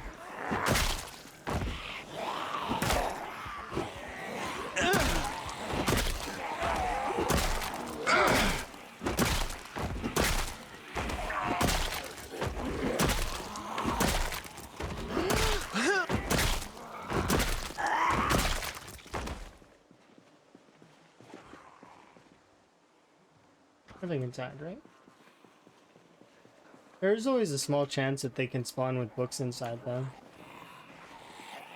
I've only ever seen it happen a handful of times.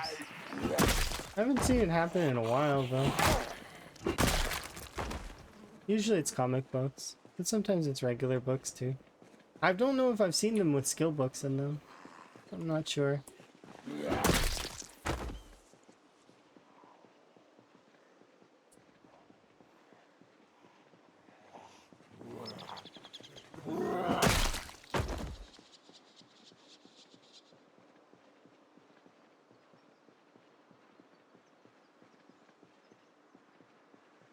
I think, is that it?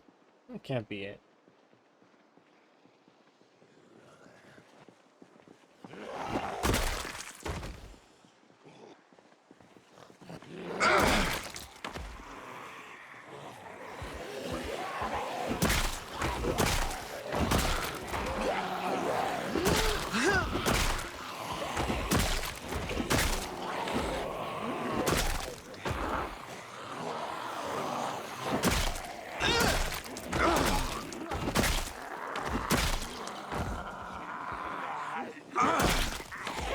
Seen diaries, stock certificates. I don't know if I've seen stock certificates, but I've definitely seen business cards, which implies that there could be stock in a backpack. But I mean the school bags.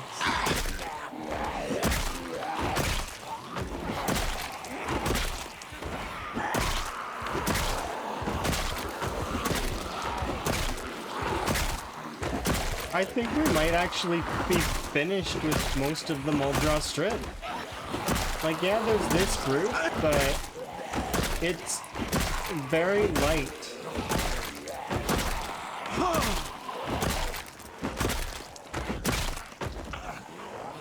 I don't want to call it too early, of course, but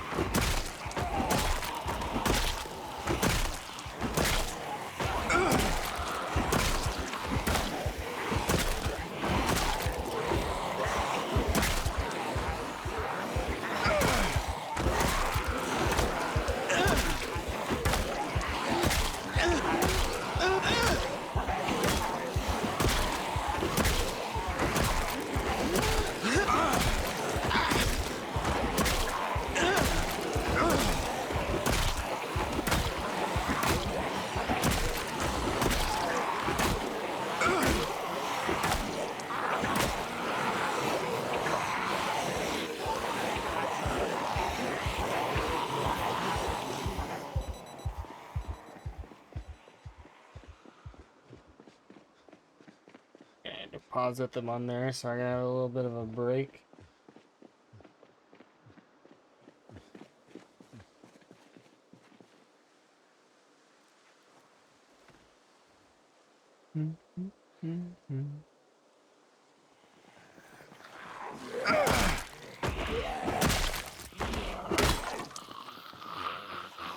Awkward.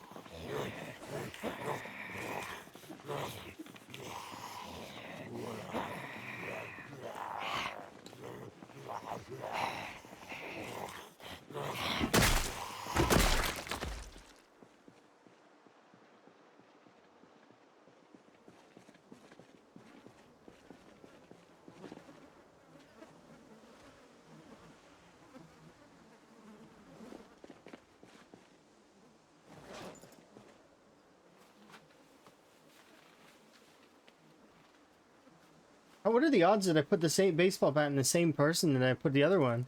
That's hilarious. That's some crazy odds right there. There's like a whole corpse highway I could have put it in, yet it ended up in the same spot.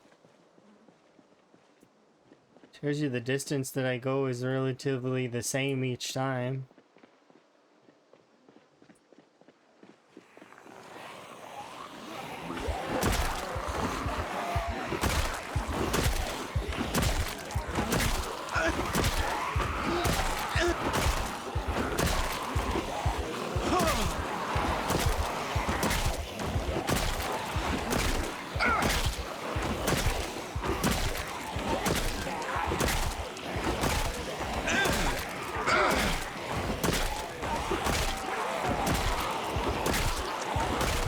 maybe a comfort thing? I don't know.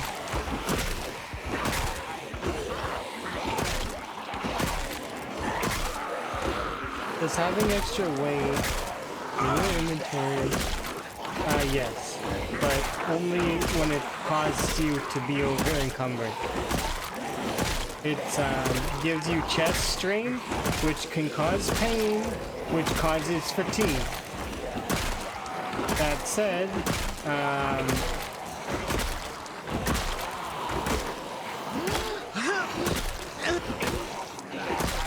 the encumbrance moodle's bad.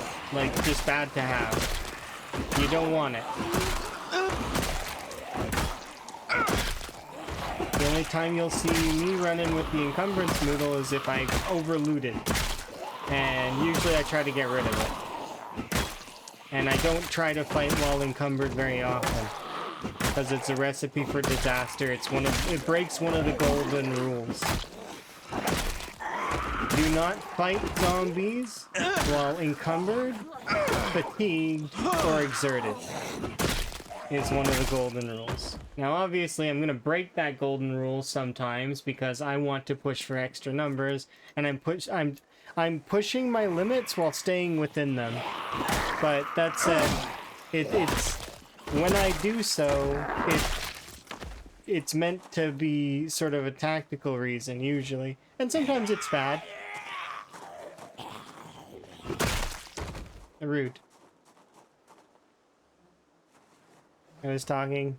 They just interrupt like that. That's rude.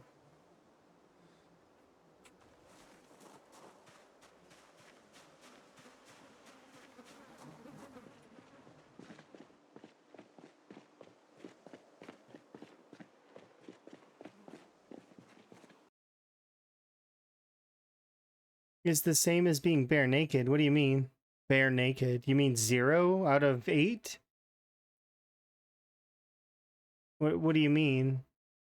And are you comparing, like, so what you can make an argument for is if you have a lot of clothes on, then that ties to your character's temperature. But if you're talking just raw weight, 8 out of 8 versus 0 out of 8, I don't think there's much difference. It's when you go over that number and gain encumbrance is when it actually causes you much, like, that's when it's going to start causing you problems. So if you're 0 out of 8 versus 8 out of 8, or, well, let's say 7 out of 8, just to make sure that, like, right? Or in this case, see how I'm at 9.27? The real thing that's going to cause me exertion right now isn't going to be my weight. It's actually going to be my temperature. Temperature caused by being near the corpses, even though I have a mask on. But I'm near the corpses, so I am still going to be building corpse sickness. Temperature is going to be the big factor here. That, and then how often I'm resting my character in between combat sessions, right?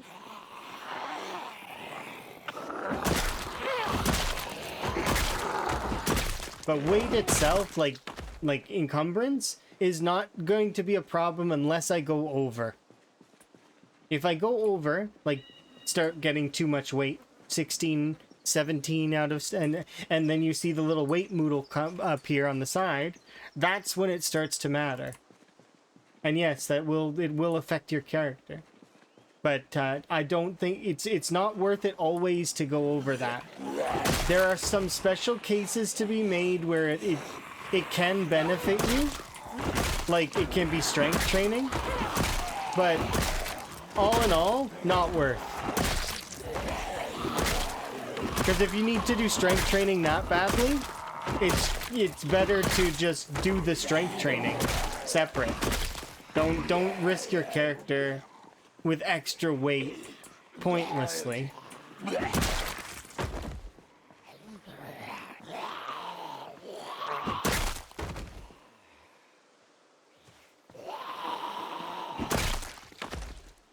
There's just no point to it, right? Because why would I do that when you can level strength training without any risks at all? Just by, you know, being in an area and working out for a bit. There's 0 risks in that. Hello. Yeah, it's a few. We're trying to push to the edge of the Moldjaw Strip. We're making good progress. Hey, look, it's a raccoon.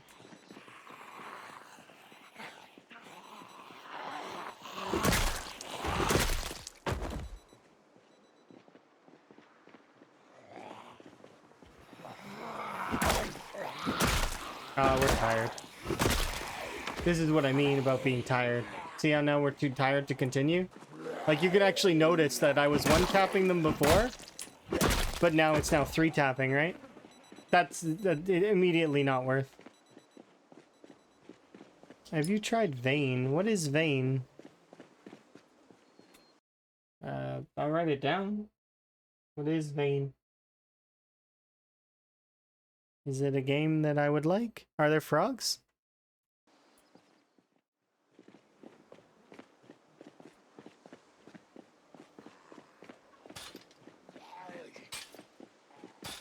Yeah, what Tyrannica says. You do get passive strength gains, but it's not worth it. You have to be over the half mark in order to start gaining strength from your carrying capacity. So see how I'm at 16? Because I have 9, I'm above half, so I'm gaining strength as well. If I were to turn this on to show strength, we would see a strength gain every once in a while. That said, it's not a large enough number to really pay, oh, let's min-max it. No, you don't really need to. It's a zombie game and it's heavily zomboid. Okay. It's 3D. Interesting. I need to grab a pen, but I can, because I lost mine. I think it fell behind the desk. Give me 1 second. It's called Vein. Is it on Steam? Or is it like standalone?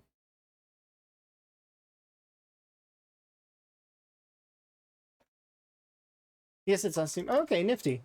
Neat. I'll have a look into it. I like that. Also, I have a section on my Discord for that stuff too. If you folks are interested in showing, like, you know, games that they like and or the games that you'd like to see me play, you can post them in the suggestions. It's in Discord under suggestions. If you can't be on Discord, I understand, because it's not Discord isn't available for everyone in every country. But that said, it's there for folks that can join. There's music sections. There's also a couple of sections of the Discord that I don't spend too much time in, but are mostly for mods and stuff. But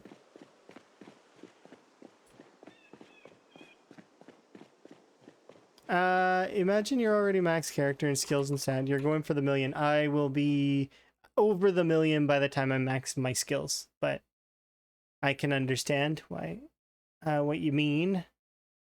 Is it better to carry as many of your best weapons? Arguably, it's better to just do... You could change whenever you want to whichever weapon you want.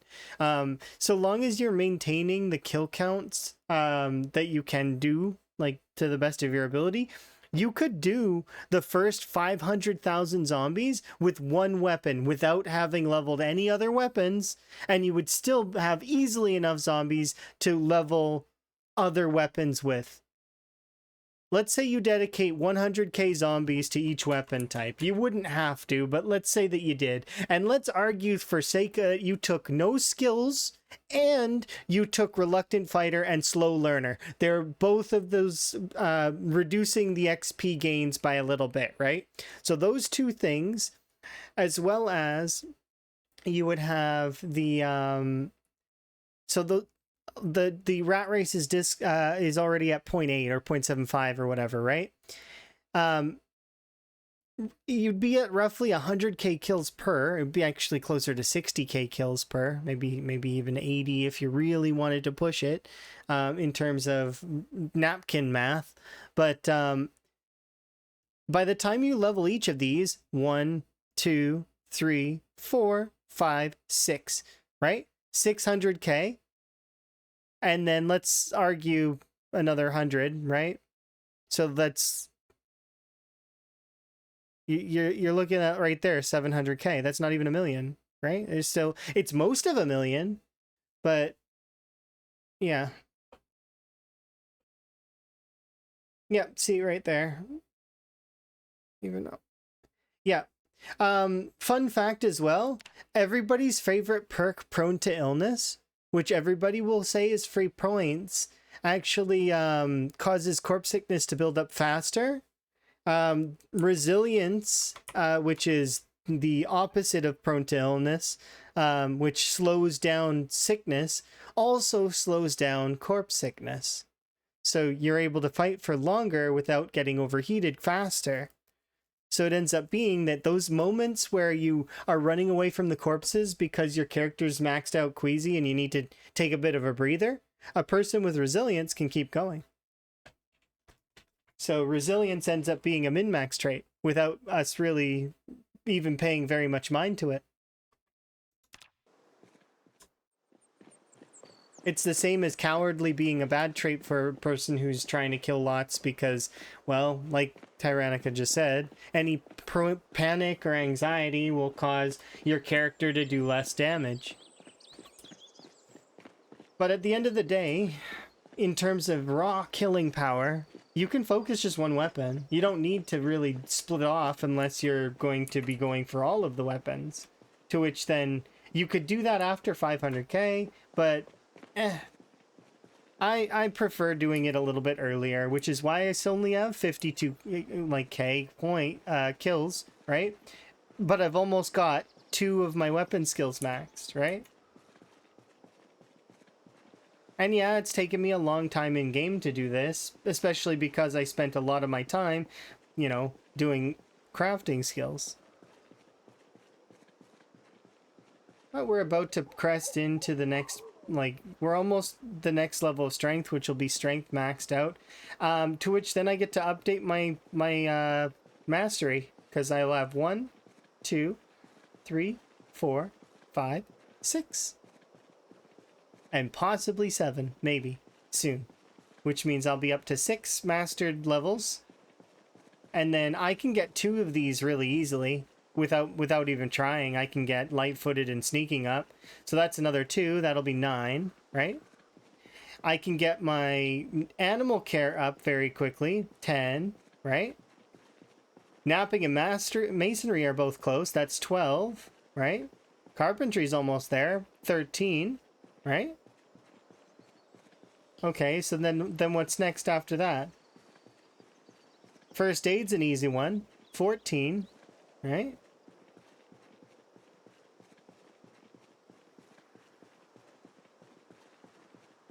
Okay, then what's next after that? Probably another weapon skill. As well as... which one of these did I think that would be maxed by now? Depending on books. So I need to see what crafting books we get, because we may get some crafting books, and that may speed up some of these ones. But I'm guessing that I'm going to get at least one of them.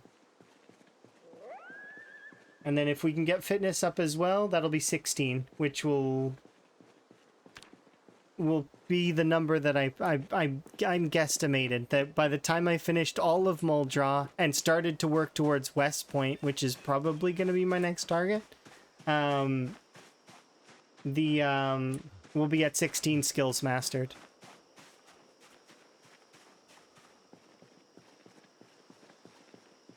Who's focusing? Which one? You're focused on? You're talking probably either about Sealander or Claire, right? Or perhaps Shivas? Depending. There's a lot of really good rat racers, right? I have the privilege of knowing a lot of them. I do hope Chivas makes it all the way and finishes the million. Because Chivas is the closest. Sealander's got a good kill speed, like kill-wise. And Dima's been doing fairly well as well, although he's had some problems with animals. Animals beating him up.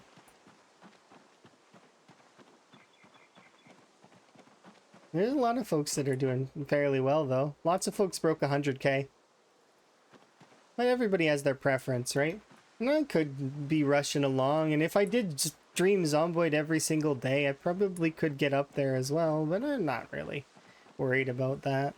It's a marathon, not a sprint, and I will get there when I get there.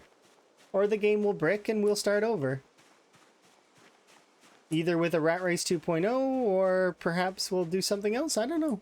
Depends on what's available at the time. I know that Buzz is going to be releasing an SKC 2.0 when Stable is released, as well as that Stable may go, like we may get multiplayer. If we got multiplayer, that would be super sick. I would be excited to do like a multiplayer Rat Race style server. And I'm guaranteeing that a lot of other folks in the Rat Race would be thinking the same thing. It's actually come up quite a few times.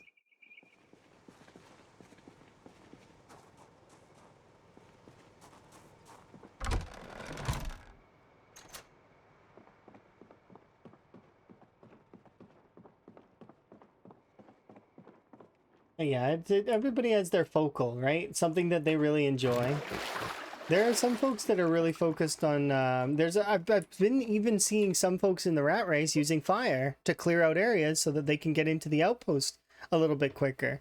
It's not like they're going to run out of zombies, because if they absolutely need more zombies, they can go off into the woods and find more zombies out there on the outskirts of the map. So it's not like they're going to run out.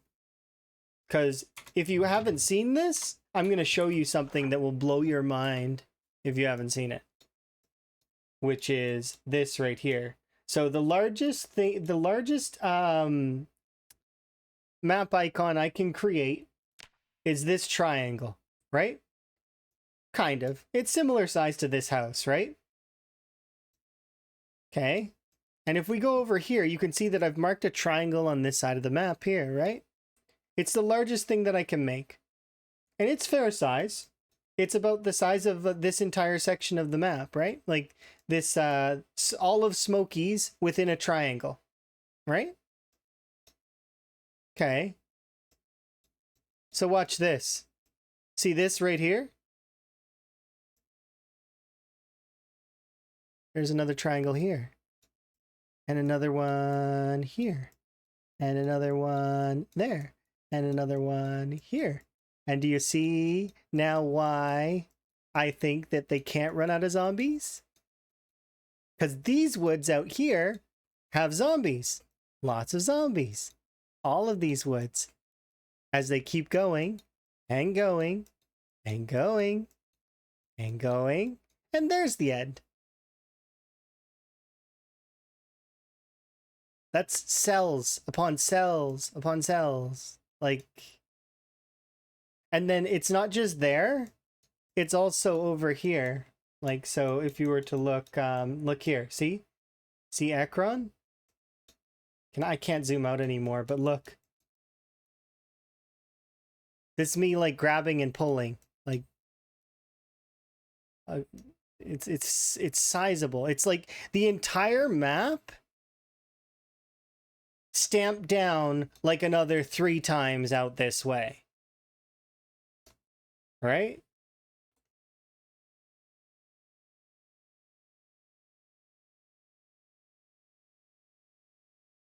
And then that's the same for north too. North, it's the same thing. See? We are but a fraction of our true selves right now on the map. There is so much more map now.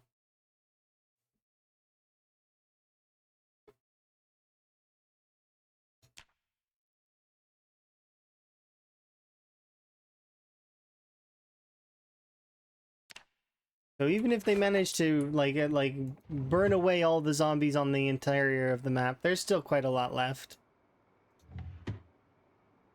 They must have big plans. I think they have the rest of Kentucky in tow at the very least. Maybe they'll start working on other stuff. Maybe the modder, they want to give, like there's room there now for the modders. Think about it. If folks want to do a modded map, there is a large portion of map that they can do it in. They want the whole country on the map. Maybe. Maybe they'll start doing other countries too. Who knows? Maybe it will be Zomboid Universe. Zomboid World. All of Earth in Project Zomboid. I'd be keen. Because to be honest, let's say, Lots of Zomboid is all over the world as it is. Zomboid is sort of universal in that way, right? Tons of people playing. Yeah. 3087, Zomboid world. Generation by generation. That wouldn't be too bad, would it?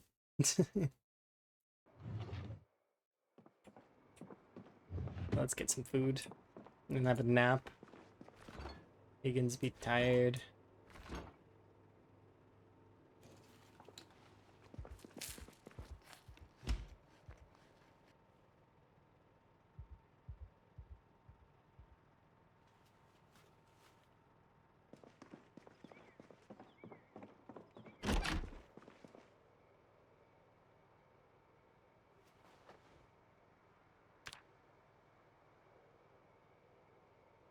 Return you to your original look, Higgins.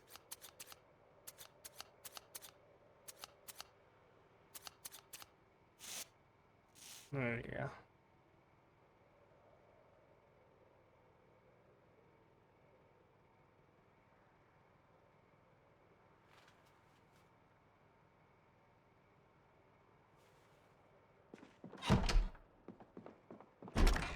You'll imagine all the different schools and skills and all that stuff. That would be kind of cool.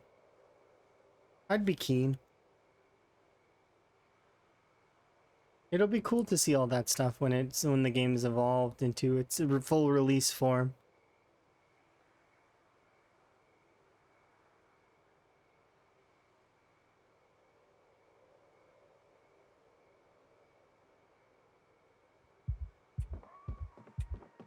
Let's get this swatch away.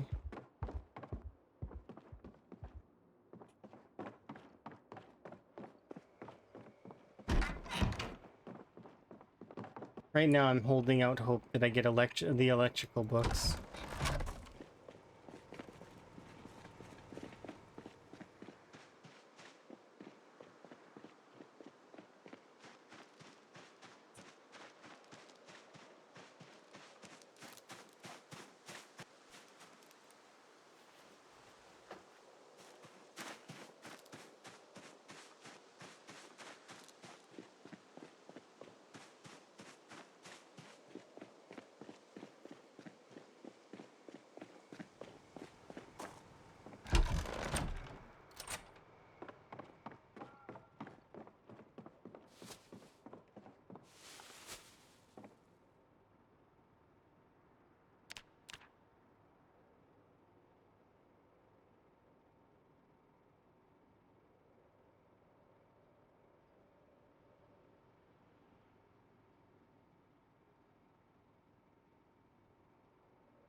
You didn't do the glasses gag? What do you mean? I was wearing blue glasses and you told me to wear black glasses. That's changing my glasses. I changed my glasses. That's what I was requested to do.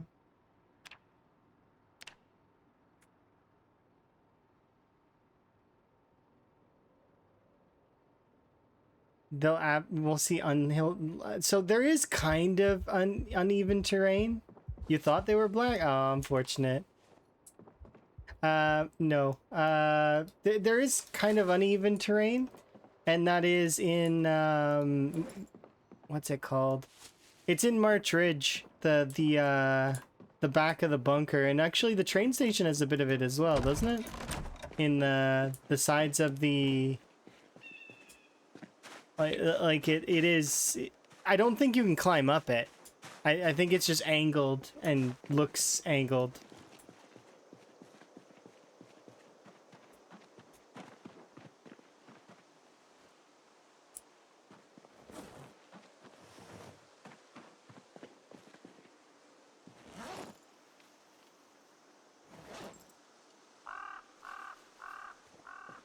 There we go. Okay, we're good. Let's go.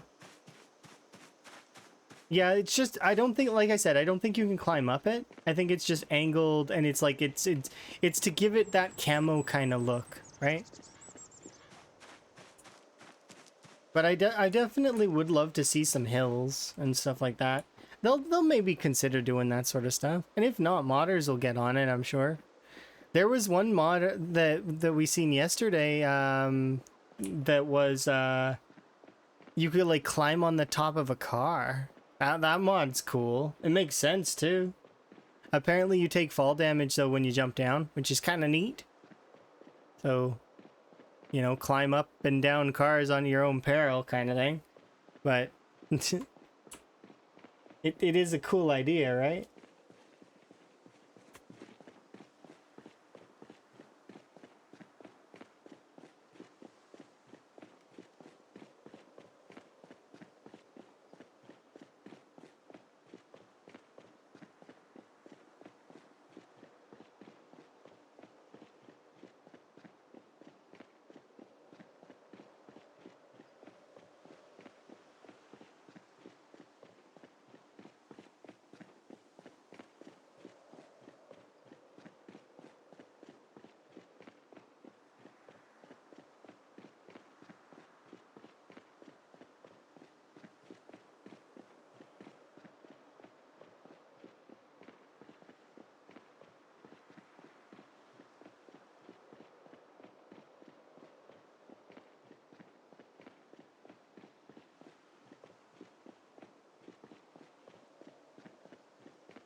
Yeah, they've been editing a lot of the map. There's even new stuff in Moldraw that I haven't really seen that before.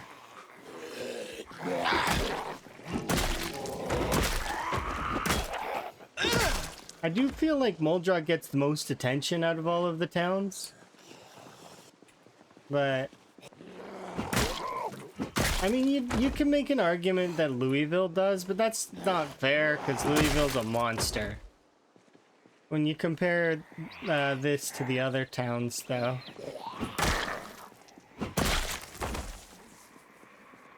Outside of, I guess, the heat map in West Point, which got some attention.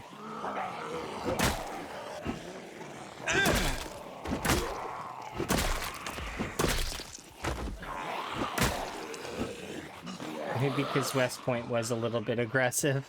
It's always been a little aggressive. It was, the whole point of it was that it was kind of, it's the harder-ish start, right?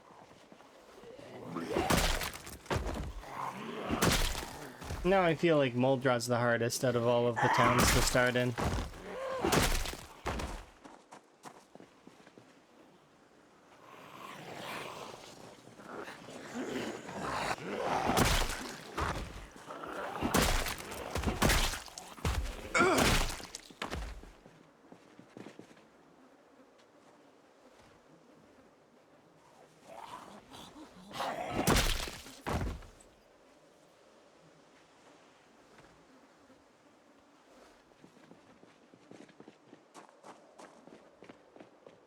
Still fun though.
And are you leveling long blunt? Yeah, I'm almost done too, which is why you can see me kind of just running around bonking zombies to death left and right.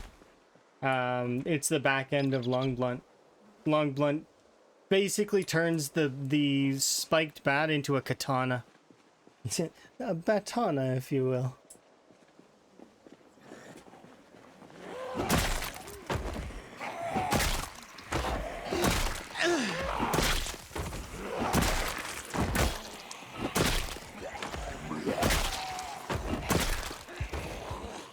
That said, it's the last, like, we're at 61%, we need another 3.5k, and then I switch weapons again.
Happy October.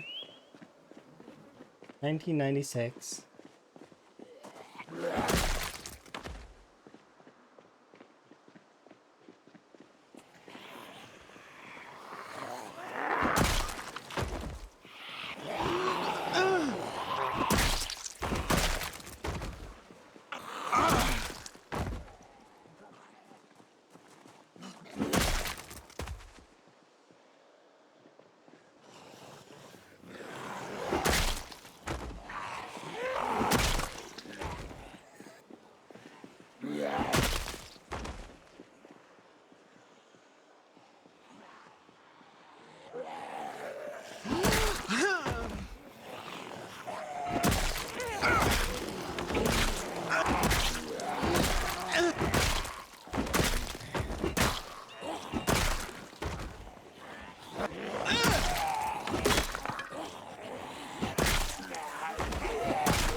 I don't like when it stutters like that.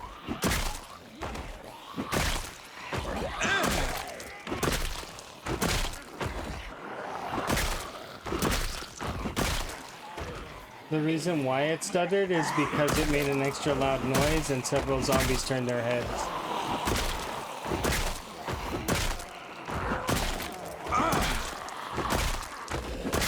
Probably.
This is a random zombie. You're funny, random zombie. Yeah, it's very much bonk, bonk, bonk.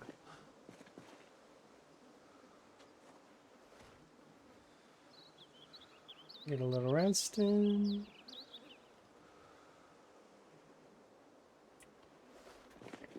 Let's go pick up our crew off of the watch.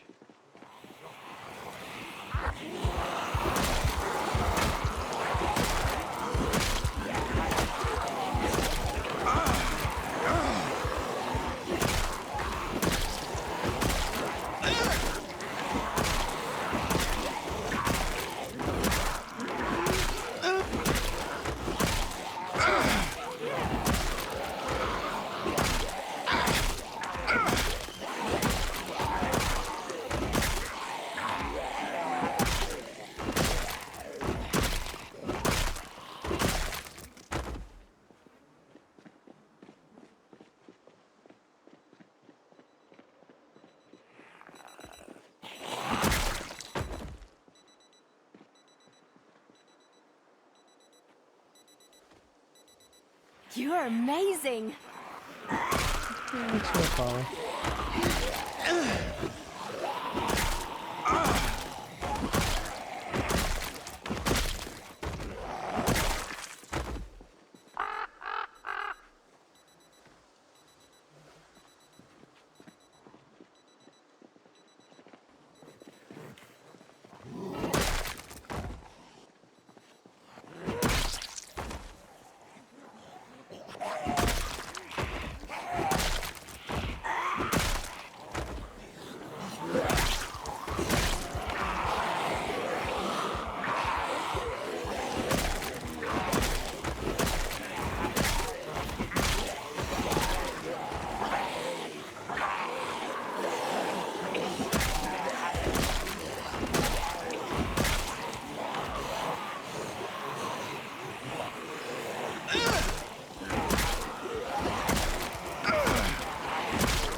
Thank you.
I'm being cheeky over there.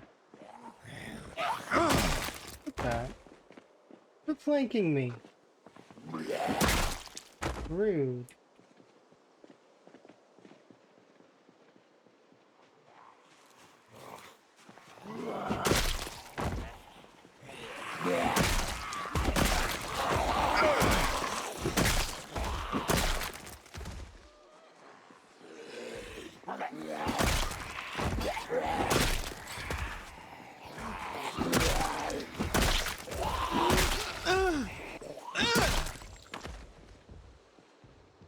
And flanking me.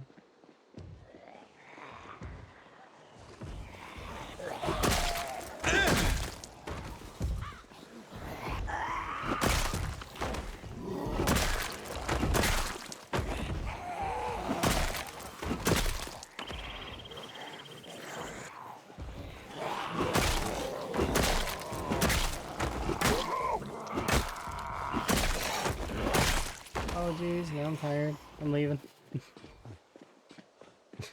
We made it to 6K so far. We got about another 3K XP to go. We are officially at 66%. 67, but still 66, roughly.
I think we're doing really well.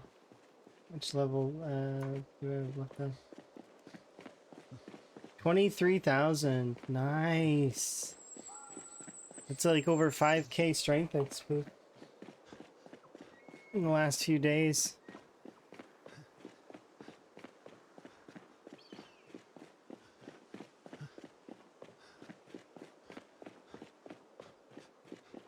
And then we begin the long journey of becoming Master of the Blade. I probably should start making some swords in preparation. We have a handful of katanas though, and that should be able to hold us off for a little while. I also use the machetes. They're all really good weapons, although you prefer to use two-handers for the muscle strain. Especially because of our stamina.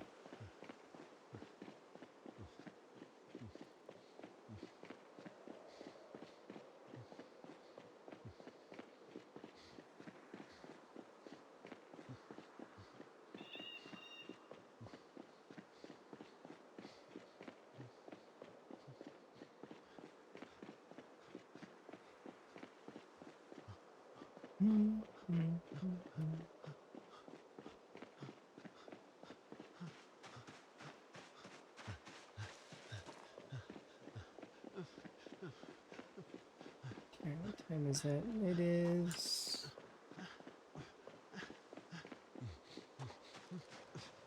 time for an in-game nap.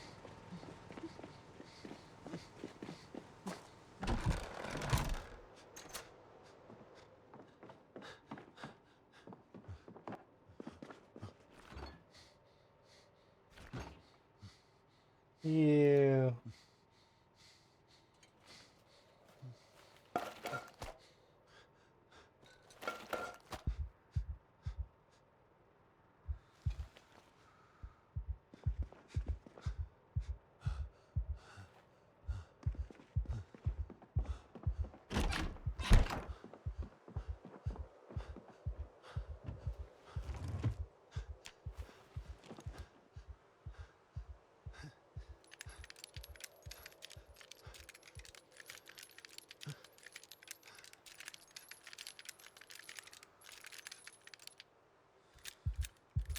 We'll do a couple of rotations of this.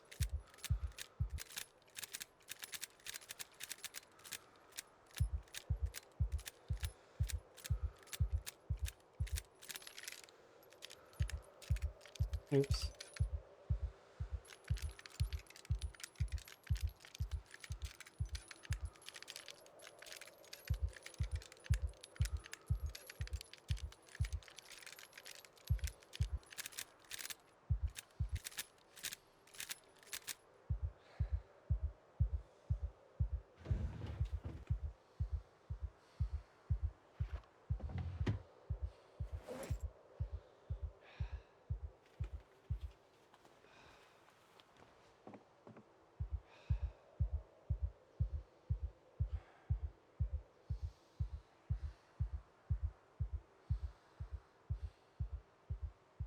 It's funny, it's October in game and it's October in reality. Not for long though. Almost the end of October. Halloween is a good holiday.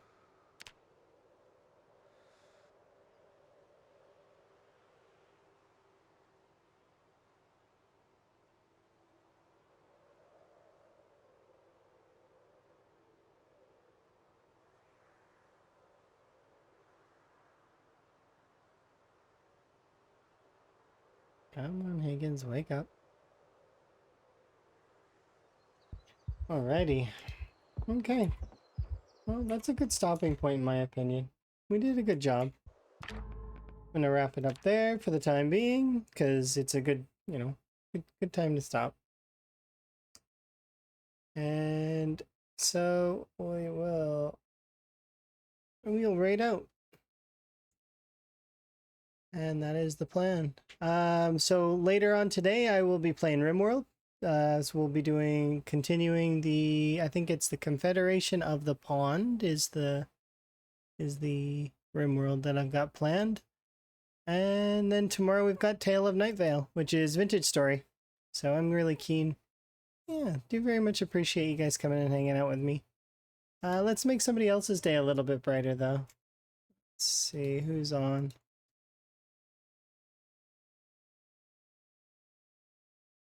There's quite a few folks are on. Yeah, you could do Sam, we could do Rivet.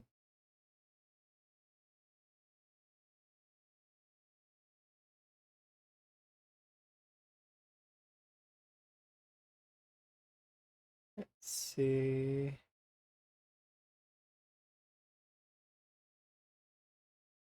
Yeah, we could do Rivet. Because Rivet is trying to survive the rat race. So another rat racer to go in and enjoy. Alrighty. It's been my pleasure as always. Ta for now.